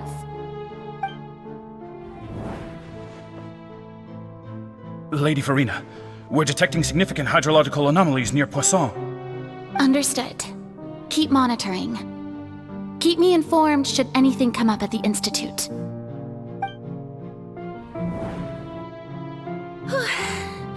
I don't think I let anything slip today. I must show the people that there is nothing to worry about.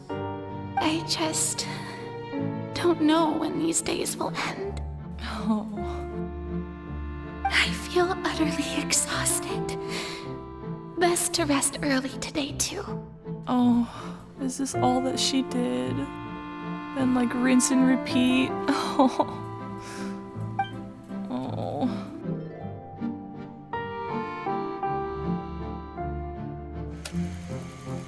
Scene 5, Opera House, Farina. No wonder she enjoyed cake so much and like really tried to enjoy any little thing to make it bearable. Oh my gosh.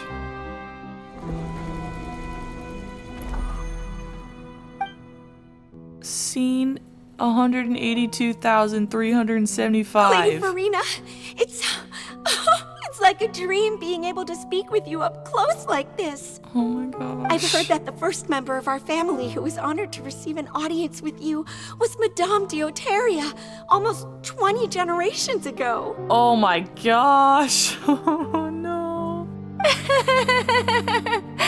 And what a fine family yours is indeed. It brings me great joy to meet such a faithful believer, a descendant of a line most ardent. Her face is blurred. And that was so forced. Surely you exaggerate, Lady Farina. My lady? Oh, she's struggling. What is it, good citizen? Is she crying? Are you crying? Oh, Farina.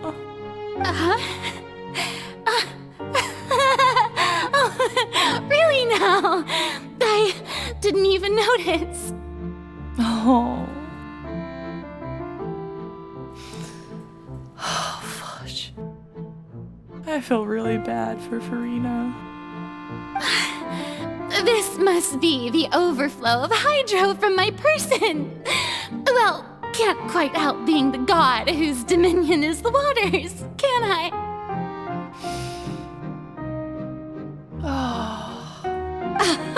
No wonder. No wonder. A manifestation of your power, then. Oh, Archon, I am honored to have witnessed it. Honored indeed. Oh, what torture.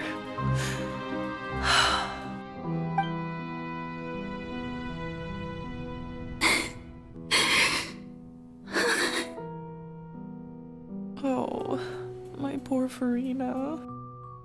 So interminable. So lonely. Just how much longer?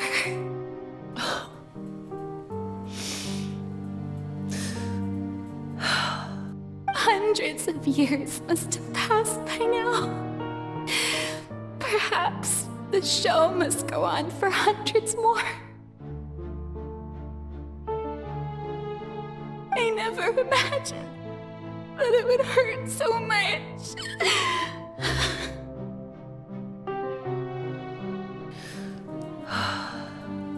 Have I reached my limit? No. Perhaps I reached it long ago. Today I didn't even notice my own tears.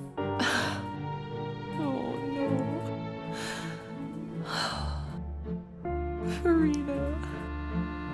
I want to tell someone, anyone, about this. But would that not destroy all I've done so far? Is that... She was gonna tell me, wasn't she?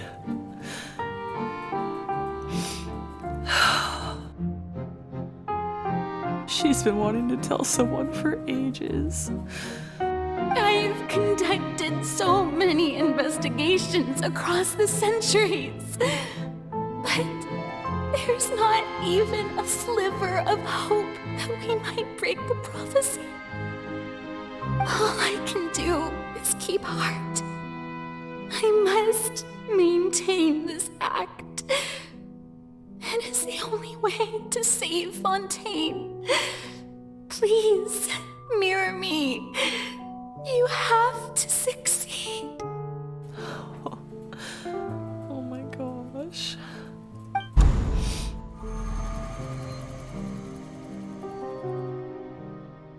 The next day, Opera House Farina and...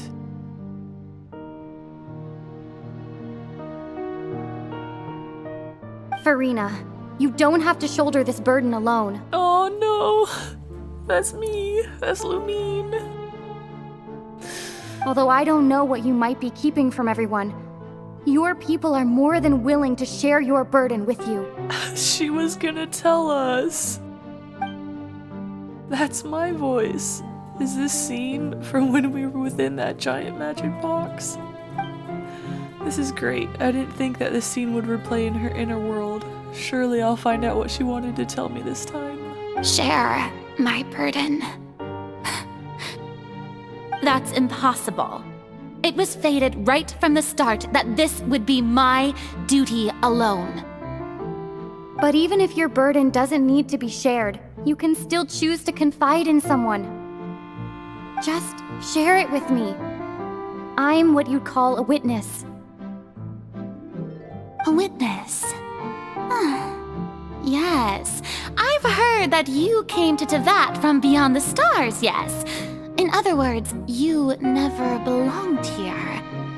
And if Tevat is, in its entirety, a show on a stage, then you're just a spectator, aren't you? If that's the case... She's right. I could confide in her, couldn't I? But if things don't play out as expected, the people of Fontaine will be the ones to pay the price. Oh, this is why she hesitated. No, Farina. You shouldn't be selfish. Oh no. You're not selfish, Farina.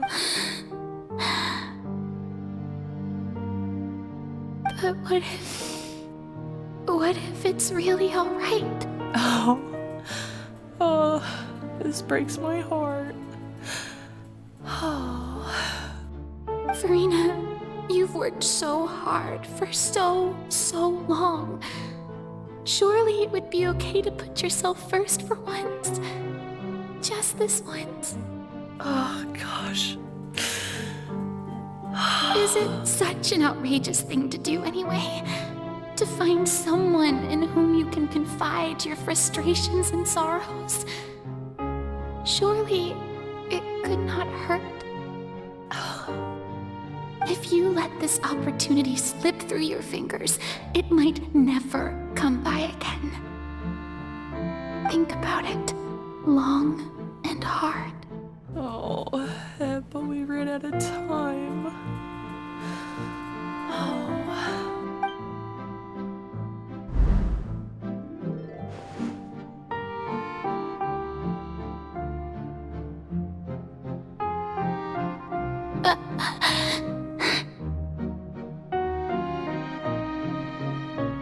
No, I have nothing to say. No? I am Farina, the Archon of Fontaine.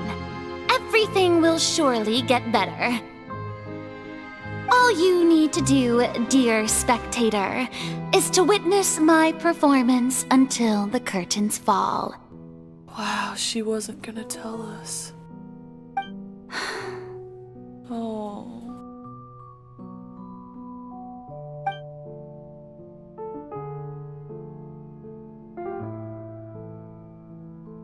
Fine.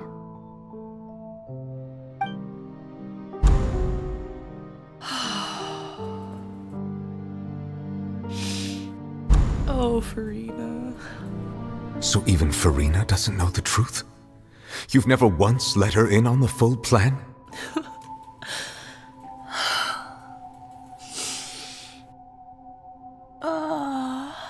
Sorry, I might need a second.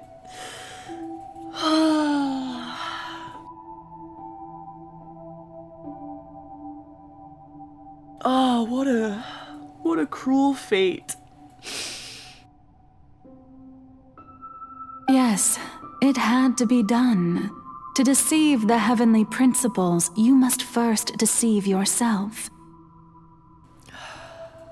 She did very well.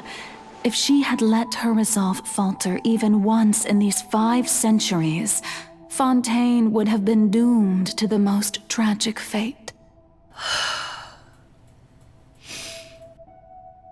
It seems that trusting humanity was the right decision after all.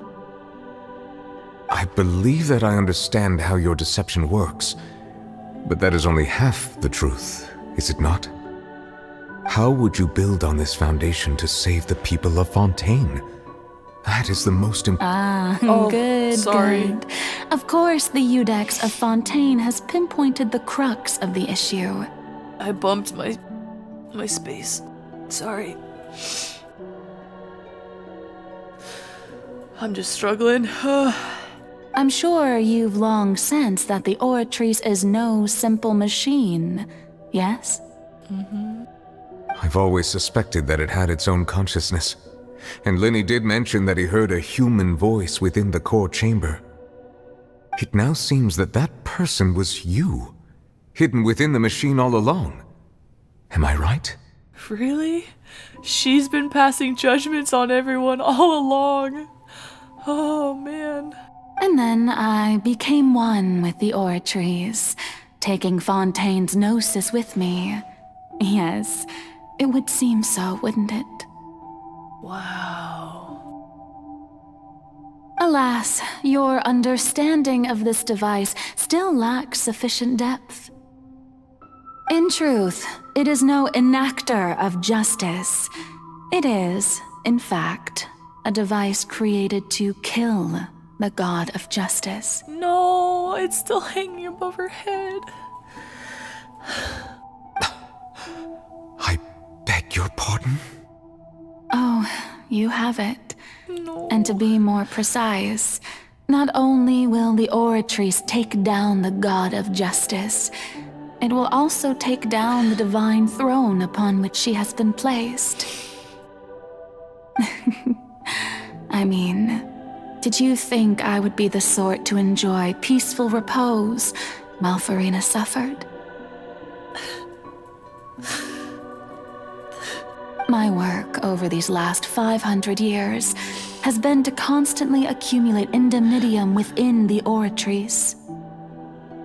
But really, some have already discovered that only a small fraction of the energy generated by the device was ever used to provide power to Fontaine. The rest of it, it's meant to kill her. The vast majority has been, had to be, accumulated to enact this death sentence. It was all a part of your plan then? Both the trial and the sentence? Indeed. This power, accrued over 5 centuries, could have sustained Fontainians for millennia had it only been used for that purpose. Almost all of it has now been stored within the Oratrice.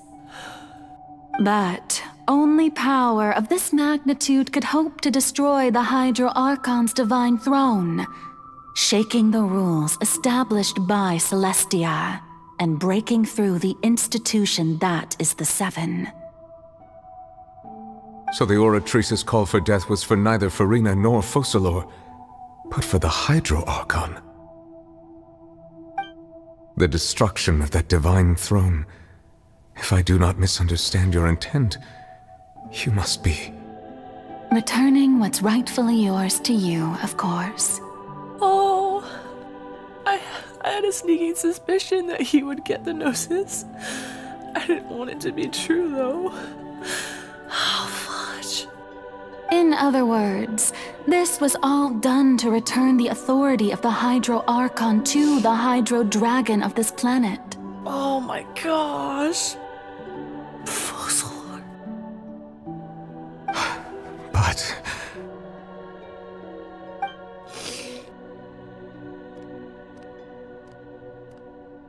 Oh. No, what? Getting sad again, are we? Oh, I can't stop. The authority of the ancient dragons shall soon be yours once more, O Hydro Dragon Sovereign. And this is the face you make.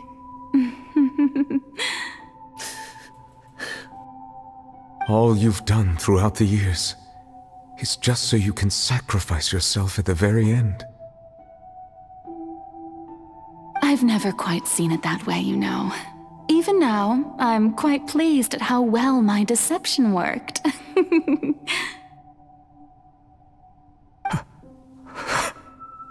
Stop.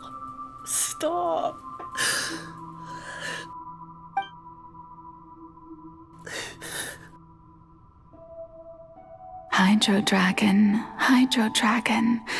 don't cry. Oh, please, can you guys just hug or something? Ah, please. I must say, had it been within my rights, I would have loved to judge the heavenly principles themselves. Were they not guilty of essentially the same crime? Oh, gosh. Let's destroy them. Egeria stole the power of the primordial sea, and the heavenly principle stole the power you ancient dragons possessed. Yeah. Let's kick their butts. I, for my part, am the god of justice. And is it not just that your original powers should be returned to you? But Focalor... Speaking of justice, I have always believed that justice lies in the process of pursuing human existence itself. So, if the theft of the primordial sea's might was Fontaine's original sin, then, leaving matters of procedural right and wrong aside, the descent of the Fontainians as humans and their right to exist in this world would be Fontaine's original justice. In other words, existence was Egeria's justice, and to me, justice is the continuation of that existence. Yeah, I agree. Defying the prophecy and ensuring that Fontaine's people shall live on, that should be the justice enthroned over all others. At this point, we, whether it be myself or all other Fontainians, have shouldered the burden of this sin for far too long. Iudex Neuvillette, the highest judge in our land, when you regain your full power as an elemental sovereign, what verdict shall you pass upon us? So when I was invited to the court of Fontaine to serve as Iudex, I see now that that was your idea too. At last, I now understand the true purpose behind this position. Oh. In the beginning, I was uninterested in human existence. But these 5 centuries of living alongside them have gradually brought about mutual understanding between us. And I have even attempted to feel as they feel. Yeah. You are a devious one, Focalor. Things being as they are, surely you know that I could never declare them to be guilty.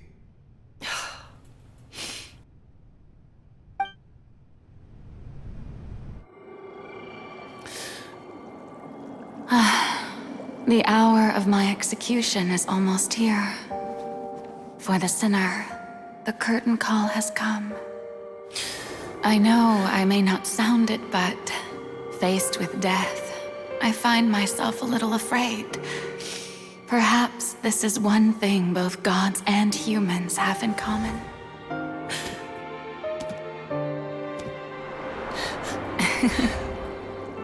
Farewell, Neuvillette. I hope you've enjoyed the part you played these 500 years.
Iudex Nuvelet, hereby declare, people of Fontaine, your sins are forgiven.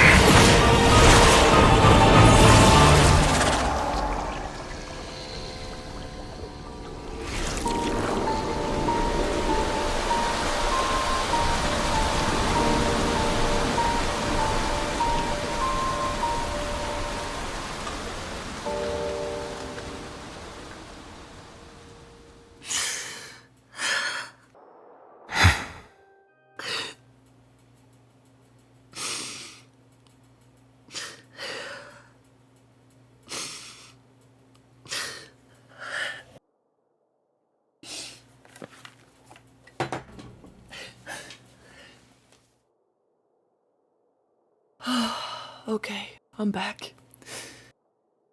I just needed a moment. I'm so glad I don't have a face cam because I'm a mess. Oh, gosh.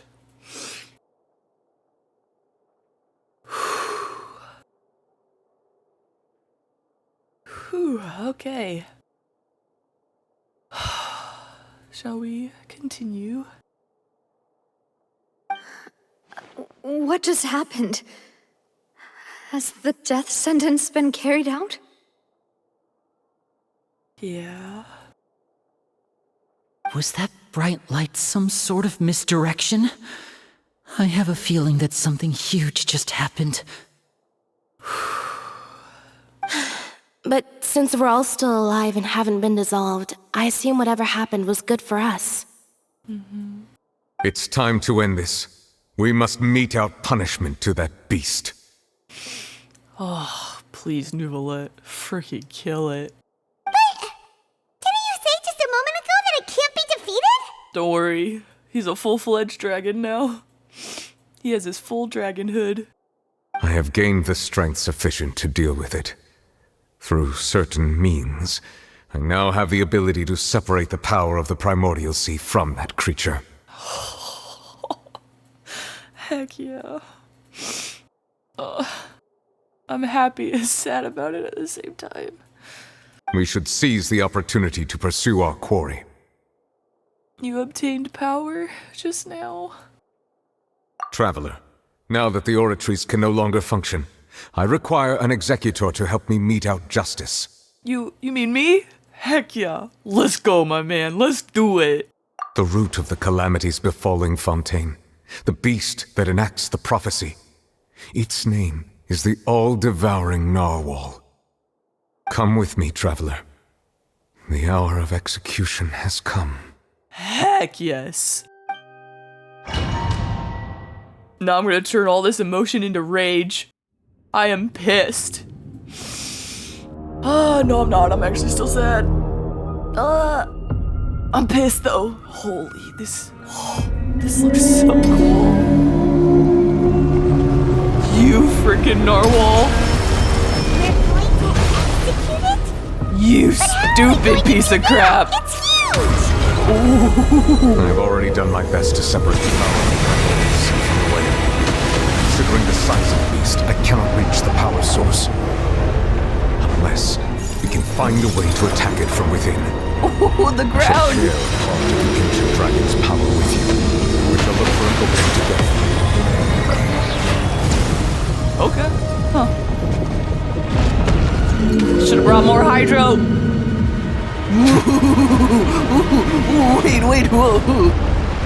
I can feel its sorrow turning into hostility. Ooh, what's that?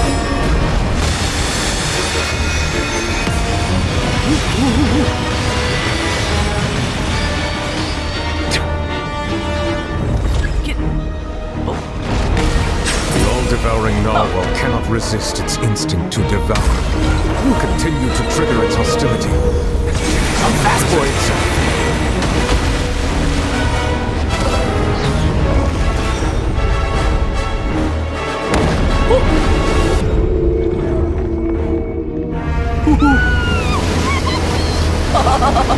Alright, run in.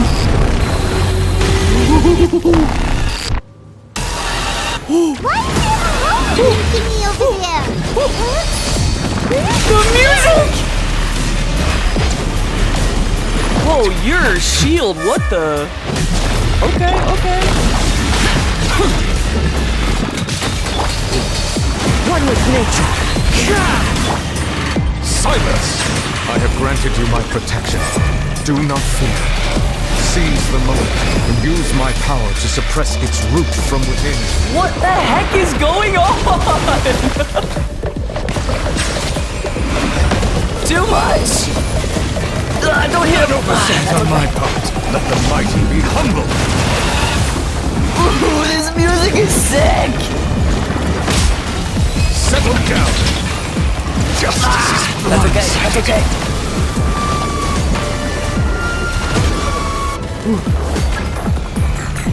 Come.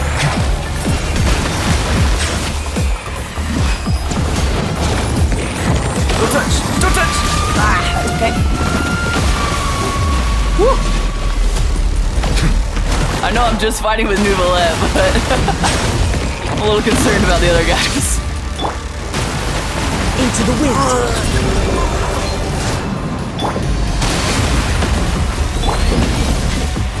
Okay, we're okay. No. Bow your head. I'm like, am I even doing anything? Be sanctified. Oh, the music! This is the best boss battle music! Oh, I did it! Ooh. Well, that was rather easy.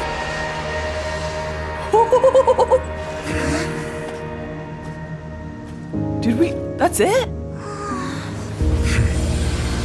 I'm assuming there's like a phase 2 or something.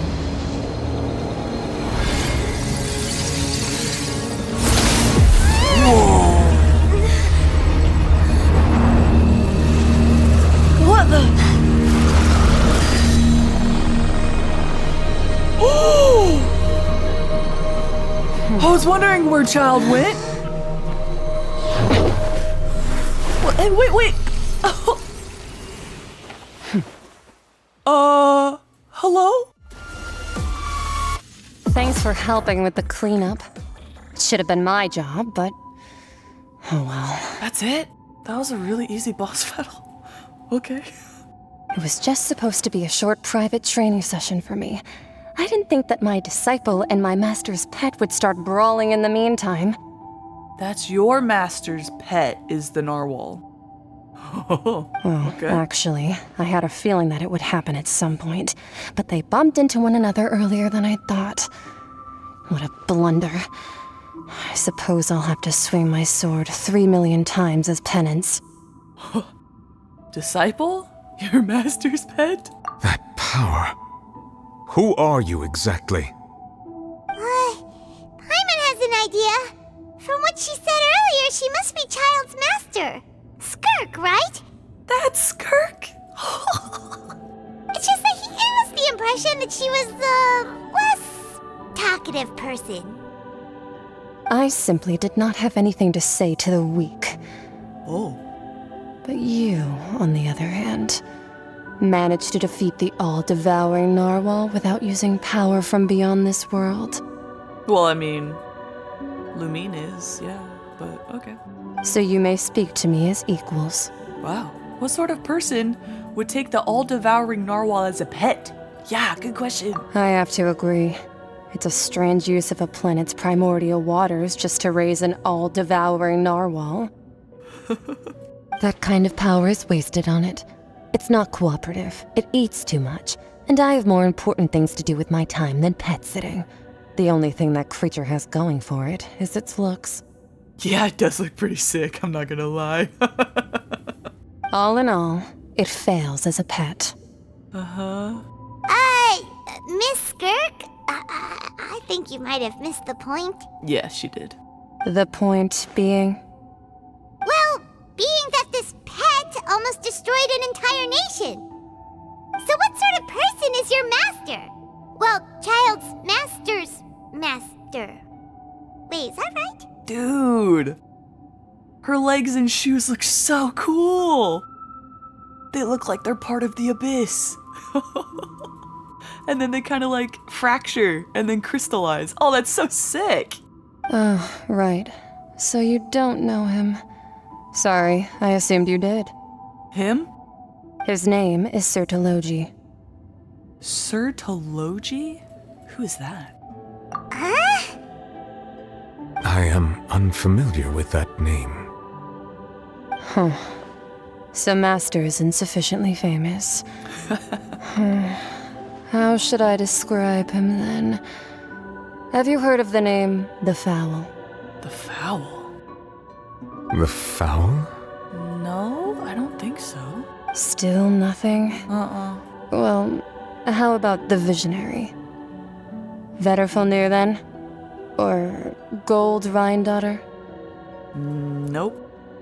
The Visionary, though, did he foresee the prophecy? Ooh, that one we've heard!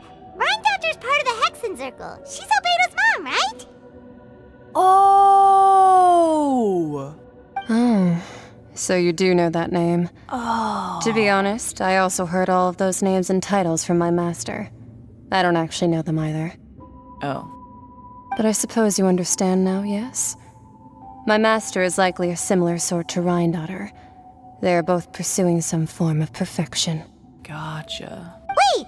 Didn't you also mention a visionary person? Paimon didn't quite catch their name. Yeah.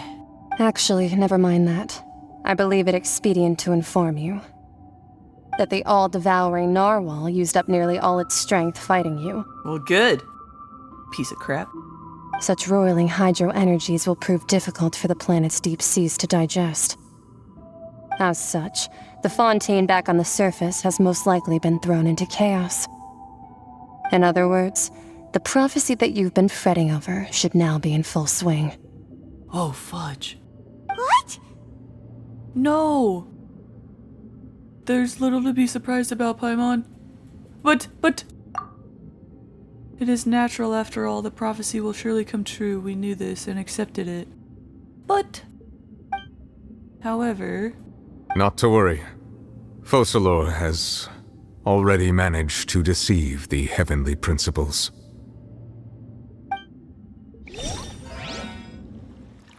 In the end, the people will all be dissolved into the waters, and only Farina will remain, weeping on her throne.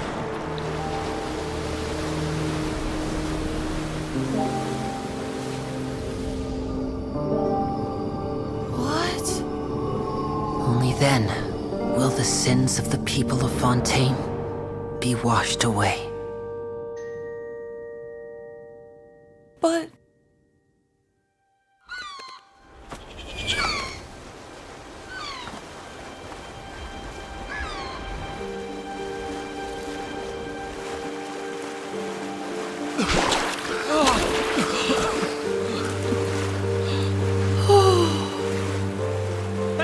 Are those Fontainians? Over here!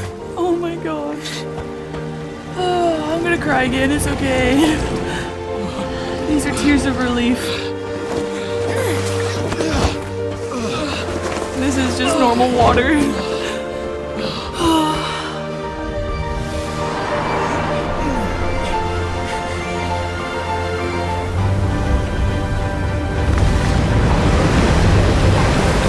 I'm like, is this, oh my gosh! Is this Risley's ship?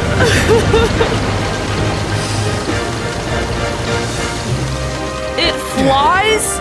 All hands initiate emergency rescue! So awesome.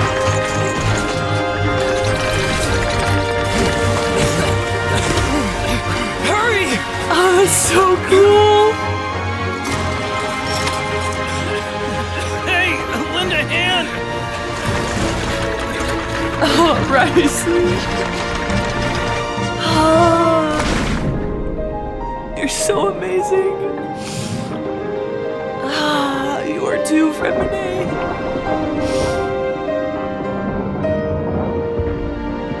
And Lynette. And Linny.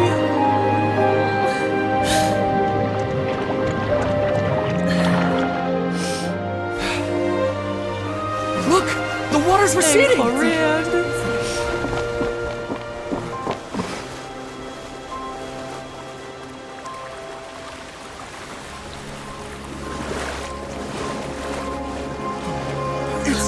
miracle! Water's receding. We didn't dissolve. The prophecy was wrong. The prophecy was wrong.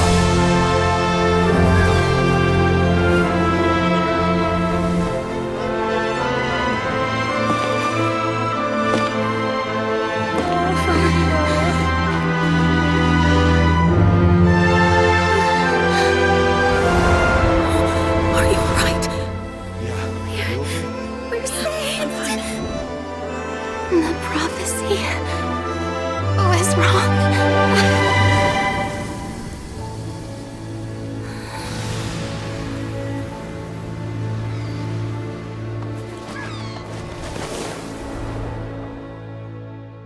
Oh, that's so beautiful.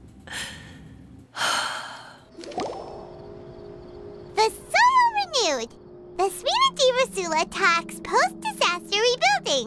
I recently visited Poisson to meet with Miss Navia, spokesperson of the Spina di Rosula, and we spoke about Poisson's present and future. Old soil can still give birth to new bloom, Miss Navia stated. Hope is like seeing a small cookie when you're starving late at night. You just need a little of it. Skyship Winglet, boon or bane of the Fontaine Research Institute. It has a name. Skyship Winglet. The various disputes that have arisen on account of Mr. Edwin have suddenly become a shield over the Institute, with Jurier turning out to be a once-overlooked hidden gem. People always call the first researcher mad, but few know what to call the second. And should that latter person achieve a miracle, they would find it all the harder to find a word with which to classify him and his team. Wow! Paimon barely recognizes the people in the reports. Are those really Jurier and Navia? They sound like real big shots.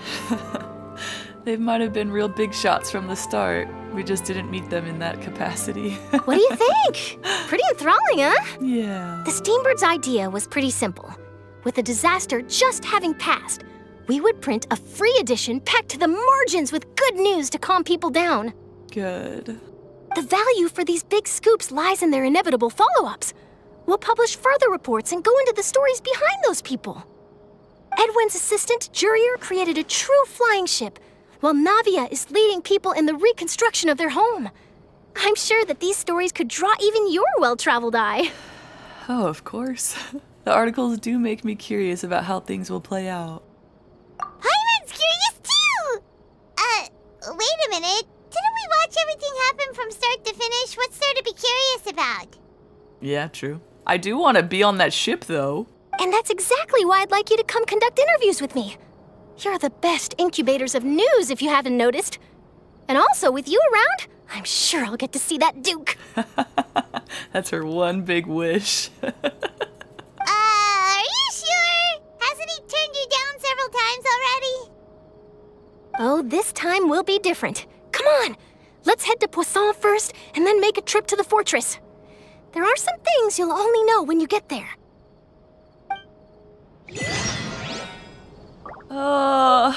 Tears among the stars. Oh. Oh, my gosh. Navia. Navia! My boss. My queen. Oh, it's you. What brings you all here? Hey, we're just having a look around. With the Fatui, I see. I'm here to update myself on how things are going here. Oh, the Fatui are here too. Let me introduce you. This is Mr. Garunt Snežević. He represented the Knave in sending us a large amount of supplies, and is helping with our work. Our residents are hard at work as well. Thanks to everyone, work is progressing nicely. We've lost a lot of people, but we're moving forward. That will have to be enough. Hello, Miss Charlotte. I'm a big fan of yours. I especially like that article you wrote last year about Fontaine's stray cats. Cute. But if you don't mind, could you not emphasize our role too much in your report? It's not charity we're doing here. We just happen to share the same interests as the Spina. I get where you're coming from. I'll keep it as simple as possible. Or would you be willing to feature as friendly neighbors? That would be fine. Thanks. Oh, you're back too. How are things? Clorand. We finished laying down the construction materials. It'll be another hour before the workers are able to go over there. Huh? You're here too, Clorand? Well, her reputation's greatly risen after that whole duel business with Miss Farina. So she's here in Poisson to wait out the heat. Oh. All right. She really came here to help me out. There's too much to consider in the reconstruction of Poisson. The Spina has need of more decision-makers. And, well, I do already happen to be connected to Mr. Callis. True. Oh, wait just a moment. Do you mind me asking a few questions? You know, about how you felt before the duel, about what it was like facing down a god. There's lots of exciting material there, I bet. Forget it. I'm sure you can find a better theme than that, Miss Charlotte. I see you're the same as always. Couldn't you do me a favor, for Navia's sake? Well, if we're talking about doing things for my sake, you might as well just take a few more photos of me. Or of the Traveler. It's better than wasting time persuading Clorand, at any rate. Of course I will. I'm not gonna let her off that easy.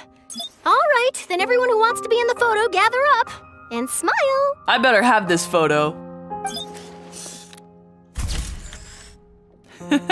Cute. How did it go? Was it a good shot? Did Paimon look cute in it? You always look cute, Paimon. Not bad. Your addition really helped the composition of the picture. All right, hang on a moment. Let me snap a few more shots. Charlotte takes more pictures of Poisson to the clicking of shutters. All right, How do you expect me to read that fast? I'll be back here later anyway, so let's call it a day. Okay. You're very quick.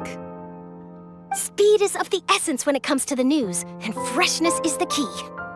Also, not to brag, but I'm pretty good at building connections. Who knows? I might eventually get that interview with you after all, Miss Clorand. True.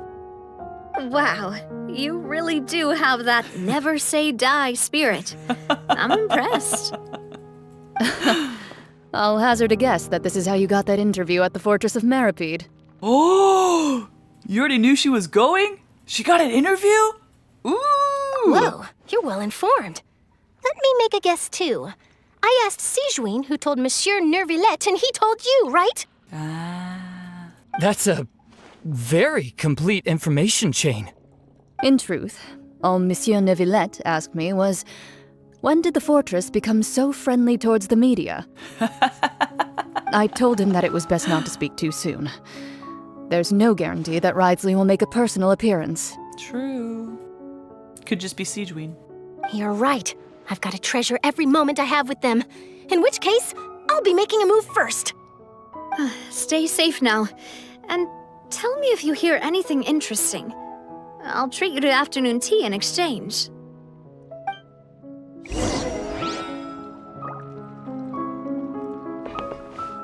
You seem curious about the fortress. Of course. That Ridesley. I still remember going down to the fortress to grill him for information on my father's case. Oh! Boy, did he take me for a ride. Without telling me anything, of course.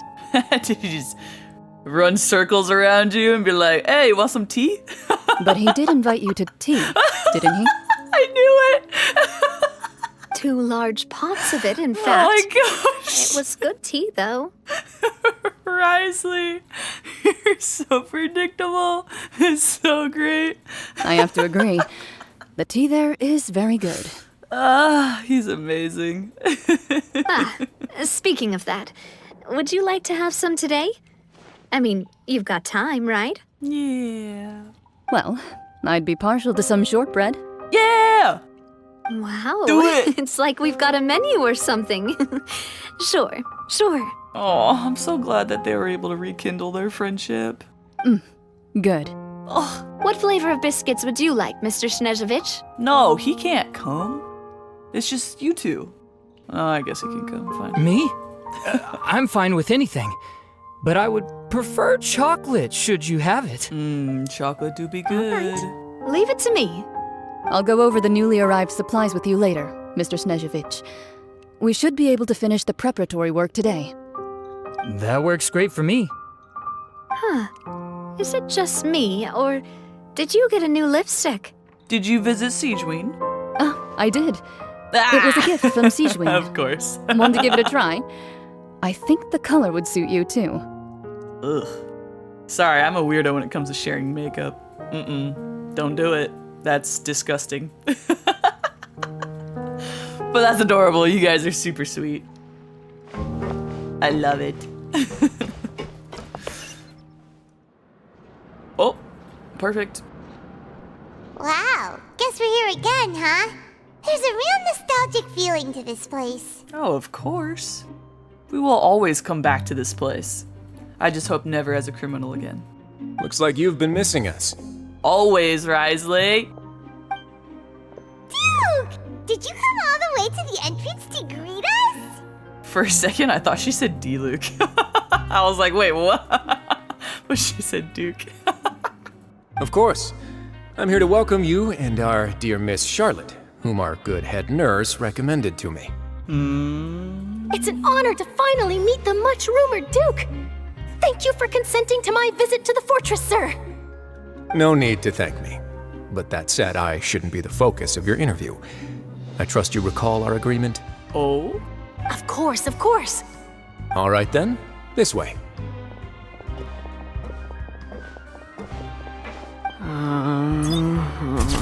Oh, he's the focus. Nice. Nice. Hey, no need to be so nervous. I've already taken all the photos we need. Miss Charlotte, do these pictures really need to be published on the cover of the Steambird? What? You don't want your secret relationship to get out? It would seem that Miss Lorvine doesn't want her face to appear beside that of Mr. Jurier. Sir, please don't say things like that. But it looks like dear Mr. Jurier denies it. Might this interview be very important to you then? No, I just... This is my first time being interviewed, and I'm very thankful to the Steambird for... Now, I might not look it, but I actually did meet Mr. Edwin once. And I'll be honest, I enjoyed chatting with you more. You've definitely got more of that genius vibe going on. The boat that brought about a miracle, the ark that saved the people. Why, you recreated a myth back there, like an emissary of legend. She's a smooth talker. Still, if I might ask, where's that flying ship now? Looks like Charlotte's trying to get herself another exclusive scoop. Of course. I have to apologize, but that ship is presently in the bowels of our factory. I'm afraid it won't be easy for you to get a shot of it.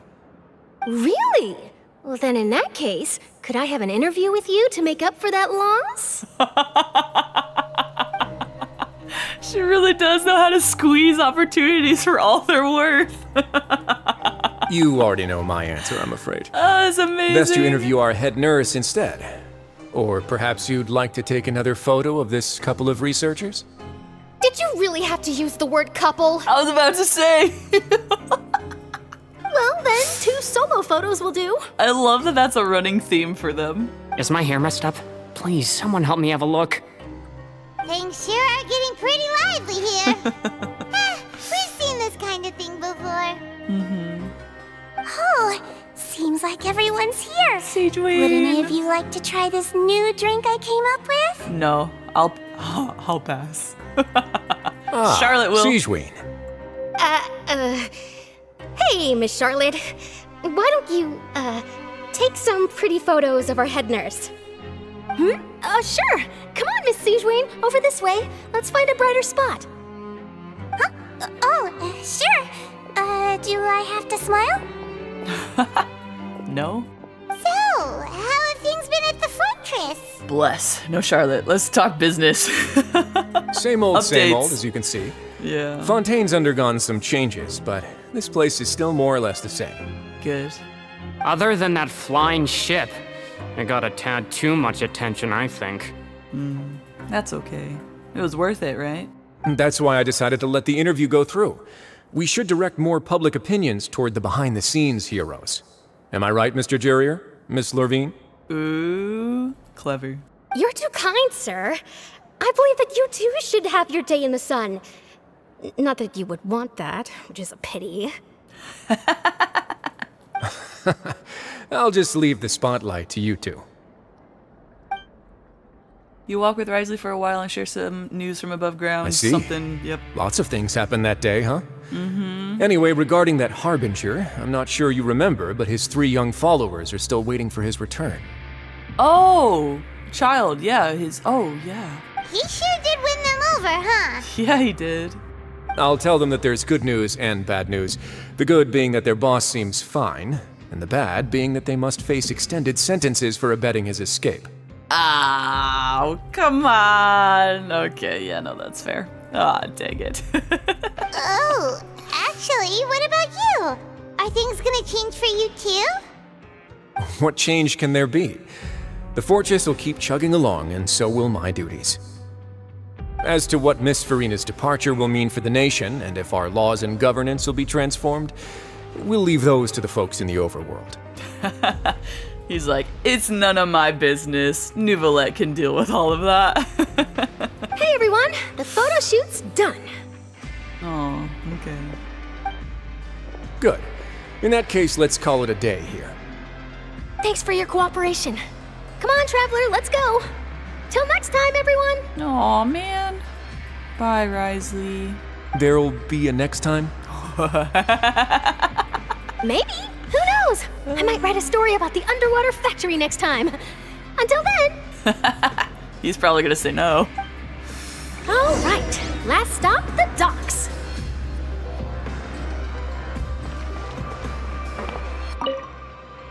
Oh, you know, I'd love to see you in one of Charlotte's photo shoots one day.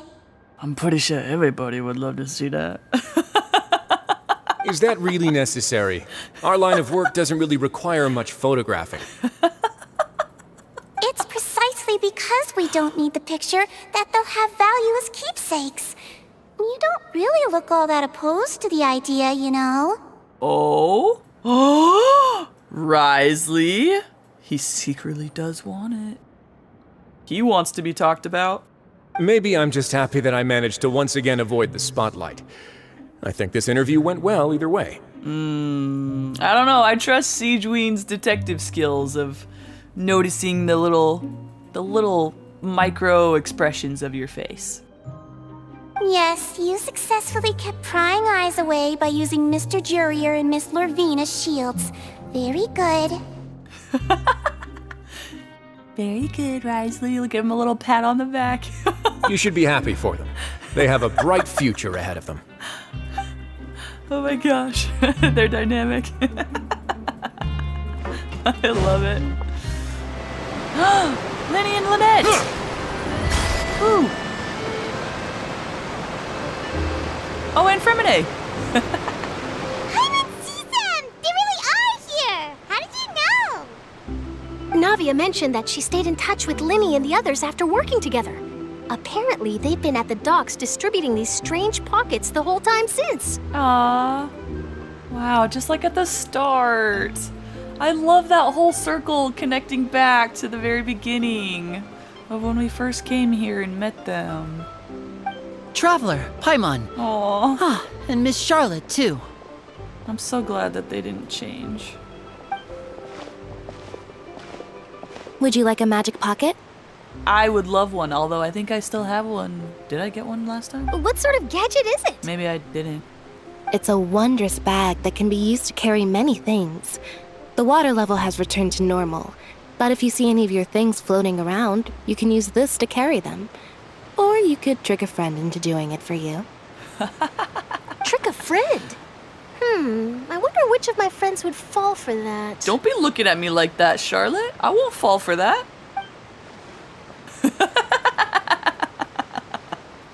You could just make a friend like Fremine here. Isn't that right, Fremine? Oh my gosh. Fremine, poor Fremine. Is this what you meant by, I'll help you make some more friends? Ah, I see. To be honest, that sounds pretty sweet. Could I have your contact, please? Cute. Oh, sure. Please, write down my address. You sure are working hard to help Fremine socialize. Cute. He was the one who proposed doing this. He even wants to assist in our magic shows. Wow! Sounds like that would suit him. Yes, I was planning to first introduce Pear as an assistant, and later Fremine himself. In the future, I think we can leave underwater escape magic to him too. Nice. That's awesome. That said, would anyone want to see a diver escape underwater? Why not? Oh, it'll work out. Every journey begins with the first step. He'll become a part of our show eventually. Lynette, could you come over? Miss Charlotte says she wants to take a picture of us. Got it. Cute. My, that Charlotte is rather perceptive. She got rid of everyone the moment she realized I had something to say to you. Wow. So, how have things been, Traveler? I'm doing all right. Father says that you did a great deal during the latest events. She's very grateful for your contributions to Fontaine. Yeah, no problem. That's all right. We were more than happy to help. So, what's she doing now? Honestly, I'm pretty impressed with her myself. Oh, I guess you haven't heard. Well... Oh? After Lady Farina left, Father and Monsieur Neuvillette opened negotiations, during which he gave Fontaine's gnosis to her as a diplomatic gift. No! I mean, I guess that's okay. I know they're trying to fight. I don't know. I don't know anymore whether to be opposed to this or not. Does that mean Neuvillette no longer is a full-fledged dragon? Why did he give the gnosis away? It better be empty. Like, he better have taken all of his power back and then just given her an empty capsule or something. Oh, that wouldn't be much of a diplomatic gift, I guess. A diplomatic gift? A gnosis? Neuvillette. Why is everyone falling into that trap and just handing over the gnosis to the Fatui, to the Harbingers? Yes, I was quite surprised at first myself. But when I thought it over, there were actually a number of things going for it. Yeah. It's gonna be weird, but it's almost like I'm rooting for them now. To get all the gnosis and then just, I don't know, take out Celestia and the Heavenly Principles. It could have been done as an apology for the incident with Lord Child, or as thanks for his help in tying the all-devouring narwhal down. Or both, yeah. Furthermore, Father did also lend significant aid to Fontaine and Poisson. So? She shouldn't be compensated for that. That should just have been from the goodness of her heart because this is her homeland. Well, that's true, but this is a gnosis we're talking about. Doesn't this seem a bit irresponsible? Yeah, I'm totally gonna be talking to Neuvillette about this. Be like, please give me your reasonings behind that. 'Cause I'm curious. I would agree, but I've also heard that it seems that Monsieur Neuvillette has had a significant change of heart regarding the matter. I know, me too. Gosh. So there's some reason for this that only Neuvillette knows about? Of course, and we're gonna ask him about it. And he I will tell us. suspect you'll have to ask him about that yourself. Let's go. Yes, speaking of which, I did see him strolling around the entrance to the Fortress of Meripede a while back. Oh? I just missed him? Isn't he real busy and stuff?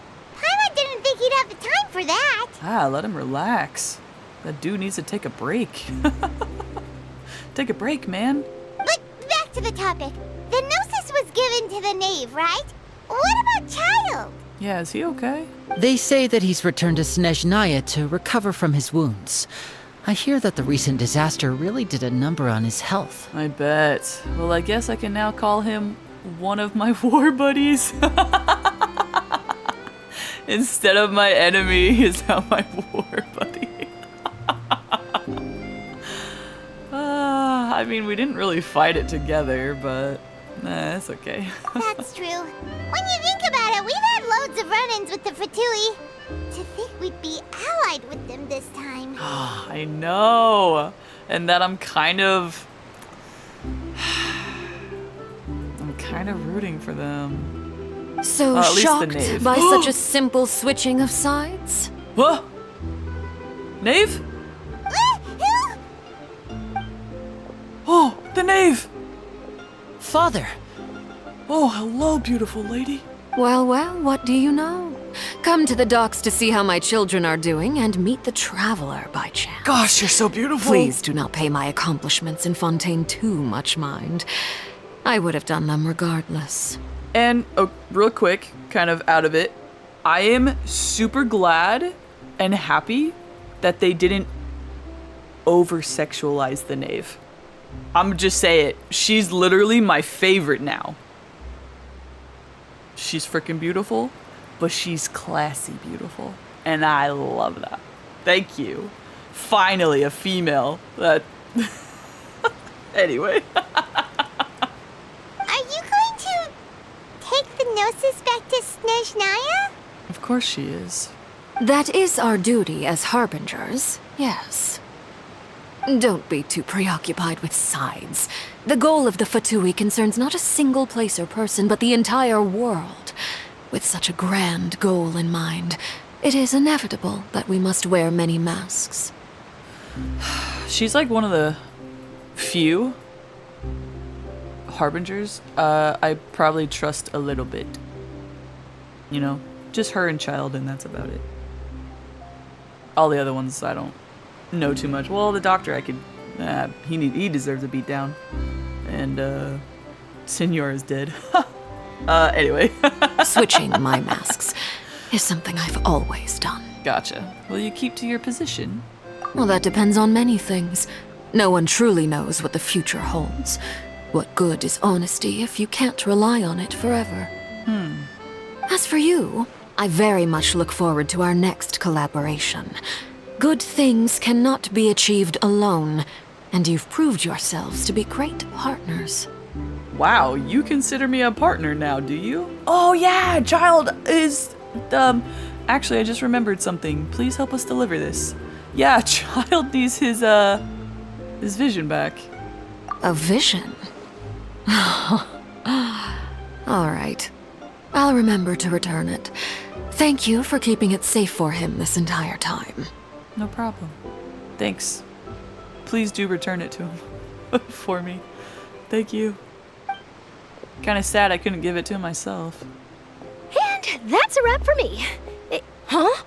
You're... Charlotte, don't interview her. Actually do it. I'm curious what she'd say. Greetings, Miss Journalist. Oh, she knows. Hello. If I'm not mistaken, there are diplomatic channels I'll need to report to take a photo of you. That is correct. So forgive me, but I will not be able to serve as a subject in your article. However, feel free to write as much as you'd like about our dear magicians and our upcoming rookie talent. Cute, feminine. I will. The sea breeze is quite pleasant. I shall continue my walk while the weather remains so agreeable. Farewell. Bye. Enjoy your walk. Farewell, Father. Oh, she has such an intimidating presence. Doesn't she? I didn't even dare to take a picture. Thankfully, I've already wrapped up all my pre-scheduled interviews. Thank you all. This'll be more than enough for me to write about, I'm sure. Don't be too nervous. Why don't you take a magic pocket before you go? Here, Traveler, Paimon, you take one too. Yes! Will this increase my inventory limit? To move things about? That's right. Funny. I was giving out magic pockets when we first met too. I know! And what do you know? I'm doing the exact same thing right now. Yeah. So many things have happened, but the pockets are still the pockets. Yeah. I guess this must be life. We will all follow our own paths, and serendipity will lead you to your fated friends. I love that word. Serendipity. It's such a fun word to say. All right then. We'll be handing out pockets in some other districts later, so we'll get going now. Have a good day, you two. You too. Bye. Well, guess we sent Charlotte off.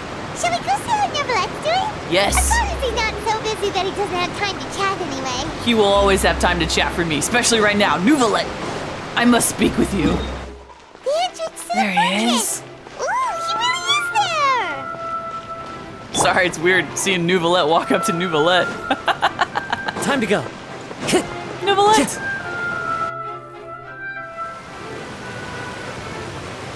Oh, what a beautiful cinematic shot. So, you really are here, Neverlet. I didn't think you were going to have free time this hour of the day. Hi, handsome man. Really? Oh, I suppose you must have met Mr. Linney. He took the time to greet me earlier when he passed this way. In any case, you came at a good time. I was just considering reaching out to you to set up a meeting, so I may explain some things that I haven't had the time to before. Yes, please. Aw, Paimon's glad that you remembered. Thank you for keeping us on your mind, what with you being busy and all. Dude, this music. It's so good.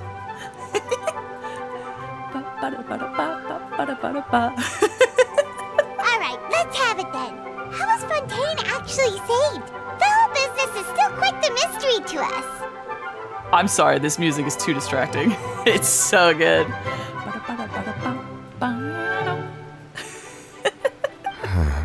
Okay, yes. It is strange how words can often leave a bitter taste in the mouth when it finally comes time to say them out loud. I know. Still so sad about Focalor. And I hope Farina's doing okay. Neverlet sighed softly before telling you the truth concerning what he saw that day. Okay, thank you. Focalor deceived the heavenly principles and used Farina's endless performance to save Fontaine. Whoa. So that's what happened? I only saw Farina's part myself. Focalor destroyed the divine throne of the Hydro Archon and restored your power to you, transforming you into a fully fledged elemental dragon sovereign! Heck yeah. You still are that, right? But Paimon still doesn't quite get what you did to save the Fontainians from dissolving. Yeah, did you remove all of the primordial seawater? For me, the authority of the ancient dragons refers to absolute control over the hydro element. Fontainians were incomplete humans born of Egeria's use of the power of the primordial sea, with constitutions similar to that of mimics.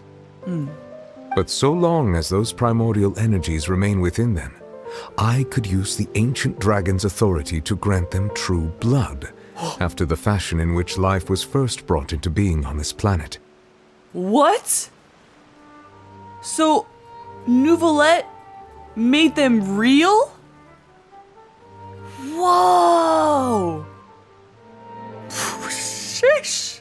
In other words, when I gave my verdict, Fontainians became true humans, and thus would naturally no longer be dissolved by water from the primordial sea. Oh my gosh! That's all that it took? I'm sorry. Okay. Pause. Sorry, pause real quick. Why the heck then? I mean, I know it was 500 years and, you know, it took up that much power to kill Focalor and Neverlet to be like, okay, yeah, no, humans are good. Why? Sorry. This is so hard to put into words. Why couldn't they just do that earlier without Focalor dying? Why couldn't she just give Neverlet the Gnosis, turn him into a full-fledged dragon, and then he just do that? Like, huh? What? Okay. Focalor must have counted on you to make that decision as well. Your verdict was the key to making the prophecy appear to have come true while saving everyone. Yes. Well, okay.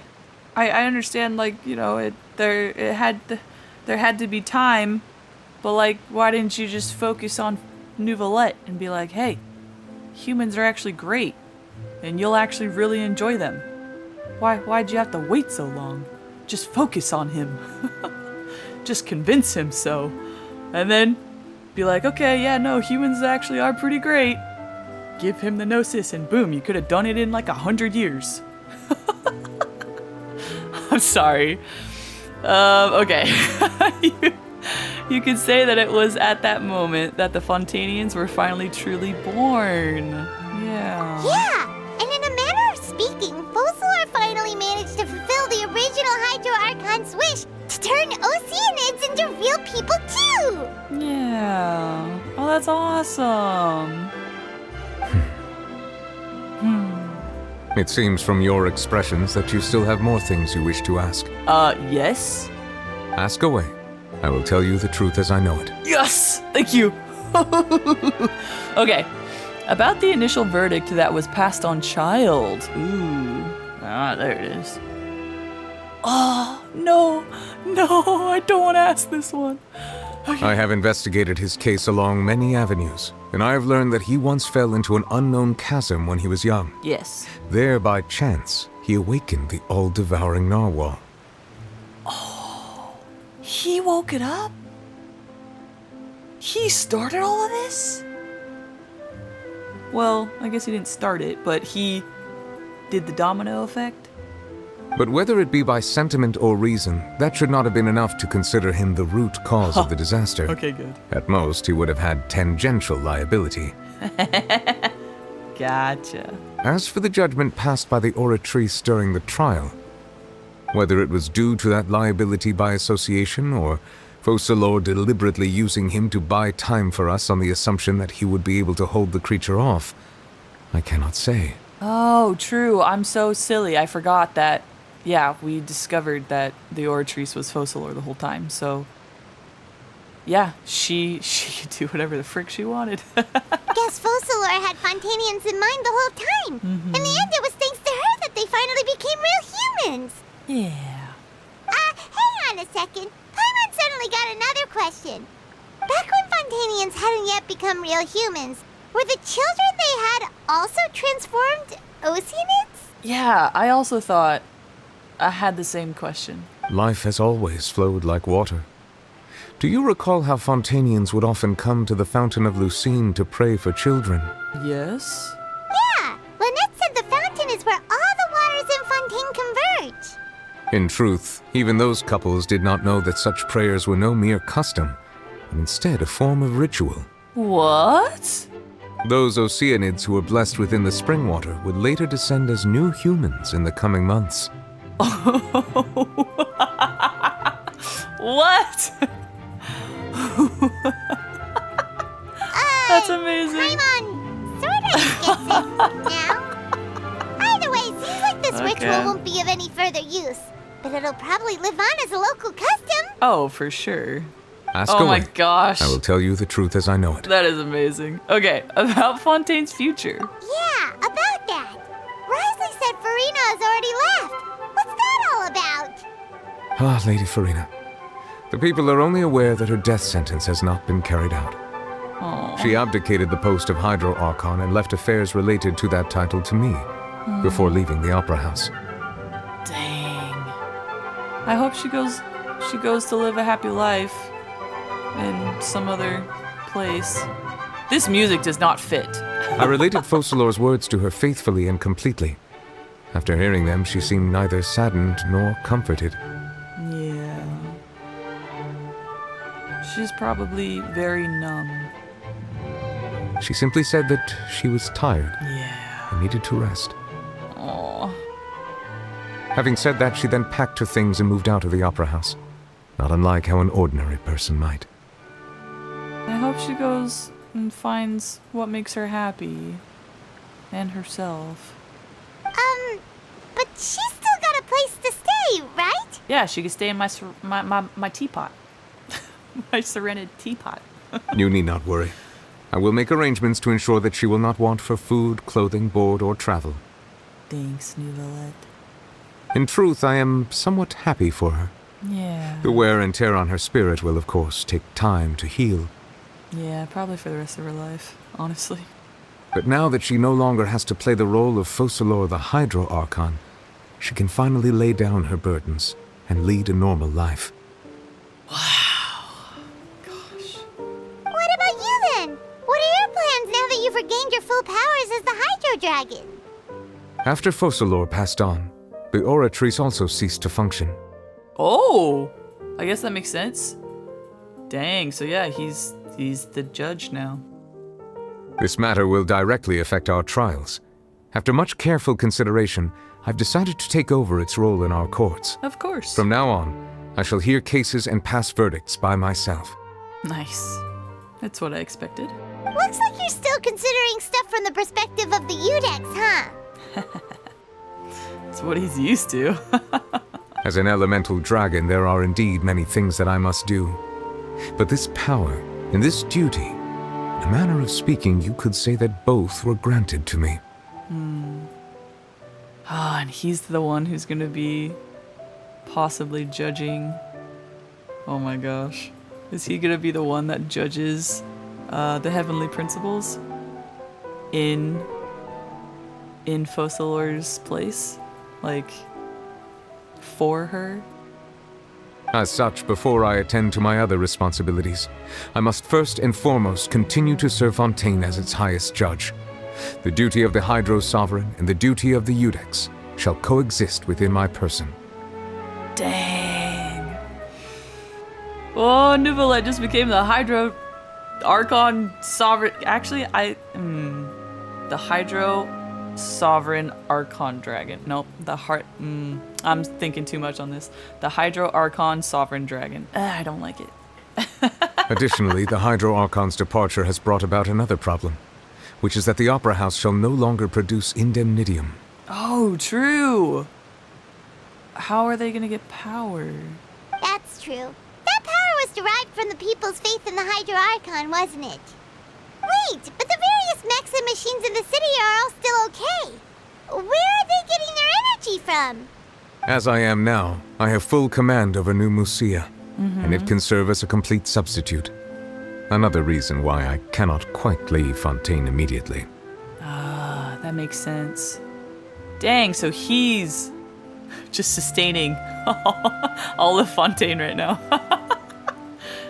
Dang, what a powerhouse. Wow, this ancient dragon's authority stuff is really quite useful, huh? I'll say, that's why he's in my party. Ask away. I will tell you the truth as I know it. About Fontaine's Gnosis, Neuvillette? Oh, that's right! They say you've given it to the knave as a diplomatic gift or something! Explain. Or as Risley likes to say, please enlighten me. Leaving aside their intentionality, the two Fatui Harbingers have indeed done much for us during this crisis. Their sole remaining goal in Fontaine, at least at this point, would seem to be the Gnosis. Yes. The Oratrice has ceased to function. The Hydro Archon's divine throne is now no more, and I do not need the Gnosis's power. No? Was it empty? As such, it has lost all meaning for Fontaine. Everyone has said that. They're just like, oh, I don't have any use for it. Venti was the only one who had his rips from him. Everyone else just gave it away. What the heck? If the Fatui have impure designs, then we might as well accede to their request now, and avoid unnecessary conflict. Yeah, I guess. What you gonna do when the Fatui is too powerful because all of you gave your Gnosis away, huh? What complicated considerations. Paimon thought you were just giving it to them out of gratitude to the knave and as an apology to Child. Nah. Ask away. I will tell you the truth as I know it. About the next stop on my journey. You will soon be heading to Natlan, I presume. Oh! Natlan? What's that place? I'm afraid that I have little talent as a travel guide, so all I can do is tell you what I know about that land. Please do share. As far as I'm aware, Natlan can be said to be a nation of dragons. Huh? What? Why aren't you there? I'm kidding. A nation of dragons? You mean like you?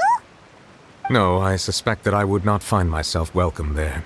No, of course not. Unlike ancient dragons such as myself, the dragons of Natlan have undergone long years of development and evolution. Large numbers of them have entered a form of coexistence with humanity. Oh, so they're probably more like hybrids, possibly? Natlan is also the nation of war. War ravages those lands like an undying flame. Ooh! Oh no, we gonna be fighting a lot? There is one other piece of information I got incidentally from my negotiations with the Knave that I believe may be useful to you. Oh?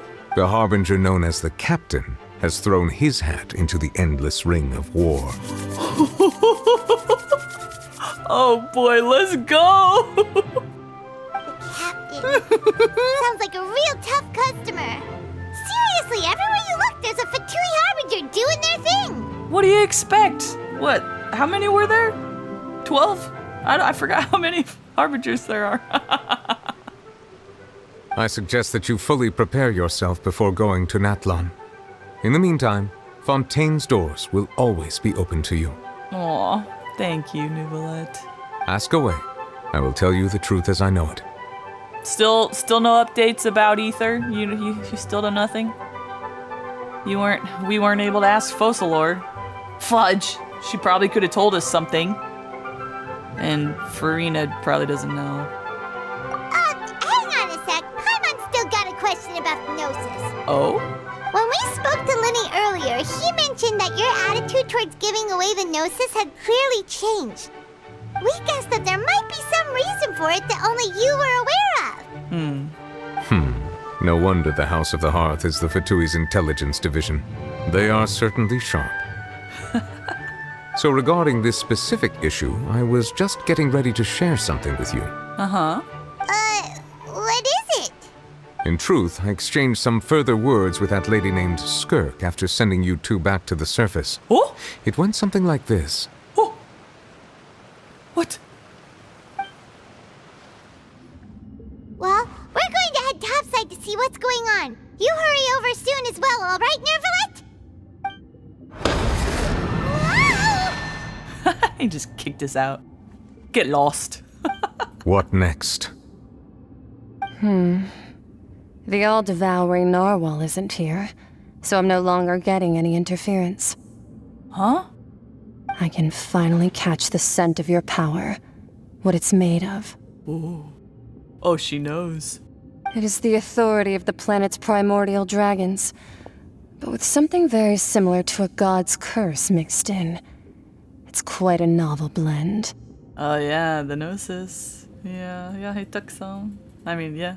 I'm sure I've encountered something like this before. What was it again? Huh? I do not know what you speak of. Of course. How could I forget?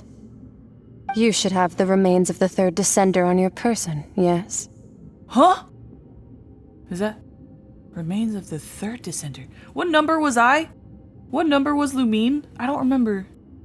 Remains? What? I've never heard of any such thing. According to your parlance, I believe it may be called a gnosis. Well, that much is true. After Focalor's divinity faded, she handed her gnosis to me. But I fear I have never heard of it described in the manner that you just did. Yeah. I've been training with my master, the Foul, ever since I was young, and I have never returned to the surface since. So most of the information I possess, I got from him. It is only natural for those who are greater than humanity to possess a different sort of common sense, which is why there are so many problems in our attempts to communicate with humans. Regardless, you should probably get rid of objects of misfortune to prevent any disasters from befalling you. Oh, is that also why he got rid of the Gnosis? To live in itself is a blessing. But once a person dies, the bonds he once had with this world shall all turn to curses. Whoa. What do you mean by that? No need to fret. These are just my personal thoughts, and my reason for no longer wishing to return to the surface. This third Descender you refer to, who are they? And when did they die? Master never mentioned them to me. Perhaps it just wasn't that important for me to know. If you're interested, though, I could ask him.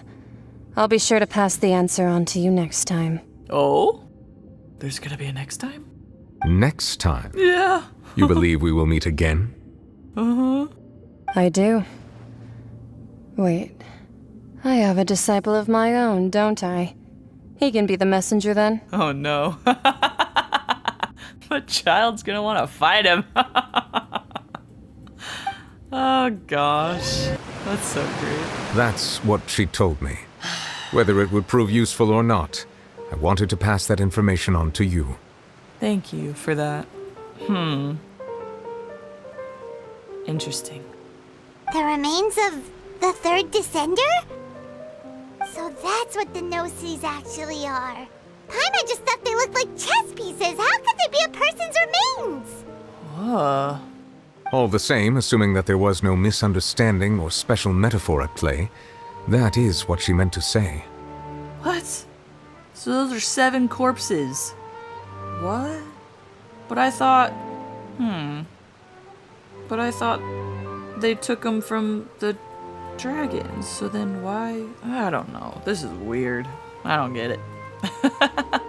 And she said that it would bring misfortune and that you should check it, which is why you gave it to the Fatui. Makes sense. If she speaks the truth, then I would simply be putting Fontaine at unnecessary risk by keeping it here. A descender. She mentioned one of them. Ah, I'm the 4th. Okay, I didn't remember which number I was. I am the 4th descender. For me, this information means 2 things. 1, that the Gnosis are related to descenders, and 2, that the one who came before me has already died. I had guessed that you might already be familiar with this concept, but I did not expect you to be one of them. Yeah, surprise. That means that the Gnosis, which are exceedingly element-compatible and can even enhance elemental abilities, do indeed come from the third descender. Hang on. I guess, okay. That makes more sense then, because I was like, how can one Gnosis come from one descender? Because then there was like 7 Archons, 7 Gnosis, you know? But no, what if all of the Gnosis came from the third descender?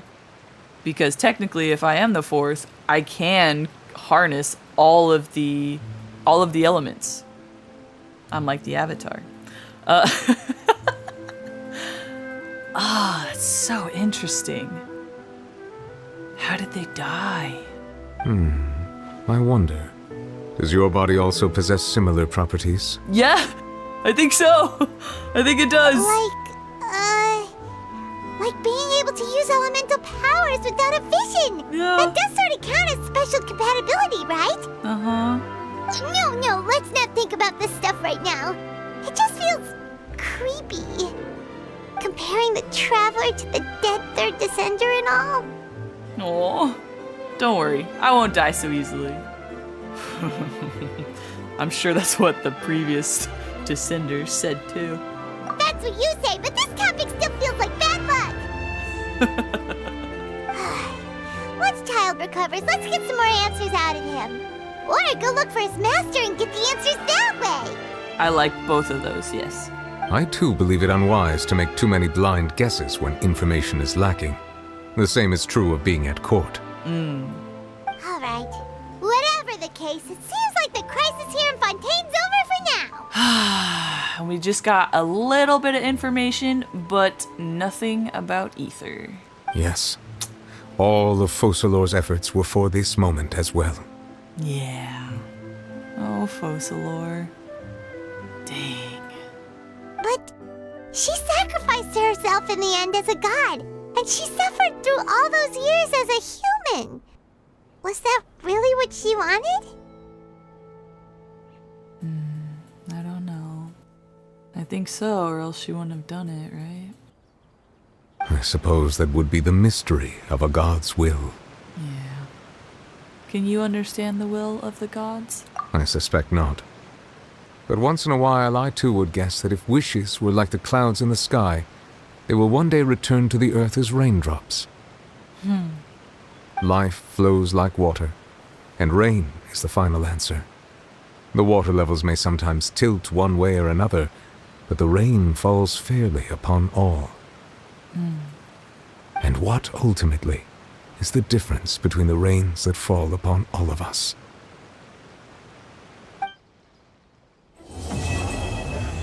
Oh my gosh.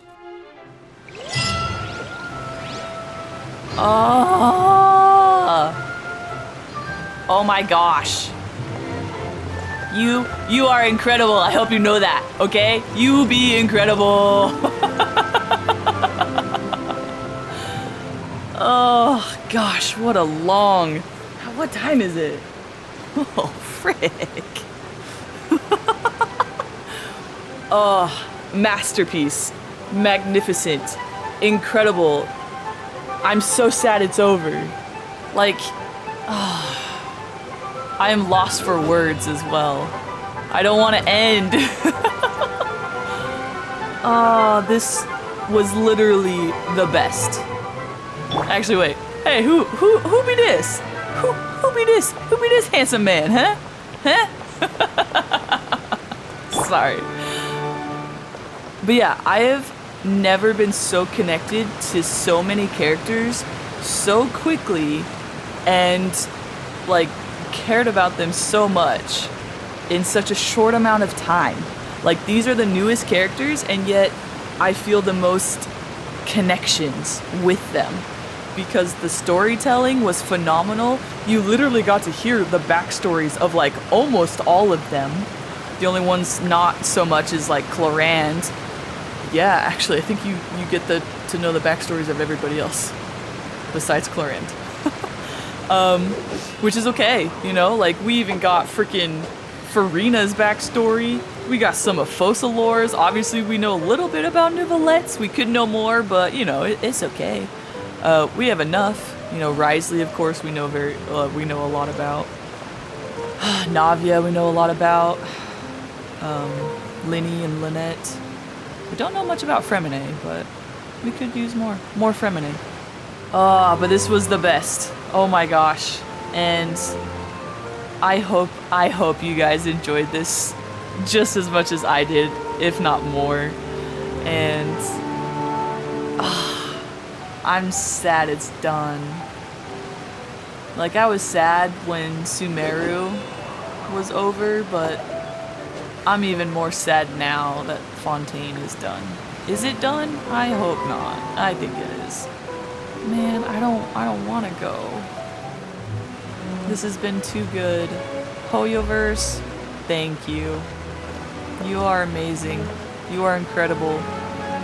Please keep developing characters like this, in this way, with this much fun and pizzazz, and I can tell you, it's like, I feel like you guys had such a blast with this.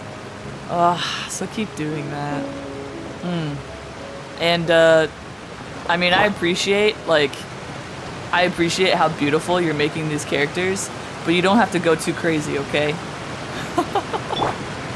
I don't know. I just don't want them to go any farther in the sense of, like, over-sexualizing the characters, okay? I mean, I appreciate that you're finally making the men attractive. Like, actual men, not boys, you know? Sorry. Just because I'm tired of the women. As you can tell, I have no women on my team.